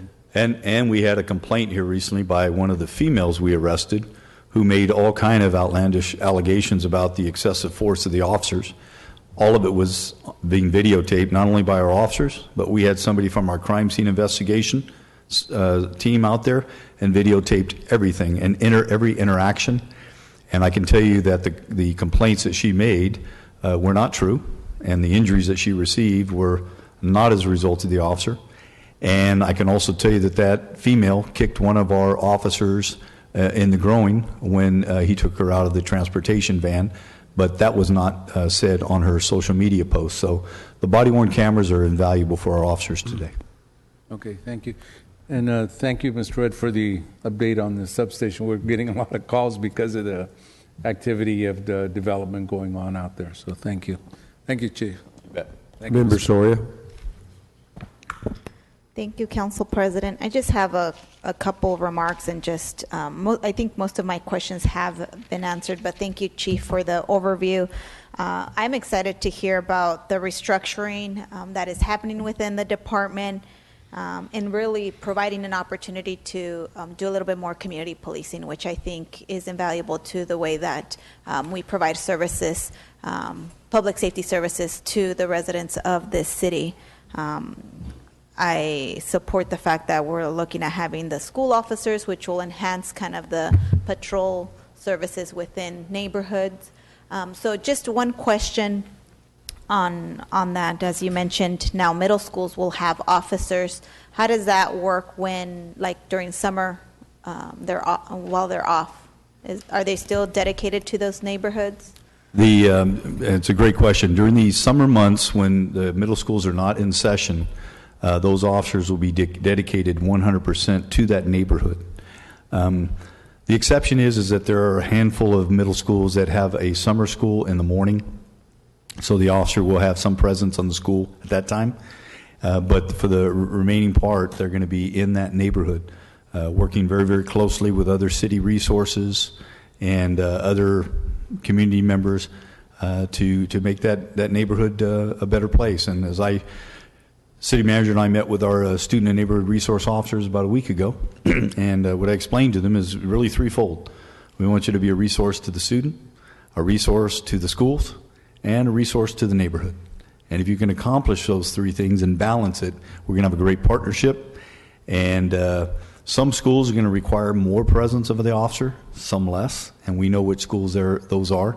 So in those cases, it could be a 60-40 split or 50-50, but for the most part, we're going to see a huge presence of these officers in and around those neighborhoods, especially the ones that have been identified by the mayor, the 10 next neighborhoods that we're focused on, and all of them have SNROs on their campus today. And in terms of kind of the schedule, is it mostly day shift? Is that what the type of officers we're having in those areas? The current SROs, student resource officers, they used to be school resource officers, now they're student resource officers. They're primarily committed to the campuses, high school campuses, because of the need. The and that is obviously day shift. They work 5 8-hour work days during the week. They're not on the 410 schedule like our other officers. The SNROs will be on a 5/8 schedule as well, but they're going to be flexed. Sometimes they'll work some evenings, most of the time days. Sometimes they'll be working weekends, but they're very flexible, and they receive a premium pay to be flexible. Thank you. The other thing that I wanted to mention and applaud, because I did attend that graduation of the Residence Academy, and I think that that's another great component of strengthening our community policing and building relationships and trust amongst some of our specific, minority groups. I think the Latino community, this one was really targeted towards that community, and so I think that was great. I don't think you guys have anything in the budget. I believe you guys told me that was funded with a different source of funding. Is that correct? Yeah, we partnered with the schools, and they funded that first one because, as you know, for the first time in over 20 years, our Hispanic Residence Academy was held other than headquarters, and we went out into the neighborhood at the school at Fort Miller, and the next one I believe is going to be perhaps at Roosevelt. And so we don't have funding for that other than when the school district, it's not the school district itself, and I can't remember the program that funds it, but they're the ones that funded the things. And then, for the food and all those things that bring people out, we had 120 people from the Hispanic community sign up. And I think on average we ended up with 80 to 90 of those individuals that attended on a weekly basis. And it was outstanding. The people truly enjoyed it, truly loved it, and it was over a 15-week period, and we plan on doing more and more, just like we do with our Citizens Police Academy as well. And at some point, I think we should probably take those out into the neighborhoods as well. Yeah, no, I think that was a great program, and I'm excited to hear that there's commitment to continue that, because I think it was evident by the testimony that a number of the graduates mentioned during that event how many of them had a misconception of the police and what they provided and how they work, and so building the trust and empowering them with the proper information, I think is very key. So I was just wanted to mention that as part, and hopefully, if resources are needed, I think it's a well worth investment on our end too. So just keep us informed as to those types of programs. The other thing that I just wanted to mention, I know that my colleague Oliver brought up the issue of the Tower District writing station. So I am glad I know that we've been meeting and that we've met to discuss, because there was a big meeting that this came out of a few months ago. We had about 300 people attend, and so we heard loud and clear that this was a need. So thankful that you've been working on it. I know that there was a commitment to have it done by August. I hope that we can meet that time frame, because there was a lot of people that are in the neighborhood that are counting on that. I know you're shaking your head, Bruce, so... City manager and I haven't had a chance to talk yet because we haven't identified the funding, but I promise you we'll be talking here soon. I will tell you, when we had we will find the money. Yeah, when we had that community meeting, a community member who was a business owner in the tower said that they had identified a location for us to be in, and it would be relatively inexpensive, if not free. Unfortunately, and then I made a comment to the community that we were going to pursue that, and they had identified it, but that fell through. And as you know, in the Tower District, space is just not there. It's a good thing. People, the businesses are full, but there is one location. It's a large location. We've talked to the owner, and he actually got a hold of us and was willing to do all the tenant improvements for the facility, similar to the deal at Manchester, and to do maybe a 5-year lease. And we're looking at about 2,000 square feet, and maybe a partnership with the POA with, we want to have a community meeting room. We want to have community service officers that are there throughout the week. We're looking at maybe even having, at this point, bringing in somewhat of a police quasi-museum, with bringing in some of the memorabilia for that little square footage when we have community meetings. But those are just conceptual at this point until, if there is funding available, we'll pursue it. We just really started the initial conversation with the owner here recently, so we don't even have a plan. So August would be really ambitious. If we could get something done by October, I think November, that'd be realistic if in fact funding was available, because there are some tenant improvements. Thank you. And I got to have a talk with the big guy over here too. Now, So Jackie, you're on board. We've got like $1.25 per square foot sublease arrangement. Is that what it is? We're on board for bringing in memorabilia for the museum. It tentatively 75 cents a foot would cover everything, is what we're looking at. So we still got to talk. Yeah. Yes. Triple. Maybe a little triple net in there. We have to add. We'll negotiate. when there's a will, there's a way. There is. So I'm sure there will be a way. No, but I want to thank you. I know that we've been working on this issue for some time now. I think that it will be great if we can get it accomplished before the end of the year. I know that the community has been waiting, and as Oliver appropriately gave us context in terms of, why this area is very, special. Well, in particular. It is special in the fact that we had such a presence there for so long, and many of the neighbors did feel abandoned, the businesses. And what we found this year with a bike unit that is over there, and we put a mobile command center in that area for 2 weeks at one point when we started to see a spike in crime, and it was so well received. The community members were coming into the mobile command center. They absolutely loved us there. And so we know we need to do something. It's just how we get there, and we plan on getting there this year. It's all part of our community policing and outreach efforts. Great. Just a couple more questions. I know you mentioned that as part of the restructuring, there is being an elimination of some of the special units like the traffic. I just wanted to ask, because I think I heard in the news you guys are doing something specifically for domestic violence. Is that temporary? Is that going to be can you maybe speak to Sure. that? What we found in looking at our crime numbers is that domestic violence has risen in 2014, 15, and 16. In fact, it rose by 4.5% in 2014, another 7% in 15, and year to date it's up about 8%. And I'm talking about those domestic violence crimes. Our Family Justice Bureau Domestic Violence Unit handles about 7,000 cases a year. But what I'm talking about is those domestic violence crimes that rise to a higher level, the ones with more serious injury, what we call their aggravated assaults. They fall into our Part 1 category. This year, those Part 1 crimes increased. That means the severity of injury increased by 43% as of today. We've got to do something different. And what we know is that victims that call the police and we come and we take a report, the suspect oftentimes is not there and he is out of custody. We get around, on an average basis, about 100 a week where they're out of custody.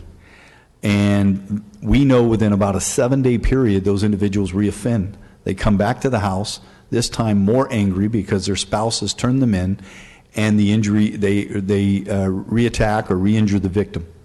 So we've got to do something on a dedicated basis to get those individuals off the street. So we have our school resource officers that are not in school on campus this summer.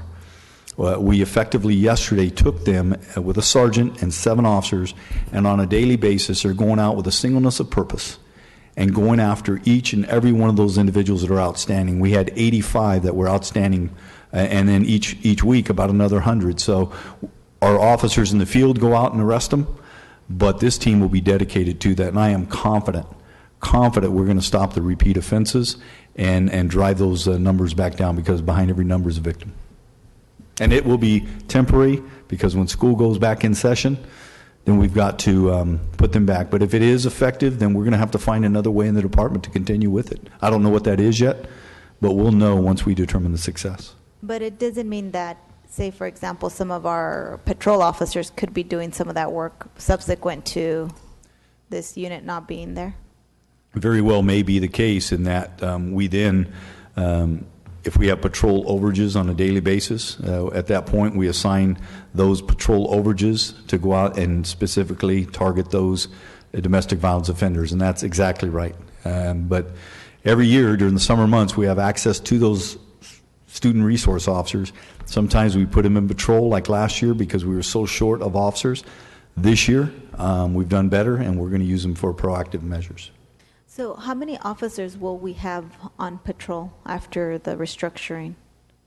Officers that will be assigned to the patrol matrix effective in late August or September. We anticipate being 300 in the matrix. Earlier this year we were at 238. Some of that will depend on the long-term absence. If more officers come off, then we'll hit the 300. But there is good news. We were up to 82 officers that were on the long-term absence earlier this year.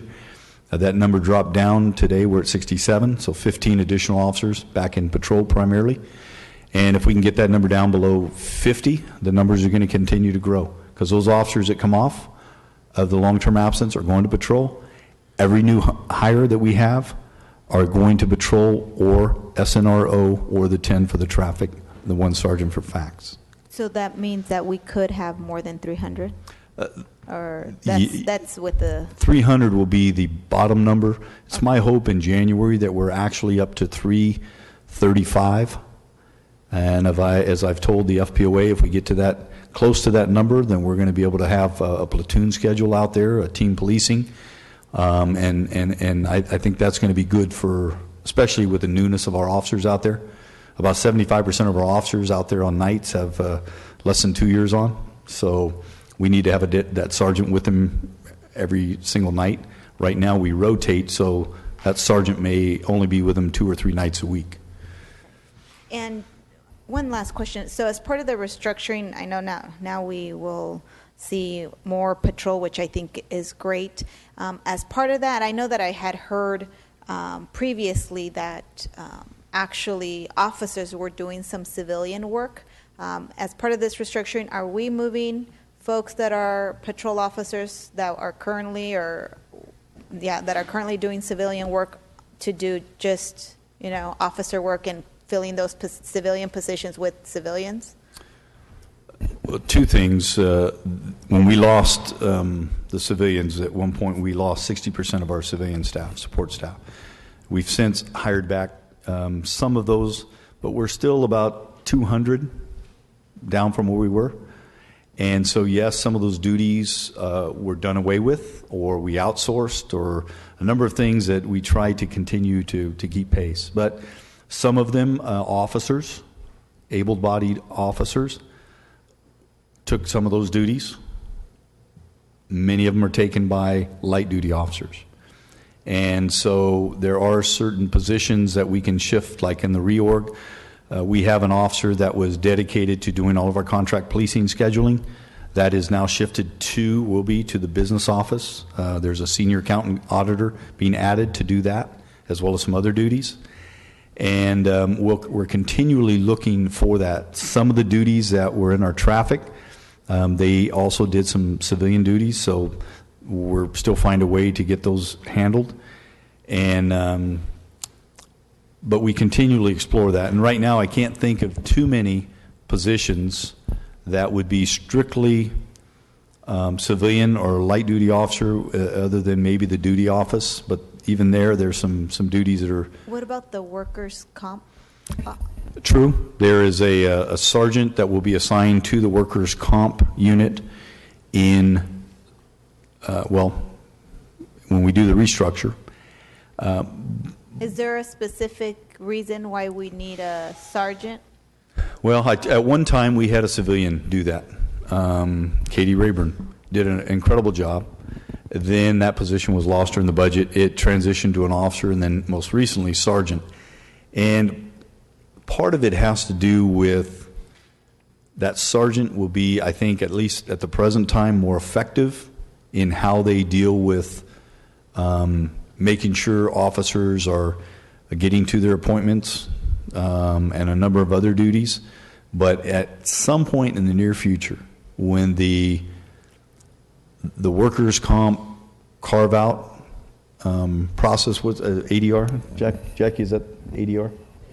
The ADR program starts becoming more effective.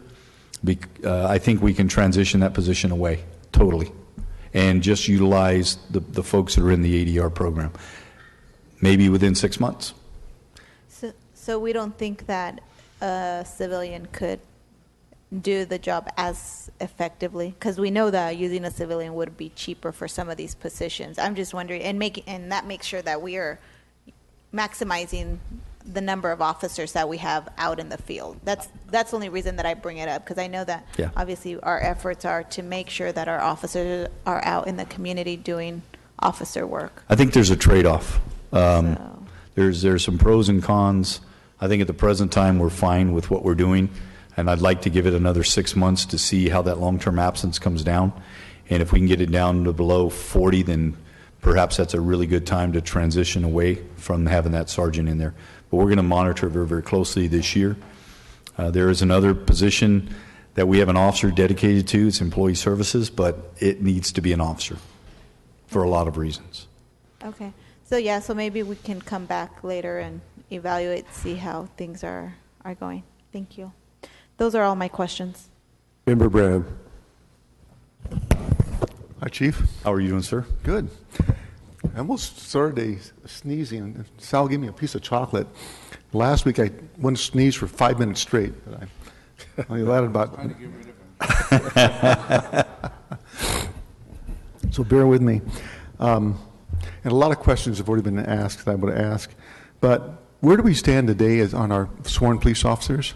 We're at 730 that are actually on the department. We have an additional 34 that are in the academy, Cadet 2s, that will graduate and become officers within the next some of those will occur this month.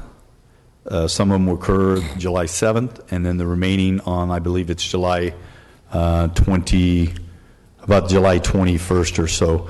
But over the next 5 weeks, those 30 of the 34 will actually graduate. So on June 23rd, we have 11. On July 7th, we will have 9 more. On July 21st, 10. All of those will go into the field training officer program. And then we'll have 4 that will be in December. And then that doesn't include some of the laterals we're hiring. We're averaging about 2 per month. And we have currently 30 officers that are in the field training program that will be rotating off into the full assignments within the next 2 months. So we anticipate by July 21st, we'll be at right at 760 officers. Okay, now that's been a struggle, hasn't it, maintaining? It's been a tremendous struggle to get to that point, and I think thanks to you and Councilmember Brandau and the lateral bonus that we were able to come up with, that has helped. I was sharing earlier that we've hired 101 officers in the last year, including the 34 that will be coming out of the academy. Of those 101, 19 were laterals.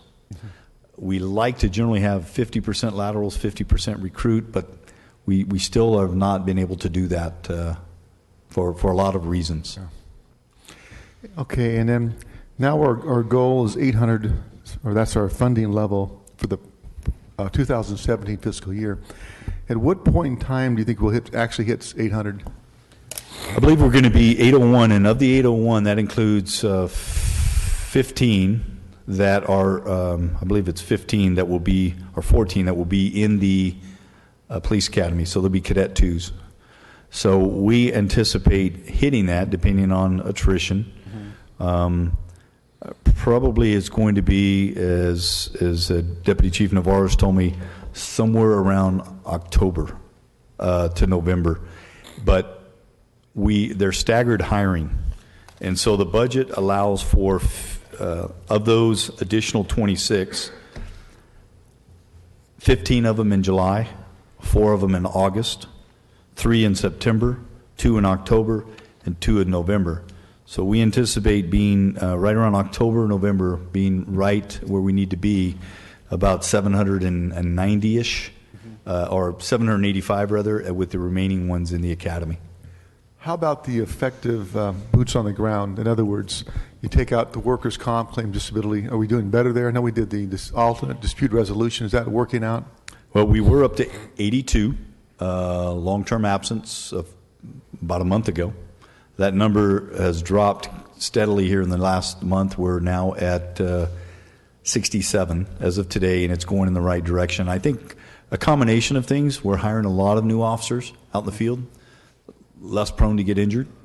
And then secondarily, the dispute resolution is starting to work on the newer officers and those that chose to be a part of it. So it'd be safe to say then, even though we've not hit the actual goals, because of the alternate dispute resolution, different profile, younger people coming in, we have effectively more people on the streets because of the, right?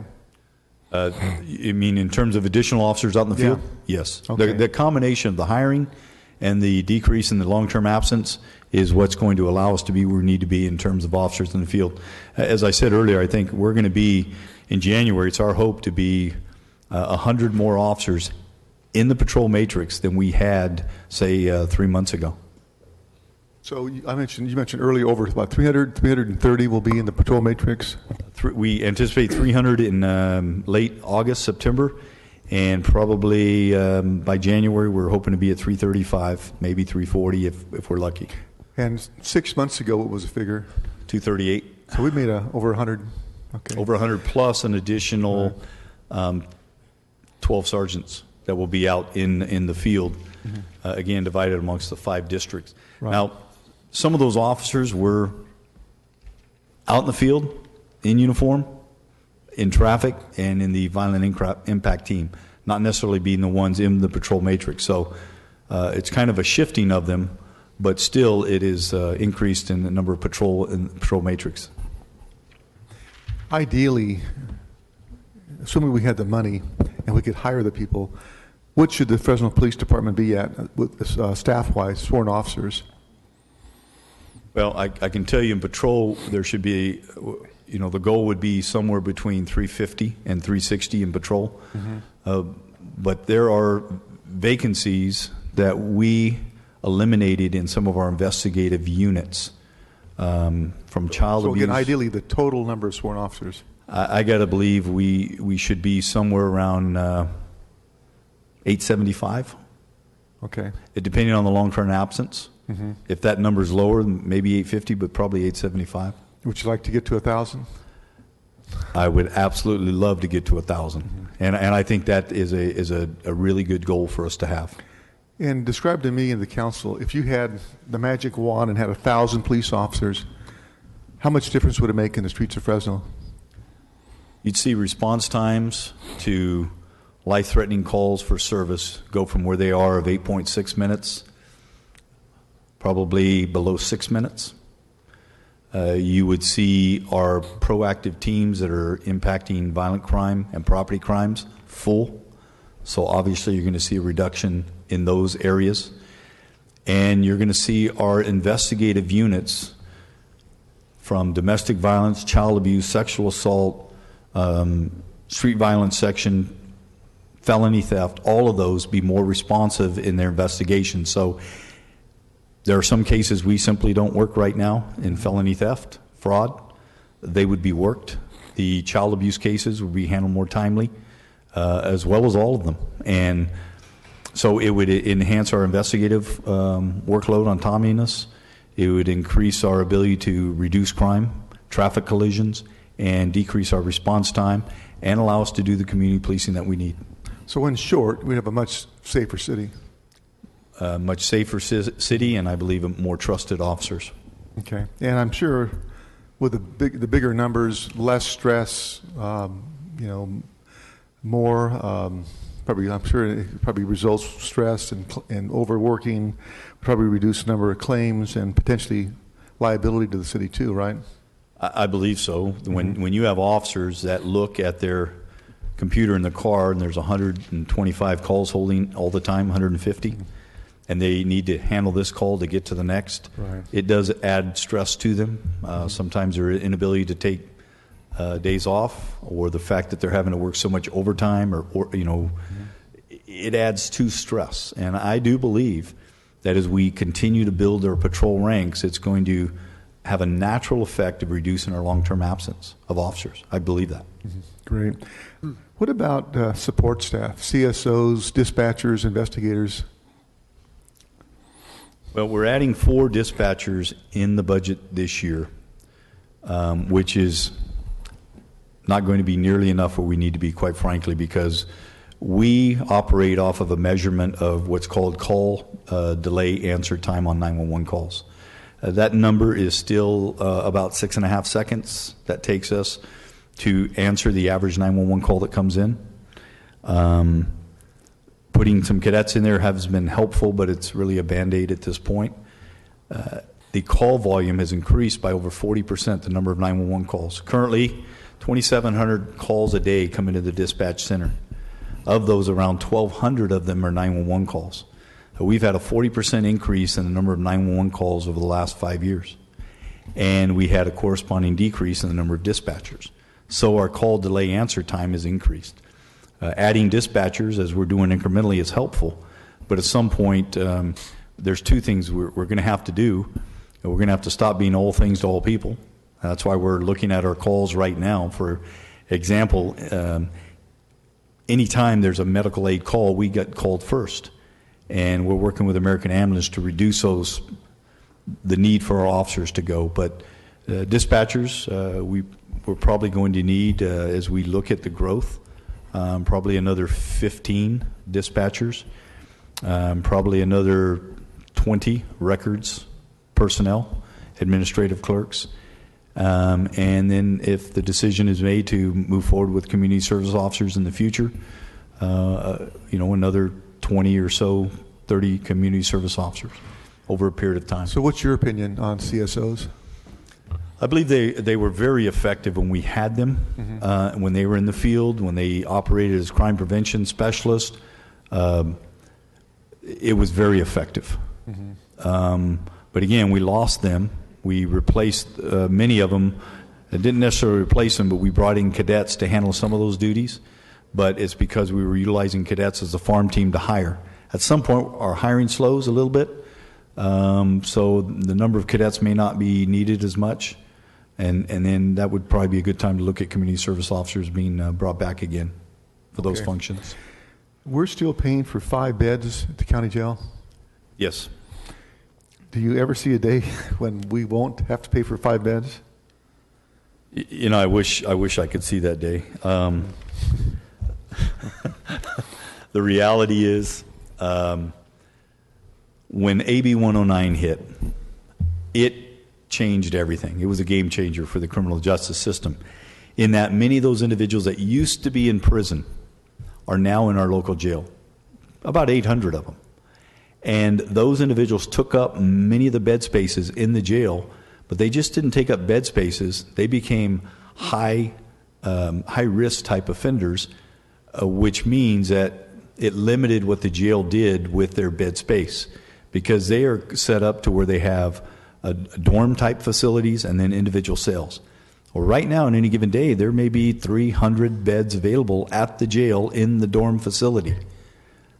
But if an individual is a gang member or has a violent history, they're not going to be able to occupy those because of the risk.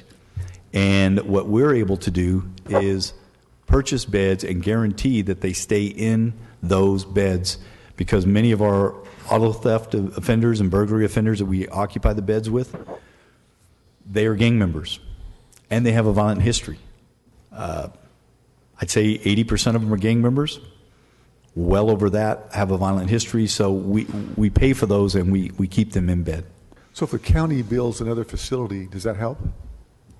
Well, depending on how that facility is set up, I don't believe it increases bed space, but I do believe, based on talking with the sheriff, it's going to allow them to have a better job of housing inmates in a more secure fashion.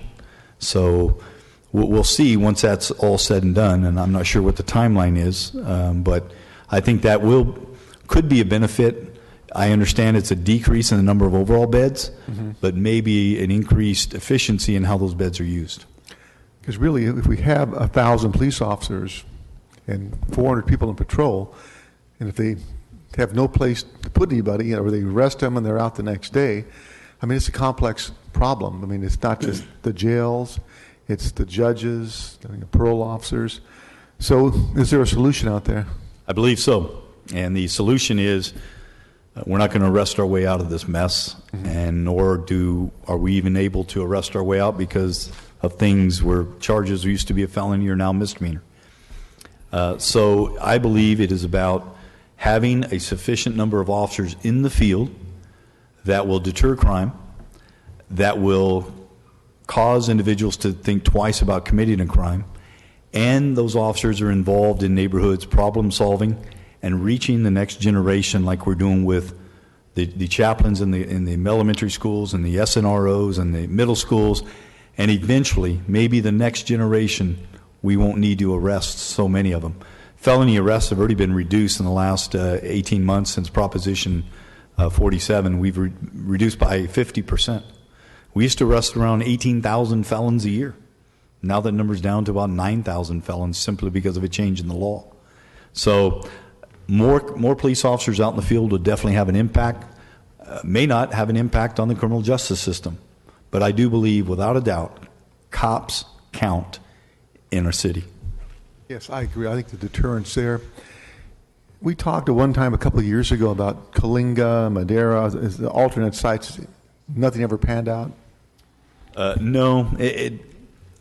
We did do some things with Madera in terms of inmates, but it didn't pan out. We were better served spending that money here locally with the sheriff's department. Second thing is Coalinga never worked out for a lot of reasons. I understand now it may be turned into a marijuana dispensary, that facility, so That will be off the table. So I think our best bet is to continue what we're doing with those beds. We're also going to be purchasing more beds with a grant for individuals that are involved in gangs in the Calwa area. I believe that is for 3 beds, and once that happens, those will be taken advantage of as well. But 5 beds, I have to tell you, they're always filled. It's been very successful, and those individuals that reoffend, thumb their nose at the system. It's amazing what happens when they get put in a jail bed and they don't get out. They're expedited through the criminal justice system at their own choice, and then they're out of our community. Whether there's a need for 5 or 10, I don't know, but I do know the 5 have been very effective. Has been effective, cost effective. You know, recently you've seen statistics on where we're going from different sources. So from your point of view, how are we doing compared to a couple of years ago? We're making a lot of progress. The future is bright for policing in our city. I believe the awareness out there on the part of everyone in terms of crime and the impact crime is having in our city is there. And we have to continue to hire police officers and sustain those and grow and use them in the right way. But it's bright. I absolutely am excited about where we are heading as a city in terms of community policing, officers on campuses, officers in neighborhoods. I believe we're going in the right direction. I'm a little nervous about some of our proactive efforts because of our downsizing, but I think if we do this right, our future in the city of Fresno is going to be look very, very good in terms of policing. But we got to continue to add. Is there anything we can do to help you in terms of recruiting? I mean, and we had Steve and I, we had this meeting, and Jackie and all the 4 of us had a meeting, and the city manager, and a lot of stuff has been done, has been at least partially successful. Anything else we need to do to continue to, hire quality people and to, meet our budgeted goals of 800? 2 things, I think, on our end as a police chief.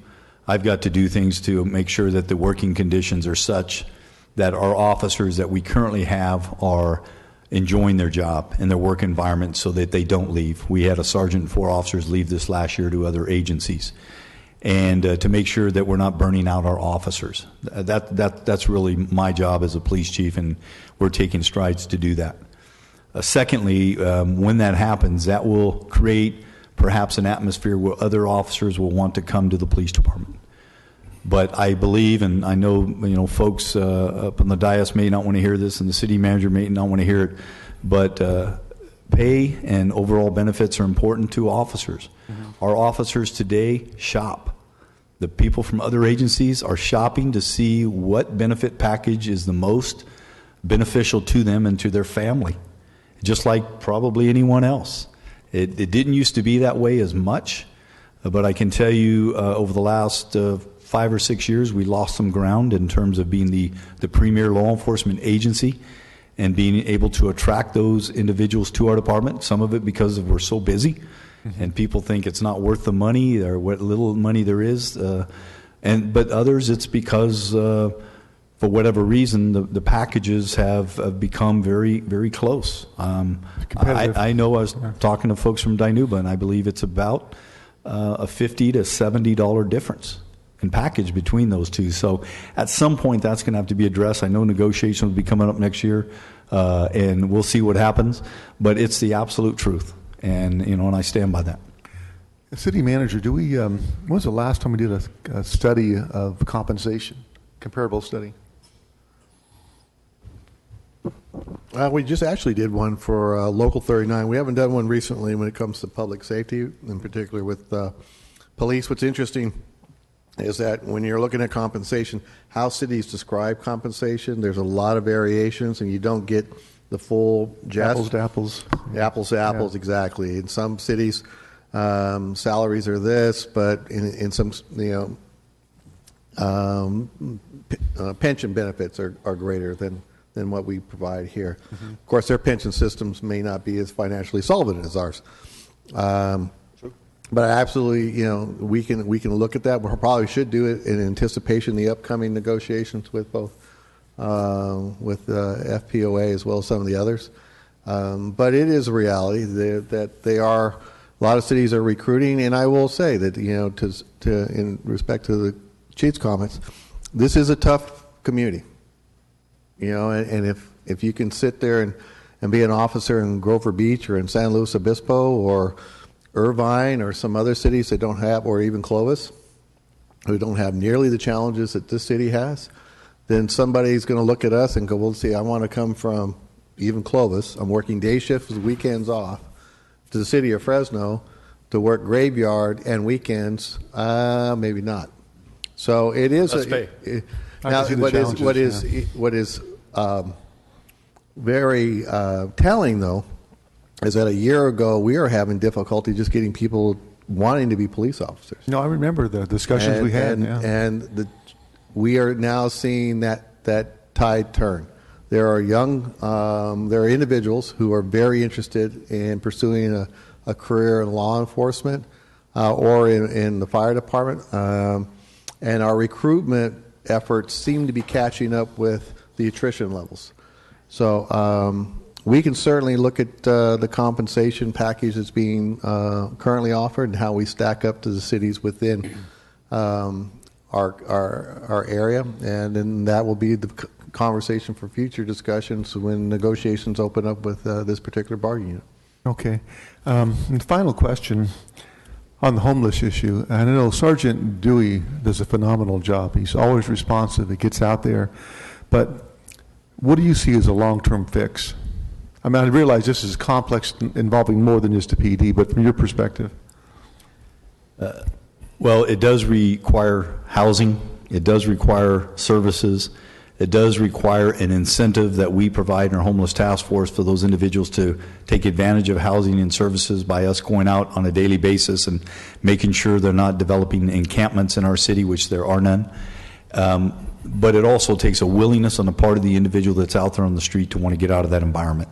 We create somewhat of an incentive, but so many of those people that Sergeant Dewey's team come in contact with simply do not want to do anything but live on the streets. Part of it has to do with it's a pretty good living, and they make a pretty good living. It's money that they're making from people that are giving to them. And at some point in our city, we have to practice tough love, and the churches have to practice tough love and stop going out and providing them food and stop giving them money when they're on the street corner, and God forbid in the median islands when they're not supposed to be, because that is what allows them to continue with that lifestyle. They are enabled by us. And until the citizens of Fresno understand that, we're going to continue with this problem. Well, one of the things, too, is that some of those people are committing crimes. So it's one thing to be panhandling, another thing to be breaking into houses and cars. So I think the increased patrols will have that deterrent effect. And I know everybody up here, every district in Fresno has this issue. And hopefully that, there's other agencies that we're working with, and now with the PD, we can bring this issue to dramatically reduce it and improve the quality of lives for everybody in the city. There's no question many of these, not all of them, but many of these individuals that are out there on the street corner asking for money are also in the parking lots checking for unlocked vehicles or purses and committing vehicle burglaries. And that's why we see our numbers on vehicle burglaries up. I don't think they're not the ones out there stealing cars, because that's generally reserved for those people that are methamphetamine addicts that are out there addicted. But many of the crimes that we have out there with vehicle burglaries and thefts from porches, thefts from garages, are ones that are committed by these individuals that are street people. Okay. Thank you, Chief. Member Brandow. All right. Thanks, Cap. Chief, back to CEOs, Lee asked a couple questions about, CSOs. And you said that you could see a day where we could use 20 to 30 of them back. Well, how many did we have at the height of when the force was at 837 or whatever it was? I believe we had at that time 64 authorized, and we were probably around 60 filled. And then through a period of attrition over the last 7 years or so, that number has gone back down to where we are today, and I think it's 6. 6 today, that's pretty low. And then we have some of them that functioned as crime analysts back then. We had 5 of them. We've since obtained a grant and hired 3 of those individuals, and soon to be 5 with grant money that are what we call community outreach workers or crime analysts, not CSOs. So if you looked at those, we'd be probably around 10. But yeah, far below where we were years ago. Yeah, I remember being broken into 10 or 15 years ago, and I had a CSO come out and did the fingerprinting and all that stuff. So hypothetically, some of those jobs could be done by CSOs and alleviate that amount of work for the officers. Is that right? That's true, and it's not just alleviate work for officers, because today we have a customer service unit we try to keep filled, but it's difficult because cadets are continually coming in, going to the academy. But we do have some officers assigned to the customer service unit that are out there handling those. Those officers, that's going to be done away with in September, August, September. Those officers will be back in the patrol matrix, so it'll be simply cadets handling those calls and officers when they're available. And you talked about cadets handling those calls that were previously CSOs. What is the difference there? CSOs, they almost want to make a career path out of. A lot of them don't want to become an officer someday. They're comfortable in that path. Is that right? So does that create a difference in the mentality for doing that job? There's a trade-off. Number one, the cadets are constantly out there trying to prove themselves so they can get sent to the academy, so they do a very good job. However, that constant turnover requires us to be in a constant training mode, right. Although it does benefit the officer later, the cadet who becomes an officer. But there is a certain amount of stability that is provided by a dedicated person, community service officer, that goes out and performs that function day in and day out. They become, there's an efficiency with them because they do, that's what they're doing every day. As long as the concern I always had was the complacency, not complacency, but maybe the mundane. That's what they do every day. We don't have other assignments in the department where a CSO can go to, like an officer. Mm-hmm. Officer can be out in the field, then work detectives, work traffic, and so it keeps them more excited. We got to find a way to do that with some of our community service officers if we do that in the future. Today, community service officers aren't the ones out in the field handling calls. Right. They're assigned to our court liaison, prosecution liaison office, and some of them are assigned to, we have 4 crime prevention specialists. Okay. Well, originally I thought we might see, so we've been our goal has been to rehire our higher officers, bring our sworn staffing level up to where it really needs to be to interact crime in the city of Fresno and really give our citizens a sense of security that they deserve. So, but I also thought that we would eventually add CSOs also. Do you think that is it your goal as chief to hit the target of sworn officers and then begin to start replacing CSOs, or do we ever kind of blend it in? Well, it's kind of a blend this year. In this year's budget, we're actually adding 4 dispatchers, 4 records clerks, or 4 administrative clerks. And then we're adding back a crime scene investigator manager, which we lost, as well as a records manager, which we had lost. And eventually, we got to continue to build those positions: records clerks, mm-hmm. dispatchers. So you're talking about a blend now of yes. sworn and non-sworn.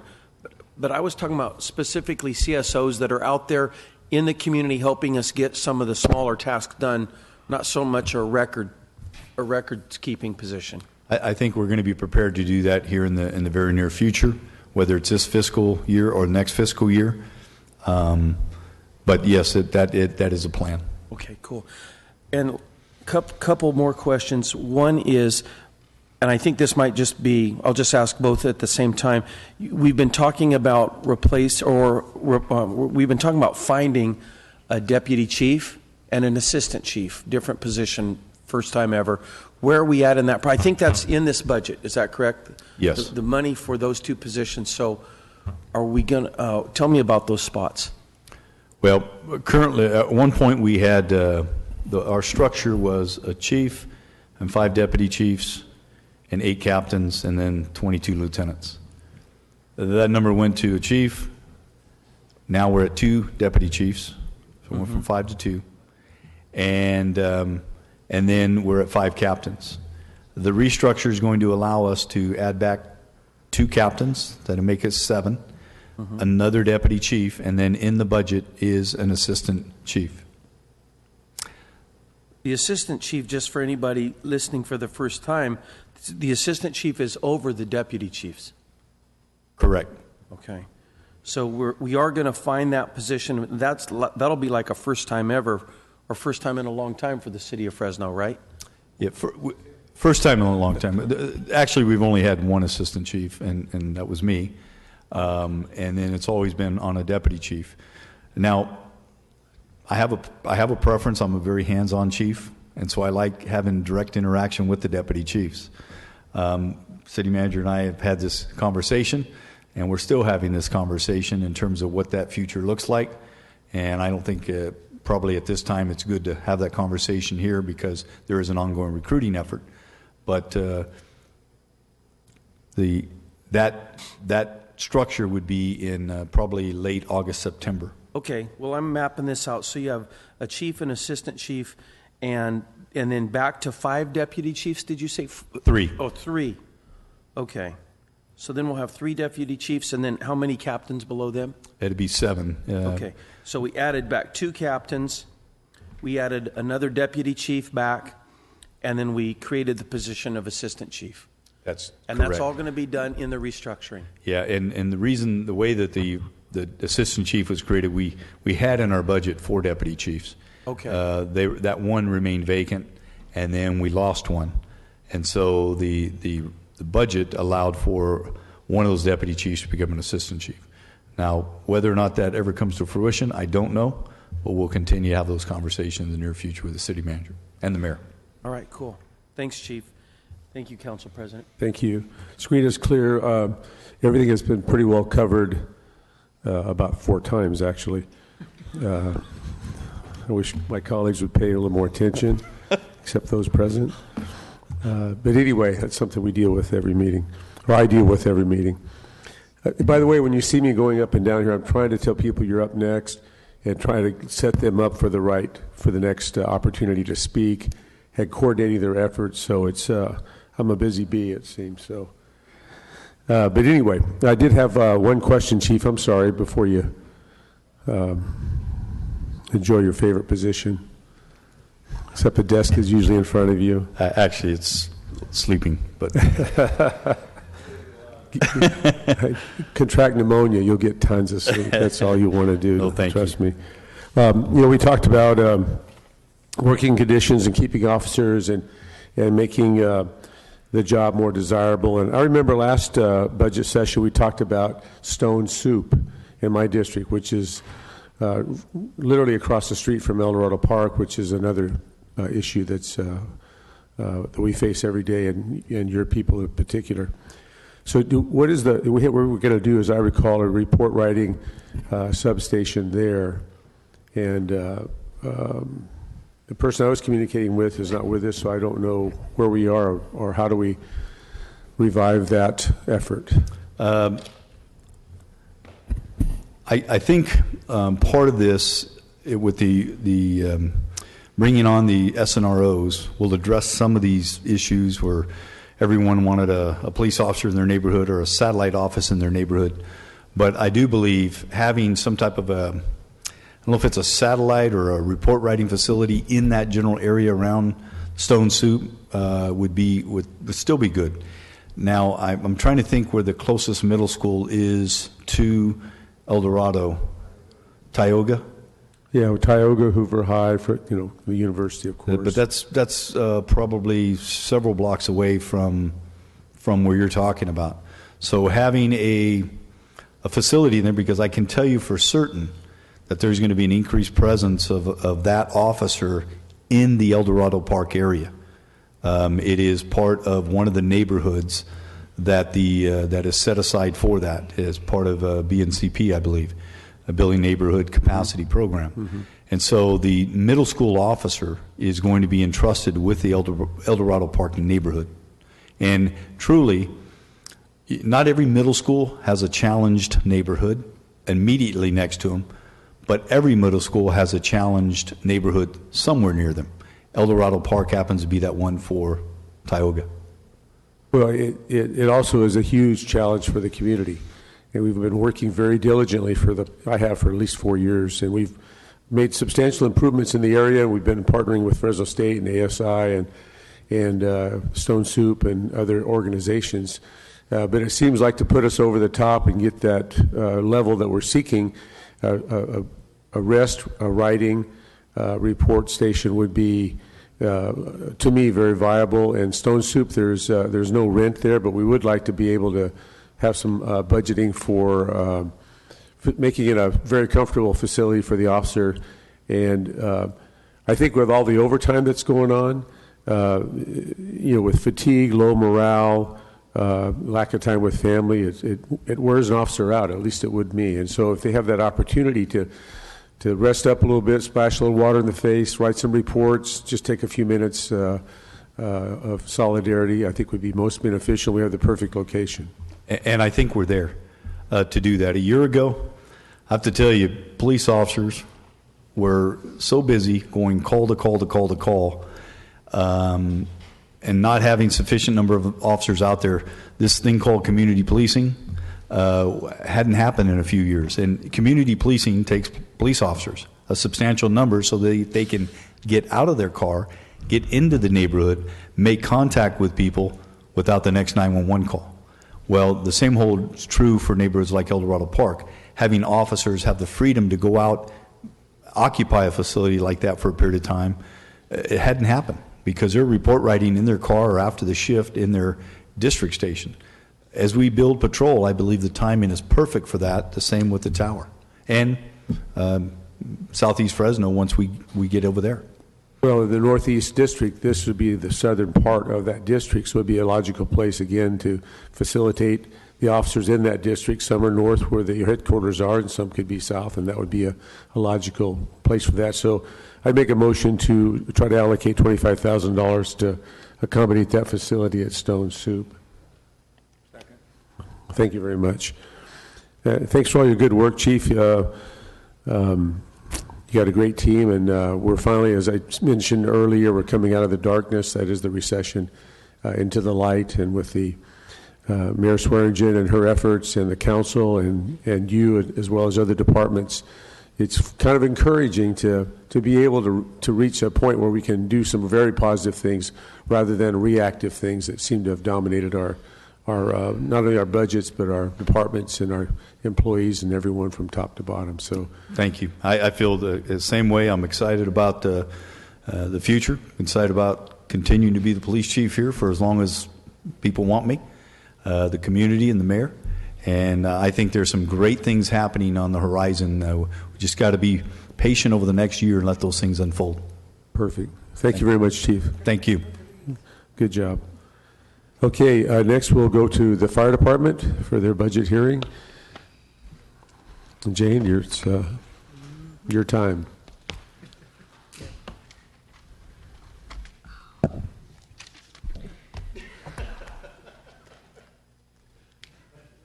The fire department, their budget presentation begins on page B55. This is a general fund department. Their total budget is $67,555,200, with a total position count of 376.91 FTE, or 381 full positions.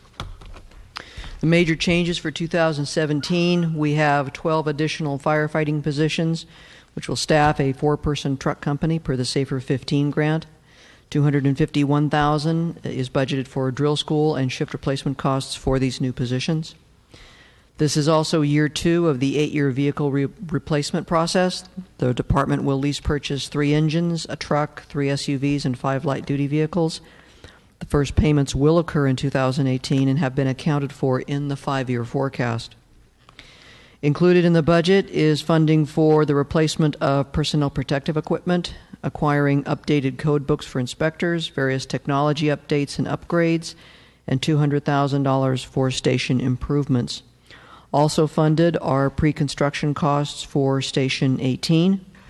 Also included in the budget on both the revenue and appropriation side is $765,000 in revenue and anticipated appropriations for the Office of Emergency Services response services to the state. As far as the revenues are concerned, the revenues are budgeted at $14.1 million, which is a 13% increase from FY16 amended budget. This is primarily due to those OES reimbursements that we have budgeted. Also, an increase in federal grant revenues. This is a mix of SAFER 13 and SAFER 15 revenues, and $465,000 in bond proceeds for work on Station 18. Approximately 78% of the department's appropriations are funded by general fund. The balance of the funding is derived through a combination of charges for services, hydrant flushing, maintenance fees, false alarm fees, and state and federal grants, in addition to agreements for fire protection services to the county islands for Fresno County Fire Station 15 service area, the Fig Garden Fire Protection District, and the North Central Fire Protection District, also Fresno Yosemite International Airport, and other miscellaneous revenues. That concludes my presentation. The department is here to answer your questions. Thank you very much. Good afternoon, Chief. Thanks for being so patient. Good afternoon, Council President, council members. Again, there's been quite a bit of repetition today, and so we're going to work on that from this side of the dais. We have a motion, and very good. Actually, the screen is clear. So Any maybe questions? late in the day was a better time to make a presentation. I don't know. Wow. Well, If we could, I think, but given that we gave Chief Dyer an opportunity to talk about his highlights and some of the things, I'd like to. Sure. Yeah, before you go, Chief, let me just take it out to the public for procedural purposes. Is there anyone in the public that would like to come forward and comment on the budget for the fire department? If so, please come forward now. Seeing none, back to the Chief. Thank you. thank you. Let me give you some highlights of this past year and kind of the go forward that we're looking forward to. First, I need to comment and say, you have the most resilient firefighters I've ever experienced. They are so resilient and so dedicated in the face of such adversity that this department has faced. You should be very proud of them. Some of the things we've had to tackle this year, we had to implement, and we went through the process of the Serious Accident Response Team report and had to roll that out to our members in a very measured and sensitive way. Again, the resiliency was there. They took that medicine and are ready to go and eager to tackle the challenges of changing our approach a bit and looking at our risk management approach and how we deal with emergencies, particularly fire emergencies. Some of the other successes, even in our resiliency, was with the support of this council, mayor and manager in December when we brought forward that report and said we need a foundation to build off of for the success, which was the implementation of those 9 positions, which is $1.5 million ongoing infusion into this department and 5 training staff members, 3 oversight and 3 battalion chiefs, a dedicated personal protective equipment manager, and additional funds for training. With that, we've already implemented some of the training for our members. We also have 8 engines we've took possession of, 2 trucks. We have 4 pieces of equipment on order right now. In this coming budget, we'll have another 4 on order. So we are moving forward aggressively to change over this fleet, again, with your support. In between there, we had the unexpected death of a fire captain, which our members, again, were resilient and honored that young man in a very appropriate way. And they have plowed forward and have done some really great things. We have implemented training that is unheard of. We haven't done it at all ever in leadership training for our chief officers. We have implemented corrective changes in our personal protective equipment, which is also reflected in this budget.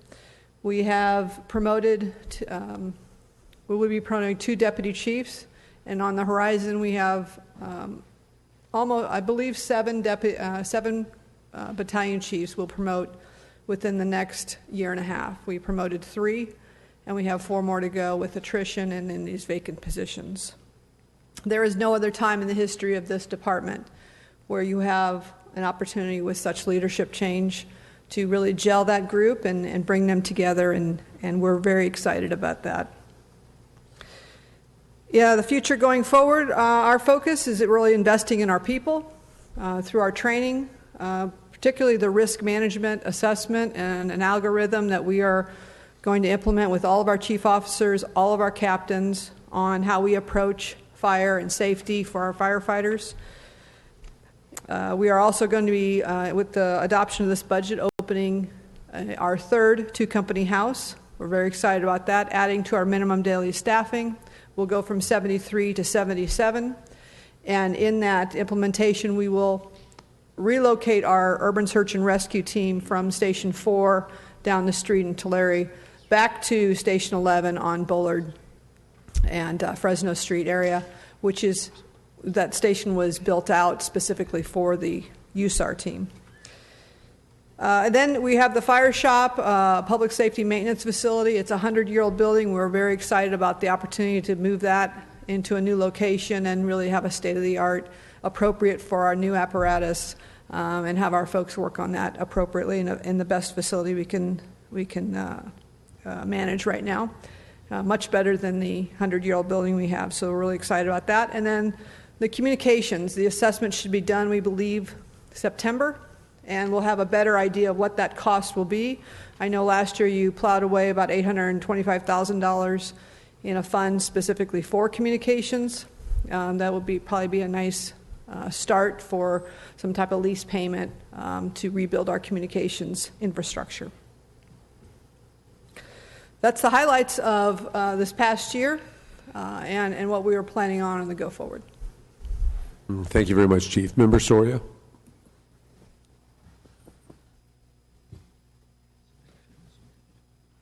Just one actually quick question. Thank you for the presentation, and excited to see some of the investments that we're making into our department. Much needed, and so we're grateful for all the work that you and your entire department does to keep our city safe, so thank you for that. Just one quick question. In terms of some of the funded vacant positions, have you guys been having trouble with filling any of those, or? You know, we don't have the same issues with hiring firefighters. We have many people that come out and want to apply here and work for the city of Fresno. This is the department people want to work for because of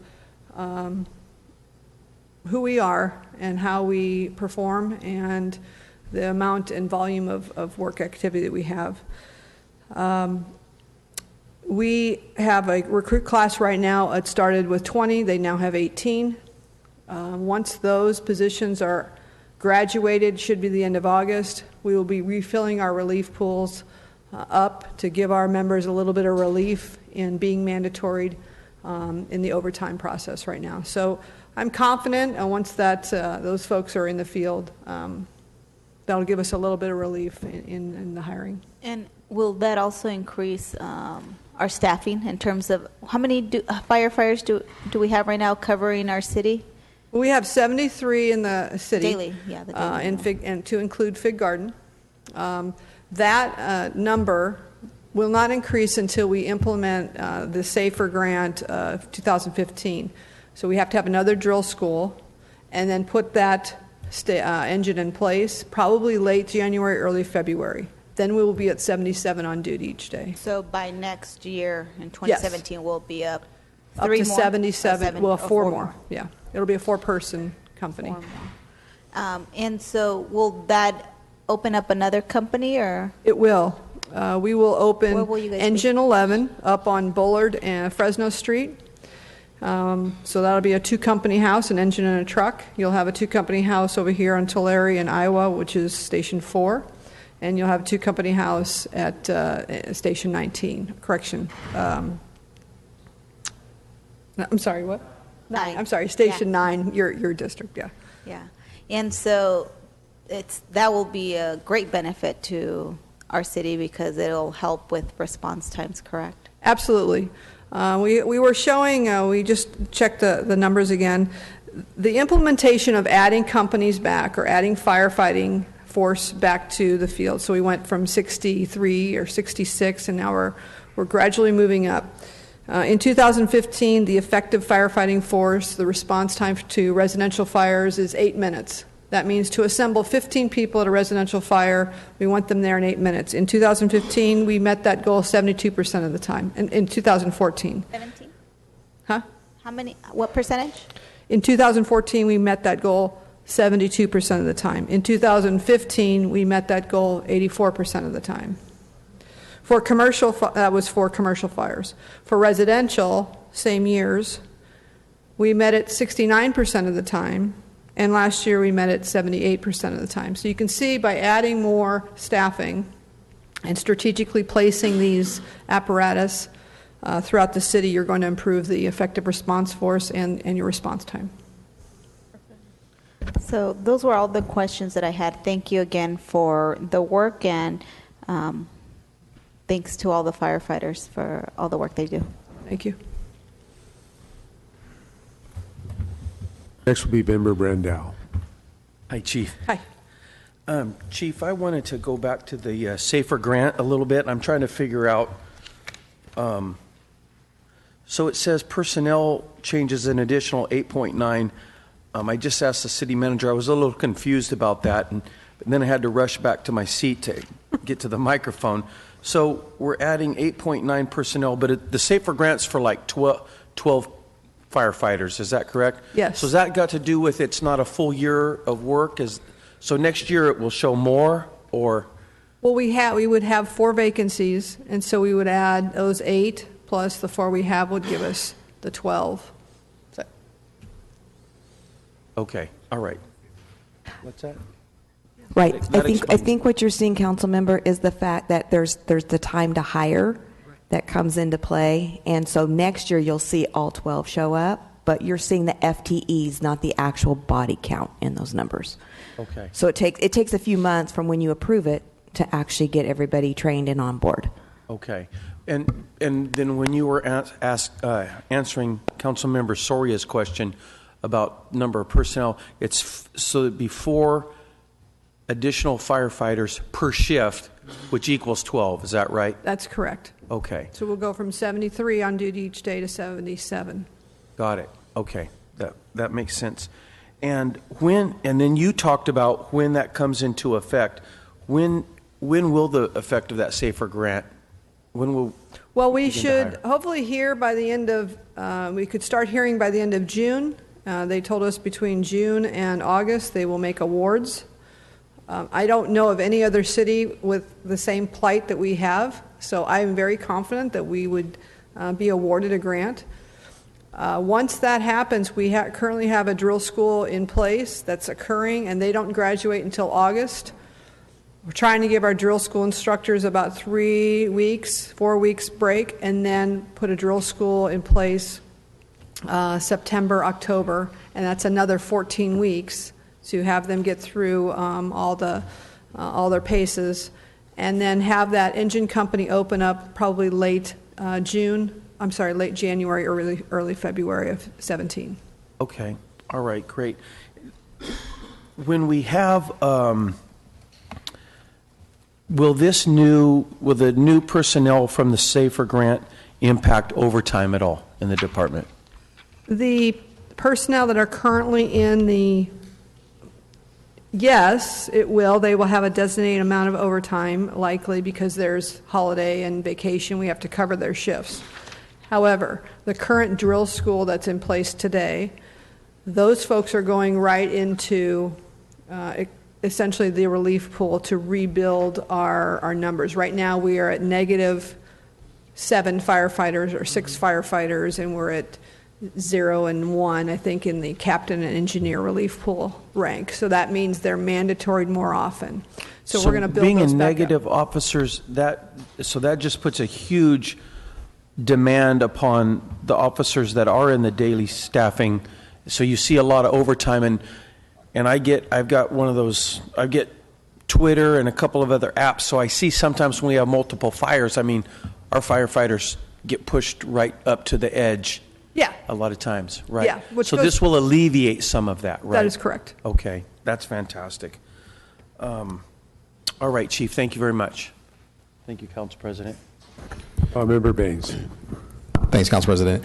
Hey, Chief, how are you? Good, how are you? Good to see you. A couple of council members asked some of the questions that I had, so I appreciate the Safer Grant was actually one of the questions I asked, but I came in late to your presentation, so forgive me if I am going to repeat anything, but I'd love to hear about some of the highlights that you had from last year and what you see coming up in the next year.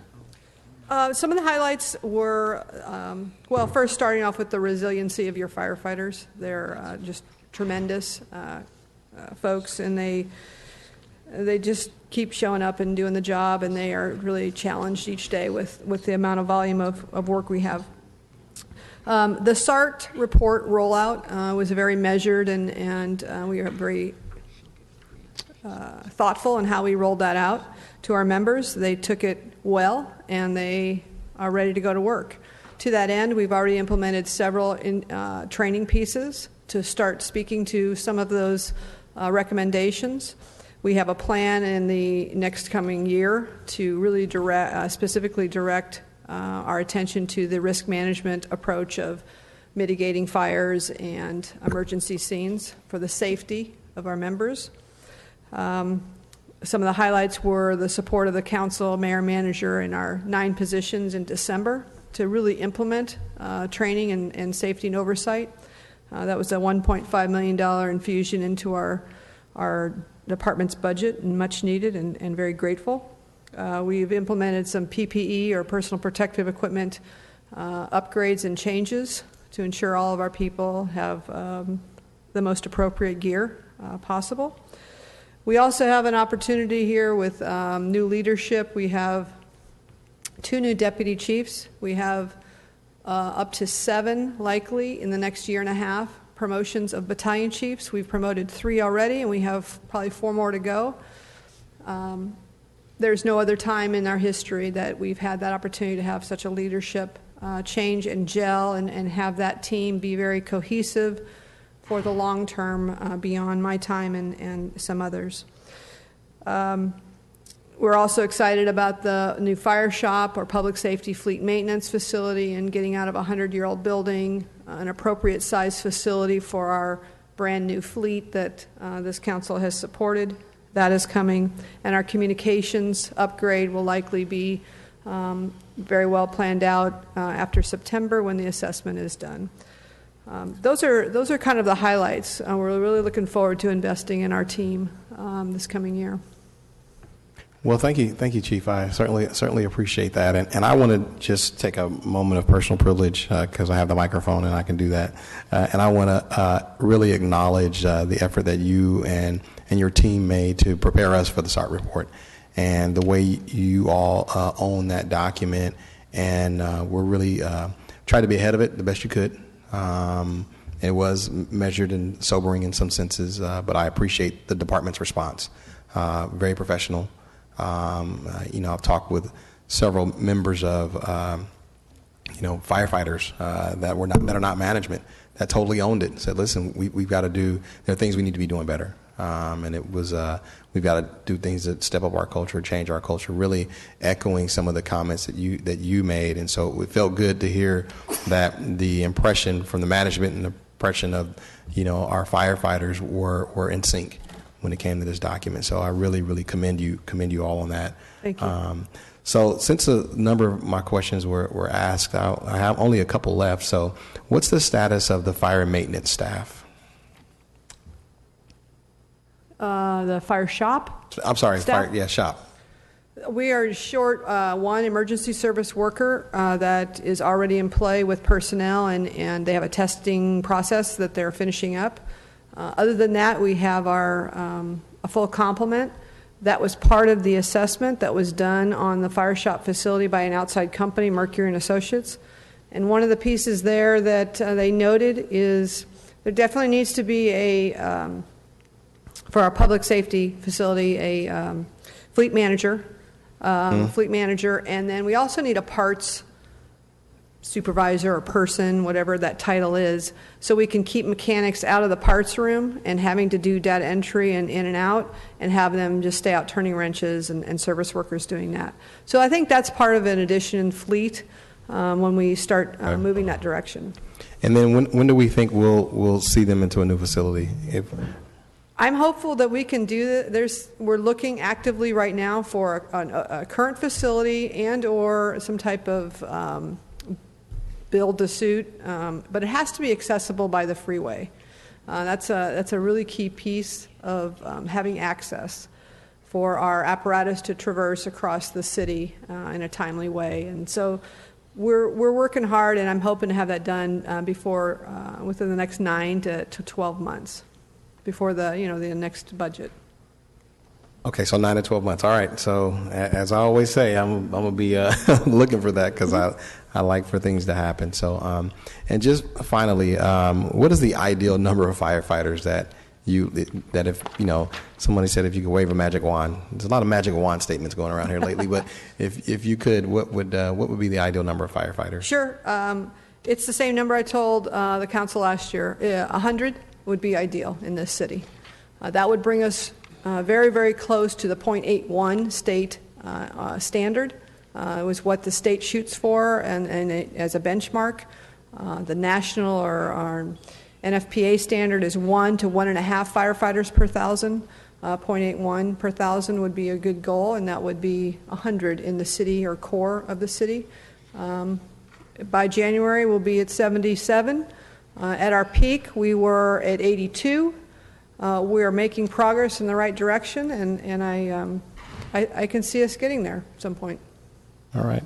Well, Chief, I won't hold you any longer. We, as I'm sure you heard the sentiment from my colleagues, and I'll echo it. We appreciate the work that you all do. Really, we mean that tremendously. You all communicate very well to us. You always are making sure that we aren't caught off guard or blindsided by anything. And I know that, at least I for sure appreciate that. We appreciate the work of the men and women of the fire department. The last couple of years has really reminded us how dangerous this job is and how much they put on the line for our citizens every day and for us. And so we appreciate that. So please make sure that, when the opportunity arises, you communicate that on behalf of this council, our appreciation and dedication for the work that they do. Will do. Thank you. Thank you. Thank you very much, Chief. Okay. Tomorrow, 9:30 sharp, our budgets will address first the housing successor, number 1, number 2, convention center, number 3, the general city purpose, and last but not least, the Public Works Department. Thank you all for being here this afternoon, and we'll adjourn our meeting. Thank you.